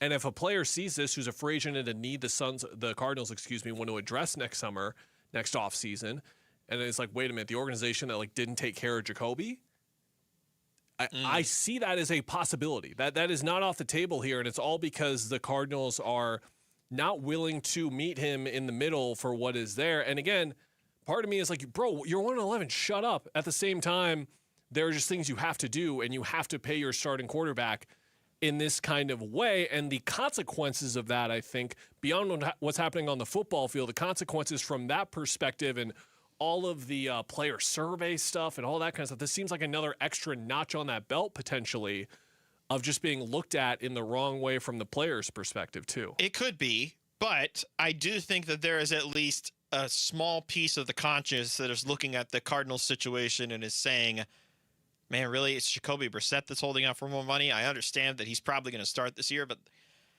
man, it's just a bad look, especially for a bad team, like a really bad, one of the worst in the NFL. A lot of people are high on almost every other team. I saw there was a Ringer NFL show that was having a discussion today about top 10 questions in the NFC. And one of their questions was, what is more likely, the Seahawks to repeat as Super Bowl champions or the Cardinals to get the number 1 overall pick? That's how this team is getting talked about right now. And I don't think paying Jacoby Brissett what he wants is going to change people's opinions on that. So I really don't think this should carry that much weight to the idea of how are you going to entice people next year, even if some small part of that is they didn't take care of Jacoby. Michael Floor was on Burns and Gambo yesterday. Here's what he said about Brissett not being at OTAs. Yeah, I mean, it's from a foundational teaching the offense. I mean, it's the show goes on. So obviously I've said numerous times this is voluntary. We've had good dialogue with Jacoby. He's played. I said this yesterday too.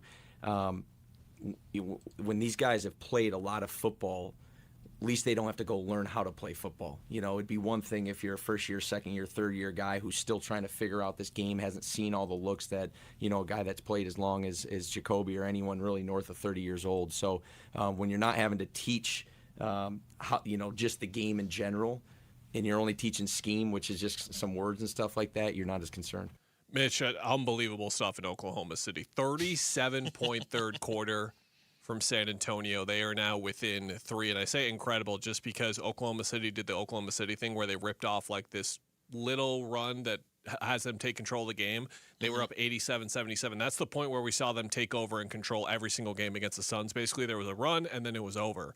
The Spurs immediately ripped off their own run, and they're now going to be down just, I believe, 5 now.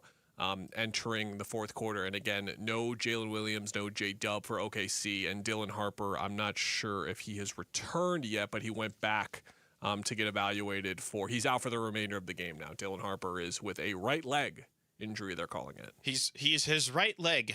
It is injured. You need those. You need those to play high-level basketball. It's one of those things that I laugh about. Not that I'm trying to laugh or joke about injuries, but how hockey, it's always described upper body. Lower body. That's all you get. You don't get any further clarity on that.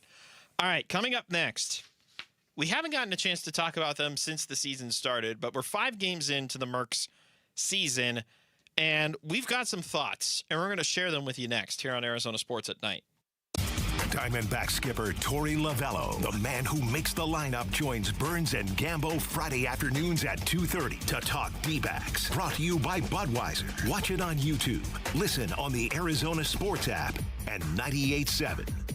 Get in the zone, AutoZone. Welcome to Markdowns for Miles at AutoZone. Got any markdowns on brakes? We mark Duralast brake pads down to free. Free Duralast brake pads? When you buy 2 rotors. Can I get Duralast Gold pads for free? With 2 Duralast Gold rotors, and there's a lifetime warranty on brake pads. That's a huge markdown for so many miles. Save on brakes and more during Markdowns for Miles at AutoZone. Get in the zone, AutoZone. Restrictions apply.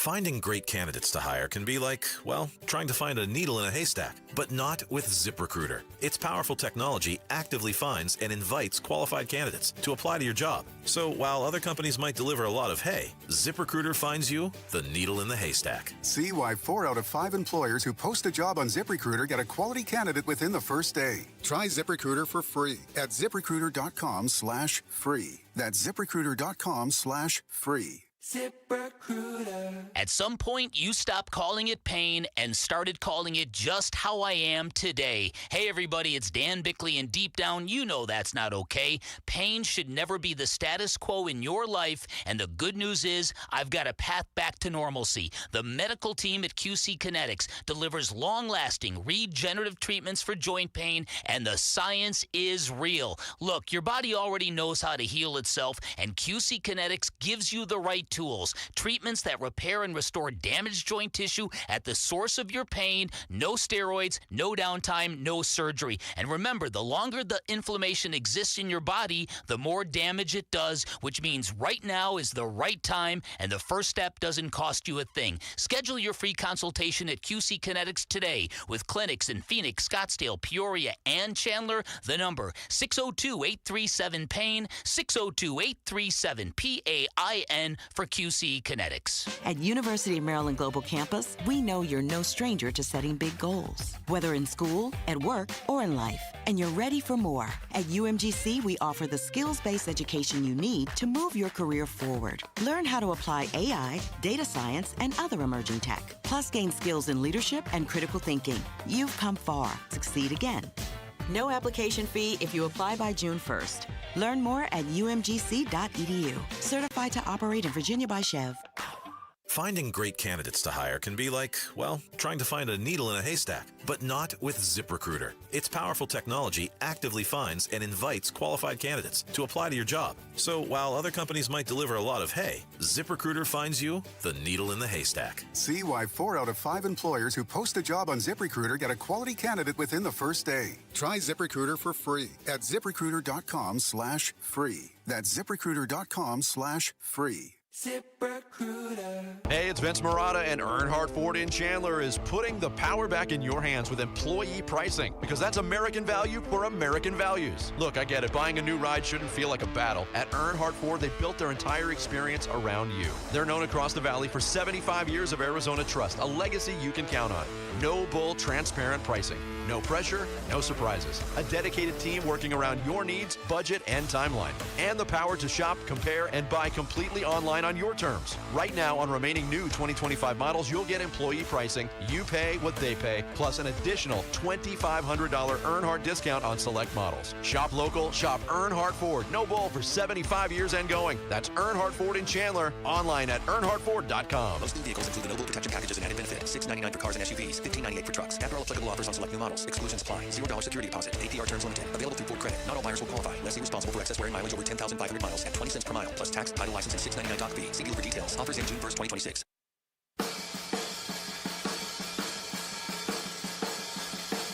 Hey everybody, Dan Bickley here. Western Conference Finals Game 2 tonight. Will it be another epic confrontation? We'll discuss NBA playoffs tomorrow morning. Fun begins at 6 a.m. on Arizona Sports, the Arizona Sports app, the Arizona Sports YouTube channel.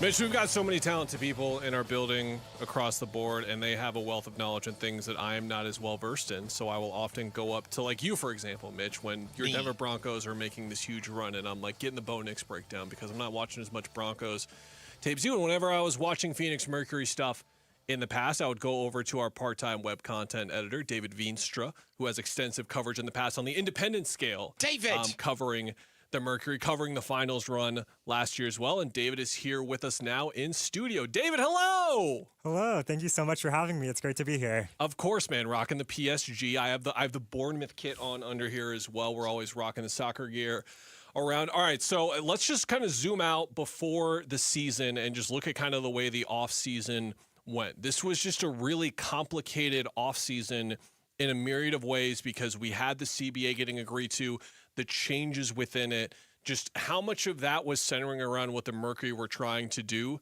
this offseason, and then obviously the loss of Satu Sabali in free agency as well.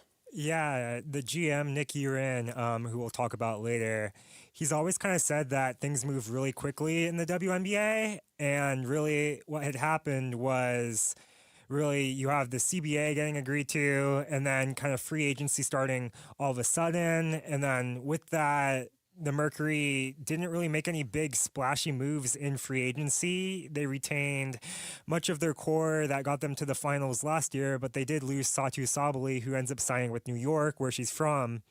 And then what happens with that is really they did the same thing that they did last season, which was so successful for them, and that they brought in tons of European talent from overseas, and many of those players have worked well for them so far this season. I was going to say, like, it seems that this has become a viable strategy for Uren and company. Like, how viable has this been in the WNBA in general, or is this very much like a first-time thing really working out for a W team? Yeah, really, Phoenix has kind of put it on the map, but Minnesota's had a ton of success with it as well. Minnesota Lynx head coach Cheryl Reeve, she kind of joked about it with the media last week, saying that she was always running into the Phoenix Mercury when they were scouting overseas. But really, aside from Minnesota and Phoenix, it's been kind of a new thing this year, last couple years, just with the advancement of international scouting and really the globalization of basketball as a whole. When we look at last season and what they were able to do at the start of the season, despite injuries, it was Clea Copper who was injured for about a month or two there, and then Alyssa Thomas missed games here and there. Satu really had to do the heavy lifting. This year, they're dealing with a different type of injuries and absences situation. Catherine Westbeld, and just a horrible break for her in the Mercury as well, tearing her ACL in the last game of her professional obligations overseas. Monika Makani, who was a starter on last year's team, just got back with the team, or just got done, with her overseas obligations in France. Now she's coming back. We'll see when she's going to be back. There hasn't been a timetable yet. How have you seen them handling this adversity in compared to what they did last year? Because last year they thrived through it. This year it's been a little bit more bumpier, 2-3, but kind of to be expected, right? Yeah, I'd say to be expected is the key, right? Because through the first 11 games of the season, a quarter of the schedule, they have statistically the second toughest strength of schedule in the league. Only the Dallas Wings have a tougher strength of schedule than Phoenix. So really what happens is not only do you lose Westbeld to the entire season, you lose Whitcomb for 4 to 6 weeks, but also you're playing some of the top teams in the entire league straight off the bat. While a lot of these players who are arriving from overseas, they just finished their European seasons, and really they haven't had time to build cohesion and continuity yet. You touched on Monoki Makani. She just finished her French season on Sunday and ended up losing in the finals, unfortunately. And then another name Mercury fans should watch out for is Elena Puello, who played 5 years at the University of Arizona. She just finished her Spanish season on Sunday, also lost in the championship, unfortunately, but she's going to be expected to come over. She signed with the Mercury last season, didn't play at all, just stayed overseas. Mercury retained her rights, but she's someone that Mercury fans should be super excited about. She's very much a Nate Tibbetts, Nick Urin player. At Arizona, they nicknamed her the Cookie Monster because she set the program record in steals. Very versatile player, 3-and-D, combo guard, someone who will really fit into the Mercury really well and kind of be a piece they're missing just with these injuries right now. We're talking with David Veenstra, who's our resident Phoenix Mercury aficionado here at Arizona Sports. I want to ask you about one of the early successes that this Mercury team has had with their overseas scouting, and that's Jovana Nogic, who has been stellar in, I think it's like 3 of the games she has been starting for them and has put up ridiculous numbers, some ridiculous shooting efficiency to start the year as well. What have you seen from Nogic in particular that has impressed you the most? Yeah, I think the thing about Nogic is she just kind of was thrown into the fire a little bit and had difficulties obtaining her visa. And then she starts that first game in Vegas and goes off against the defending champions. And really just the way that she's been able to shoot from 3 has been so impressive. Nate Tibbetts in his first year, he said he wanted to get off about 35 to 40 threes per night, really high volume 3-point shooting, and Nogic just fits into that plan so well. I think that Phoenix, they really struggled, and they have been struggling shooting from 3 at large. You saw Bonner go 0 for 4 from 3 yesterday, Clea Copper go 0 for 4 from 3 yesterday. Clea Copper is really struggling this season, but I think there'll be a regression to the mean. She's shooting right now 15% from 3 on the season, 33% from the field. She's never shot those numbers in her career, but there'll be a regression to the mean. She'll get it going. She's one of the best to ever do it, one of the best competitors, someone who is so good at bouncing back if she's in a little bit of a slump. And really, about Copper, though, what I've noticed is she hasn't been getting to the rim as much. If you want to go back to the last game that they played, which was last Friday night against the Chicago Sky, she shot 3 of 16 from the field, but only 2 of those looks were inside the restricted area. So she's taking a lot more threes, a lot more from what Nate Tibbetts calls the manure strip. And you don't want to be shooting too much from the manure strip for obvious reasons. That's good. I like that. When you look at the center position and just the big rotation in general, that was where Sabali would spend time at the 4, spend occasional time at the 5. This has opened up a giant opportunity for Natasha Mack, and hopefully she's okay. Yesterday, after exiting the game with injury, she appeared to be in good spirits on the bench towards the end of the game. So hopefully she's all good. But she is well on her way to a career year, to say the least. Just wasn't really involved in the offensive picture at all, with key minutes that she still played for this team in the last 2 years. But she's getting a legitimate role on both ends. And I believe it was 4 out of her first 5 games here that she was in double figures. She's been fantastic so far to start the year. Yeah, Mac's been great, and kind of what led to that was that Phoenix, right before the finals last year, they paid her a $50,000 stay stateside bonus. So then they paid her extra money to not go overseas, which she's done for in the past, playing in Spain for Una Girona. And then with that, not only did that help her financially, but she was able to work consistently in the Mercury facility with assistant coach Megan Vogel, and she gained 10 to 15 pounds of muscle mass and really developed an offensive game, an offensive bag that, kind of like you mentioned, was missing from her in the past. I mean, last night she was a rebound away from having a double-double in the first half. And really, kind of the complexity of that game changed late in that third quarter when she went out with that cramping. Phoenix in that fourth quarter, they got outscored by 9. And she was really missing during that fourth quarter, and that kind of led to losing the game last night to Toronto. But yeah, Mac's been so good this year, and I think that she's a very early candidate for most improved player.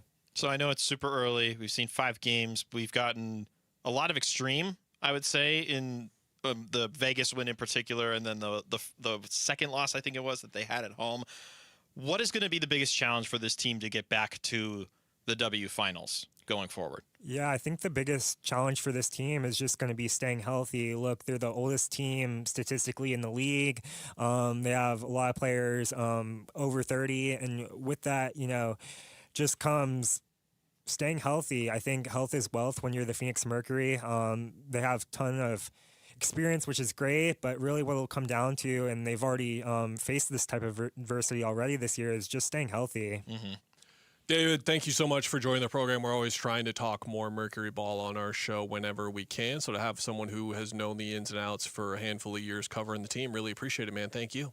Thank you, guys. I really appreciate it. That's David Veenstra joining us this evening in the Arizona Sports, or the Casino Arizona and Talking Stick Resort Studio. Got to pay the bills, Cal. Got to put the bills on the table. All right, coming up next, the Suns. So we go from the Mercury. Now we're going to talk about the Suns, because it sounds like this roster really is going to stay exactly the way it is. And if that's the case, what does that mean for some of the young guys on this team? That's next on Arizona Sports at night. Bickley and Morata mornings. If there's a feeling in that organization, they've seen enough from Mike LaFleur right now to know if Mike LaFleur is wowing them with what he's putting on paper and what he's putting out as strategy points and pathways, then they might go, well, you know what? We get this guy developed and this guy that we might shock the world. Who do we do that with? Well, Jacoby Brissett gives you the best chance. But again, you drafted Carson Beck the year before. You're going into one of the more talent-rich drafts for quarterbacks. You have to get clarity on Carson Beck. You have to. Have to. Bickley and Morata, mornings on Arizona Sports, the local sports leader. Indeed presents hires you can't afford to get wrong, like a hospitality manager at a 5-star hotel. So I just checked into room 318, but someone was in there. Room 318. Oh, you were supposed to be booked in 813, which is now booked. So what do we do? How about rock, paper, scissors for who gets the bed? This is a job for sponsored jobs. This is what happens when you don't sponsor your job on Indeed. Next time, get matched with quality candidates with Indeed-sponsored jobs. Visit Indeed.com/hire now and sponsor your job today. Jake from State Farm. I just beat my running PR, so I'm celebrating with the Banana Bonanza smoothie. Hey, and you can keep celebrating when you create an affordable price just for you by bundling your home and auto with the State Farm Personal Price Plan. Go bananas. I will. Hey, make it a large. Bundling, just another way to save with the Personal Price Plan.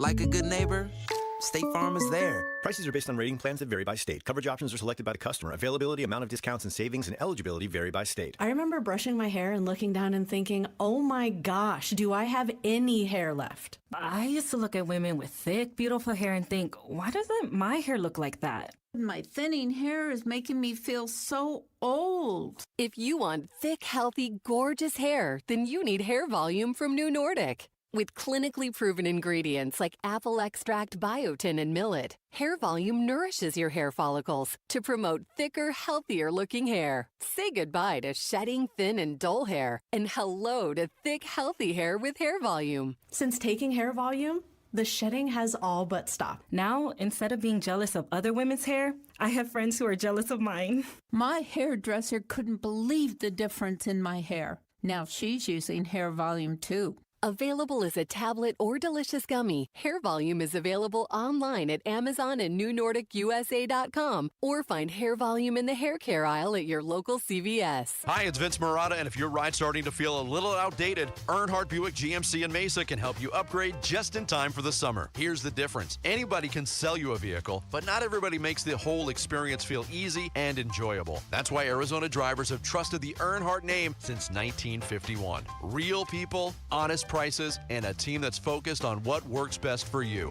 not pushing you into something you don't want. It's how the Earnhardt family built its reputation the old-fashioned way, by treating people right. If you're after a refined Buick SUV or a bold GMC truck, they have one of the best selections in the valley with options that fit your lifestyle and budget. And when you're ready to shop, their website makes everything simple. Browse inventory, value your trade, and explore our incredible offers anytime online. So when you're ready for something better, visit Earnhardt Buick GMC or go online to EarnhardtBuickGMC.com. We are professional grade. After all applicable incentives on select models. All offers with approved credit through GM Financial. See dealer for details. Offers in June 1st, 2026. I need a little range, step to the range.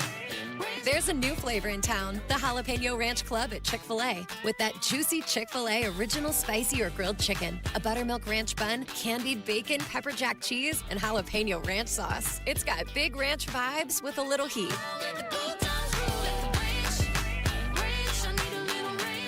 Chick-fil-A's new Jalapeno Ranch Club, available for a limited time only. Order ahead on the Chick-fil-A app. This deer season, John Deere wants to give you the home field advantage. We're bringing you the best offers of the season, whether that's cash off on select new machines or a shot at the ultimate Major League Baseball prize package. Because right now, you can enter for a chance to win an MLB All-Star experience for you and 3 friends, complete with travel and lodging for All-Star Week this July. Deer season is going on now through June 3rd. Visit johndeere.com/deer season to enter and view the offers and complete contest rules. Major League Baseball trademarks used with permission.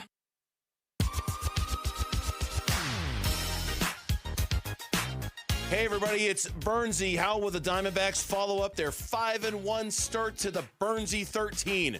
We'll get you ready for D-backs Rockies starting tomorrow at 2 on the Arizona Sports YouTube channel, the Arizona Sports app, and 98.7 FM. Sorry, I sue me for copyright, I guess. I didn't know it was the Burnsy 13 when we were talking about it earlier. Jeez. These guys. Gambo has his 5, Burnsy has his 13, you know. You and I, it's big not numbers it's game. not Mitch and Kellen, it's Arizona Sports and I. We don't have our names on things here anywhere, but we get what comes with that. We're teasing, of course. We love Dave Burns to death. I think each you and I combined would take, what, like 6 bullets for him? I'll take 4, you take 2? Only because I'm shorter. Yeah. Yeah, I think that's like the weight distribution angle. We'll take a full clip, Burnsy. Don't worry. We got you. We'll give you one more update here right before we go off the air. But for now, 112-103 Thunder here in Game 2, 5:32 to go. Again, the story has been ball security. 30 assists to 8 turnovers for Oklahoma City. 19 assists and 19 turnovers for San Antonio. Jalen Williams, J-Dub, hurting his hamstring yet again. He played 7 minutes, did not return. And then Dylan Harper a right leg injury, but it looks muscle related. Like he was on his feet when he went to the back. He played 25 minutes, but he will not return either. And then De'Aaron Fox also, of course, is still out for San Antonio as well. The big story here for Oklahoma City is they're getting enough supplementary scoring, and SGA is back to being SGA. SGA with 24 points, 4 rebounds, 9 assists, a steal, 2 blocks, 0 turnovers, and he's 10 of 18 from the floor. Only 4 free throws, so it's not any free throw merchant stuff either. 15 for Caruso, who's apparently just going to be one of the best players in the series. A dozen for Kaysen Wallace, a dozen for Jared McCain, 13 for Chet Holmgren. How about 10 and 7 for Isaiah Hartenstein as well? And then on the other end, Stephon Castle's been brilliant with 25 points on 10 to 15 shooting, 5 assists, but 8 turnovers again. And here's the problem, Mitch, when every efficiency stat lines up. Like these teams are shooting the same from the field. They're shooting just about the same from 3. They're shooting about just the same from the free throw line, both in terms of the number of makes that they're having and the number of attempts that they're taking. But then you look for the difference in the numbers. Oh, 25 to 10 points off turnovers. Yep, there's the game. There it is. Like that is playing the Thunder. And we didn't see that number, which was once again the Thunder's favor in game 1 because of how many ridiculous plays the Spurs made late. Just so many different winning plays they made. They haven't had that, and the Oklahoma City has gotten back to it offensively. Now, for what it's worth, at least the Spurs were able to get the first game. I think if they're going back to San Antonio down 2-0, I think we're talking about this series a little bit differently. But we expected OKC to at least have one win before they went to San Antonio, right? Like I feel like that's a bare minimum. Especially, I get that the Spurs were a real nuisance to the Thunder in the regular season to the point where we're like, oh my God, are the Spurs just their kryptonite or whatever? We played that game 2 years ago with the Suns and the Timberwolves, right? Doesn't work out all the time. Playoffs is different, but I do think the Spurs at least have a very strong case in being able to slow what has been an unbeatable Oklahoma City unit. A brief Suns talk before we go. Kevin O'Connor, who's done draft work for nearly a decade at this point at a very high level, is doing it for Yahoo these days, and he had buried deep in his mock at pick number 47 with some intel that he believes there's a chance or is hearing that the Suns have interest in trading up into the first round. That tracks a lot with them needing to add young talent. It tracks a lot with some of the aggressive moves we've seen them make in the draft before. Remember all the wheeling and dealing they've done the last 2 years. Yes. They did a ton to get Osu Ighodaro. They did a ton to get Rasheer Fleming as well. The follow-up reporting from John Gambadoro on Burns and Gambo earlier today is that what he was hearing is that they're not interested in trading future assets to make something like that happen. Those future assets, Mitch, would be the 2027 first-round pick, which I'll get to here in a minute, and then the 2033 first-round pick, which is unprotected. The 2027 first-round pick is interesting to me because that's one of the double-swapped ones where it'll probably be in the 20s. And the reason why I find that one interesting is because if you find a team in the 20s this year that doesn't have the roster space or just doesn't want to use the pick and would just want to bump this pick effectively back a year, that's what they would get by like swapping those firsts, essentially. But the Suns apparently aren't interested in that thought or giving up a whole lot to move into the first round. What are your feelings on that? Can I ask you a question? Absolutely. Beyond the top 4 of this draft class, is there any reason to go digging around for anybody else that could be in the first round at all? Oh, yeah, for sure. What kind of a range would you want then? What am I trying to get? Do you want me to get, so if you're talking like franchise. I feel like they should be getting a point guard. So I feel like that's the priority. If you want to get someone, well, point guard would be great because point guard is absurdly deep. But what I think what we're getting to here is like a line in the sand of like, okay, we're talking about franchise cornerstones, that potential of player. And like, what is it going to cost to get to that spot? Is available up to the 8 and 9 range. Like, I love Braden Burries, Darius Acuff to that extent. Brown out of Louisville is intriguing. I'm not as high on Kingston Flemings as others are as well. But that range of guards, Keaton Wagler for sure, I'm high on it in the top 4, obviously. But it depends on, and I think what you're hitting on here, Mitch, which is really smart, is like, okay, why are we trading into the first round? I think you're going as high as it goes, which is like, can we get someone who's going to be like next to Kaman Malawach as like the future of the team in the next couple of years? Like we put Rasheer next to Kaman, and I understand why. Yes. Because we feel good about how he's going to project as an NBA player. But he was drafted 31st. Kaman was drafted 10th. Like he's the guy. So can you get something of that ilk? But even if to what you're saying, and you go in the late teens or you go into the 20s, you can still come away with like a starting caliber player, and they just need more young pieces specifically. So I would be in favor of it, but it sounds like you'd only be in favor of it if they're going higher, right? No, I'm more so just, if it ends up being a late in the first round pick, I'm more so curious, like how deep does the talent pool go? I think you and I would agree that Koa Pete flashed at the beginning of the year, but then kind of tailed off towards the end of the year. It was darkness. The rest was darkness after the flash. Would you agree with me that you think he's an NBA level ready talent? Maybe it doesn't hit this year, but it will hit at some point in his career. I think he needs to go back to school, but he is a first-round pick caliber player, yes. Okay. Like, if you want a talent of that ilk, somebody who's got some untapped potential or maybe underwhelmed in their one-and-done season. Chris Sinak Jr. out of Houston, who didn't really do much at Houston to warrant being selected, but then he measured at 6'11 and a half, 7'6 wingspan, like very athletic and springy. Like, he's a very untapped kind of guy. Or maybe they're looking for somebody who's going to be done and like has no choice, like Mo Johnson out of Michigan, formerly of Illinois. Perez Johnson, yes. Somebody who could at least, solve some of that presence down low problem and that rim pressure problem that the Suns had last year. If you want a scoring guard, Ibuka Okori out of Stanford is like this very hipster kind of jitterbug scoring guard who's kind of come out of nowhere, but the real ones know about him. He was one of the best scorers in the country last year. He's projected to be around there. I think the thing that you're also hitting on here, Mitch, is there's an issue right now, which is that so many players that were projected to go in the 20s or even the late teens have already gone back to school because Thomas Houck out of Florida got whatever it was, $4 million to go back to school. And so many guys in this kind of range of the draft are going back to school. It's happening even more this year than last year, something we talked about in last year's show, where the going salary for a pick in the 20s has to be more than what the NIL money is, or the guys are just going to keep going for the NIL money. So that's where I would have the concerns with you, where if you trade up for pick 23, you're actually getting someone who's like more of like a late 30s talent because of all the NIL stuff that's thrown this stuff for a loop. Okay, so I just don't know if they have a ton of trade assets to get to where they would want to go either. Like, that concerns me more than anything else about this. I think that's why they're going to be shy about it. 114, 108, 330 to go. Mitch and I are going to watch this one, as well as the empty net situation for his Colorado Avalanche. Down a goal. It's bad. They're down with just now. a minuscule. I mean, they have McKinnon with an empty net. There's always something that's possible here. We'll see how Mitch's blood pressure works out. See you then.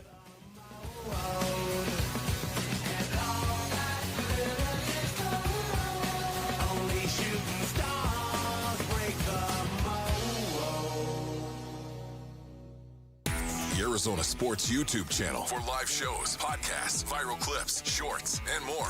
Just the local sports leader doing what we do on YouTube. Serve yourself some Arizona sports. Subscribe to the Arizona Sports YouTube channel. If the world were like a Sleep Number mattress, everything would adapt for your comfort. Because as your life changes and your body changes, Sleep Number mattresses adapt and shift to give you personalized comfort night after night. And now everything's on sale